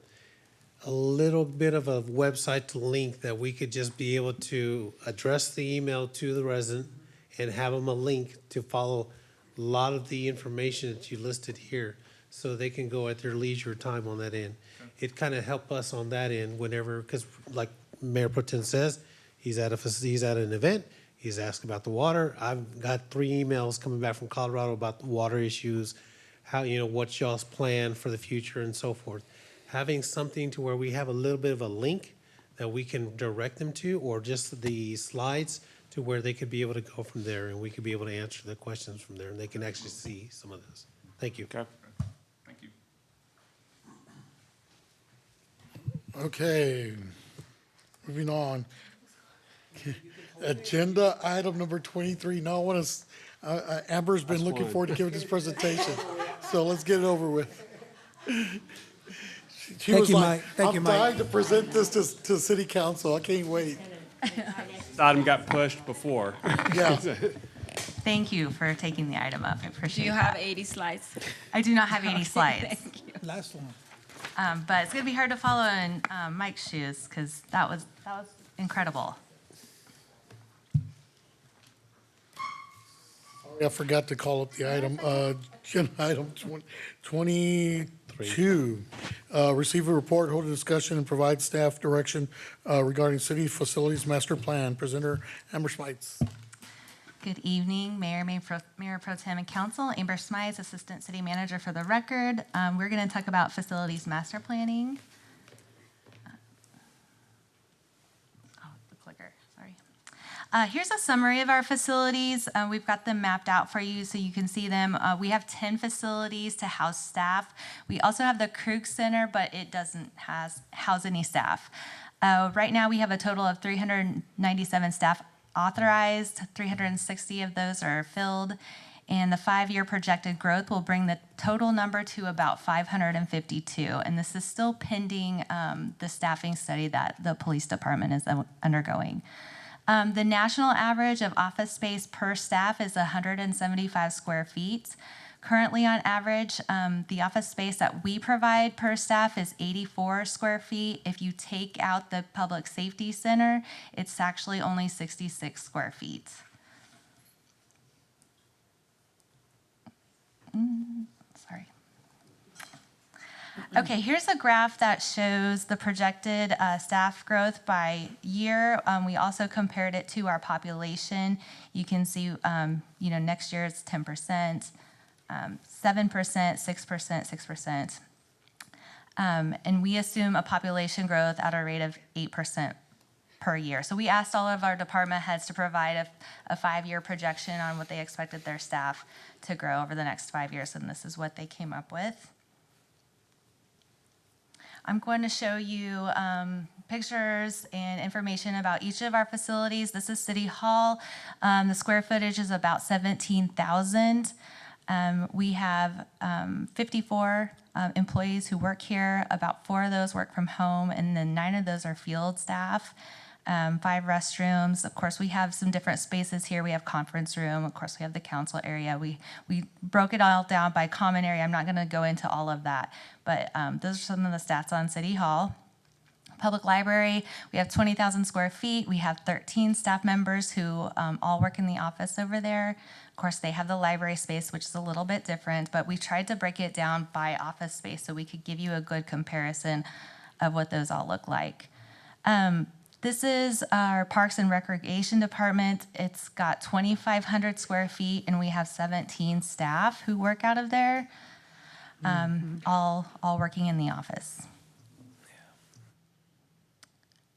This is our wastewater treatment plant, 4,000 square feet. The office working area, we have 709 square feet of working office area. We have 7 in-office staff there.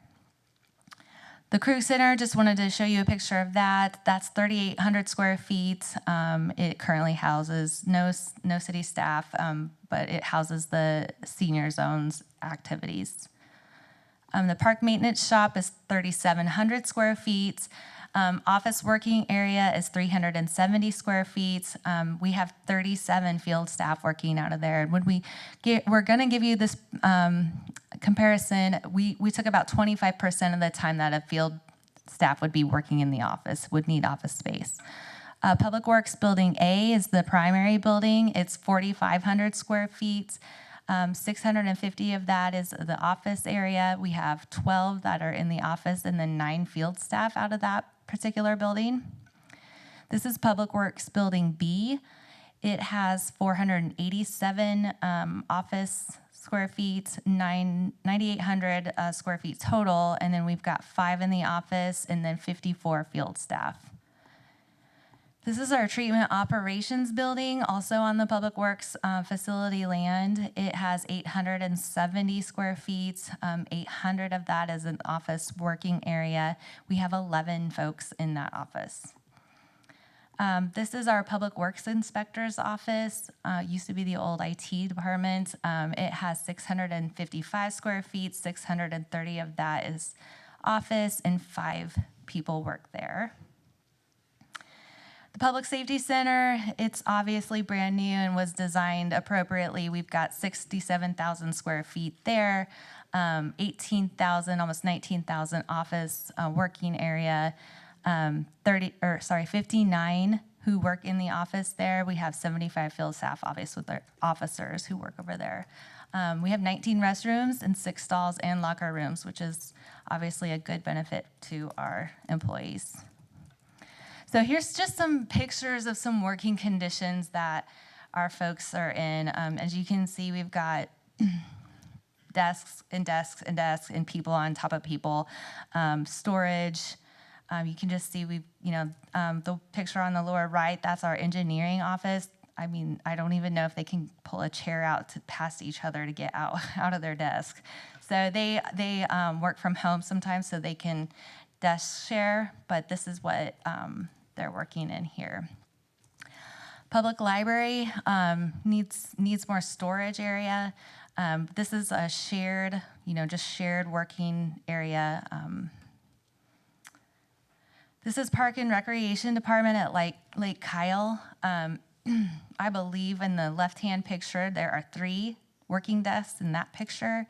You can just see boxes, file cabinets, desks, really not, it looks like someone's not even at an appropriate desk there. And then to the right, you see we have our hallways are cluttered with storage. More pictures of PARD. I mean, again, you can just see wastewater treatment plant, not as crowded. This is, the left is our I just lost the word for it, where we analyze chemicals and things like that. And then on the right, water testing lab. Yes, sir. Thank you. And then in the middle or in the bottom right-hand corner, you can just see that we're running out of space. We've got file cabinets out in the middle. We've got some storage out in the middle of what should be a lobby area. Here's our office working area at the treatment plant. Again, many people in the same office, storage issues. Here's the Krug Center, just in case y'all haven't been in there. I think y'all have, but I wanted to make sure the public got to see this. It's open space there. This is our park maintenance shop. This is where they work, eat, take a break, do everything, store things. And then this is our maintenance shop, and you can see how crowded it is with our equipment, and makes it difficult for our techs to do their job efficiently and well. This is Public Works Building A. Again, multiple people in the same office, lack of storage. We've got workstations and hallways here. Public Works Building B, where we house most of the field staff. Again, multiple office sharing, storage issues. This is treatment ops. This is where they take breaks, work, eat. They do everything all in this small space. This is the Public Works Inspector's office. More of the same. You can see we have a window air conditioning unit there. Public Safety Center, obviously newest facilities. We have adequate space there. I also wanted to touch on that we are trying to pursue other property and the 1500 Daisy Lane property could provide opportunity for some of our recreation needs. So office space comparison, so the national average, like I said, is 175 square feet. We have the Public Safety Center at 244 square feet for an office. So the solid line is the 175 square feet. The dots below that, significantly below that, show where we're at with office space for our employees. And I added this little dotted line in here. This is a minimum office size around 70 square feet of what you would consider suitable for call center type environment. And you can see a lot of our facilities are below even a call center, even if we didn't want to look at the national average.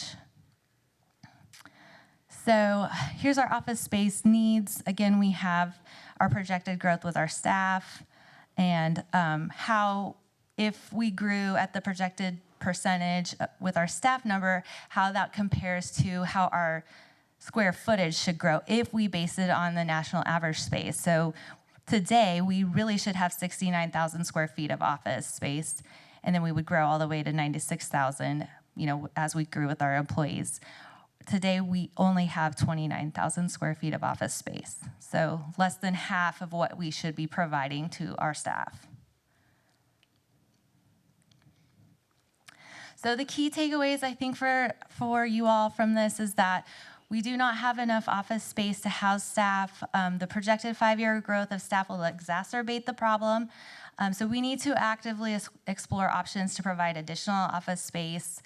A couple of the things that we talked about tonight was the $5 million for the land acquisition for the Kyle Water Utilities office space, related operations, and then fleet and fuel.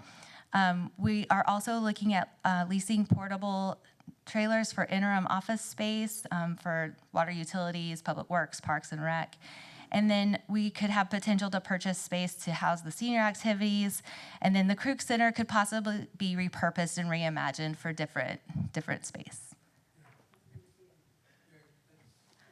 Yeah, but any kind of different space. Well, it's we've a got, possibility. We got the upstairs. The upstairs could be an office. Sure. So you could do that, and we'll figure it out. I mean, right? That was, that's something we're going to think about.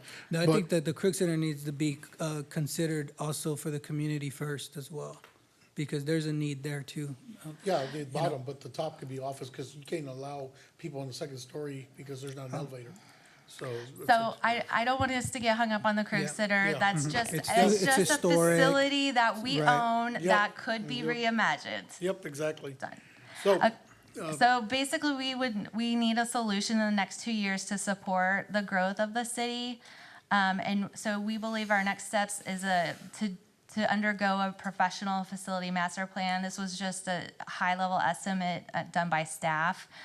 To talk about that, we would have a spatial needs assessment of about $100,000. They would develop a projection of future space needs, assuming a 20-year horizon, identify opportunities to optimize our current space. So, what does that mean for City Hall? What does that mean for the library? All of those things. And then address our entire operation, including storage rooms, which we really didn't get into tonight, and conference rooms, parking space, restrooms, administrative uses, and then all of those ancillary uses that go along with operating the city. And then we should consider a new facility. In the master plan, we need to think about new facilities, renovation and/or addition to existing buildings, just to improve our efficiency and work performance. And that's all. Just to, I know it's late, but just to piggyback on that, we just wanted to bring this issue to your attention and make sure that we put some funds in the upcoming budget to start addressing this. And as we start looking at potentially City Hall and downtown office space, we feel like this study will be very important for us to figure out, well, what should we build? How big should it be? What's the time horizon we want to look at? Parking, all those things that kind of go with it, we'll be able to kind of give a more complete answer on that. But there are some operations that will require immediate attention, and parks is probably my highest priority of looking at that facility. It's abysmal, and we just simply can't get the kind of services that we're going to want to have at our parks operation with that kind of facility. So we're going to be bringing that forward to you very quickly. I know Mike's operation He's got a lot of very technical kinds of positions, 28 staff members that we're potentially looking at bringing up in this next budget. We've got to have a place for them. So we're going to have some temporary solutions as we look for that longer term. But we wanted to get that in front of you so you could see it. So hopefully this is helpful. I know it's a lot of information, and it's not hopeless. We'll have lots of solutions for this, but it does take time to get those developed. We're also looking at the Public Safety Center. We're going to be transitioning some employees from City Hall to that facility to more maximize that space. There's actually more office space for city employees, not the police department, for city employees, general administration space. There's more office space there than there is in City Hall. So we're going to be transitioning some employees over there, freeing up some space here back at City Hall, and continually to try to manage all that as we grow. Yeah, it's definitely growing. I know that the city took a smaller portion once we brought the dispatch back. So we, I don't remember what the original allocation was, 14% of the building or something like that, very little, I know. But when we brought back the, dispatch, we cut into that portion as well. So I know we're limiting out there as well, but yeah, this is something that we need to address pretty quickly because we go to Parks and Rec. People are crawling over each other, and it's almost all our facilities, right? So yes, sir. Yeah, I appreciate you bringing this forward, Amber, and yeah, it's something we need to take a deep dive in and hard look and really get going on a plan. Good. Yes, sir. That's a gotta-go project. I like that, Mike. We're gonna keep that. We'll get some T-shirts made. Could we look at, like we did with the 1500 AC, to really start looking at some of the structures that are built now that are for lease around, whether it's in the Target area or like on the side of the highway? I know there's a big, the RV park that used to be there is now empty. It's a huge space. Absolutely, yeah. I mean, if we're looking for temporary solutions like we did with 1500, looking at existing buildings now and saying, hey, look, could we get a 1-2 year lease, get people moved in quickly? Also, when it comes to Lake Kyle, finishing off the rest of the parking lot all the way down, or maybe expanding it out, just different options. But I think as I drive around the city, I know I see some little small sections of the developments that are for lease, or that, whether it's an office space or whatever. Even if it's just maybe moving a specific section of the city into some of those areas could help alleviate some of that space that's needed. I know we all want to be centralized. I know it's nice to have everybody close to us. But if we have to spread out a little bit, maybe that's the option that we have to look at. And you never know, the business next to them eventually will move on, and then we can acquire that. And it's just something to look at for the immediate solution. We agree. We'll take a look at those. Yeah. We're always on the look for I'd some other like to- properties. Yes, sir. I'd like to emphasize there's very little office space available in the city of Kyle that's vacant. I've been looking, so Yeah. almost none. There's just almost none. So, I think We're I growing. agree with those. We'll look at opportunities to do that. I think one thing I want to be careful of is sometimes you see the facilities that we have and how they've been built and added on to ad hoc with different things. They seem at the time to be cheaper alternatives than building your own building or investing in something, but over time, I believe they cost you a lot more by doing that. So that'll be something we have to kind of weigh into. If there's a good facility that's a good size, it makes sense, we can look at that. But we want to think long-term, what do we need, that 5 or 10 years? And, it's certainly construction, it seems like it never seems to go down. So the sooner you can build it, the cheaper it seems to be. That's all we had for you on that. All Any right. other We do appreciate Any the more time. questions? Thank you. Thank you, Amber. Motion to adjourn? So move, we are adjourned. Motion by the mayor, second by Councilmember Parsley.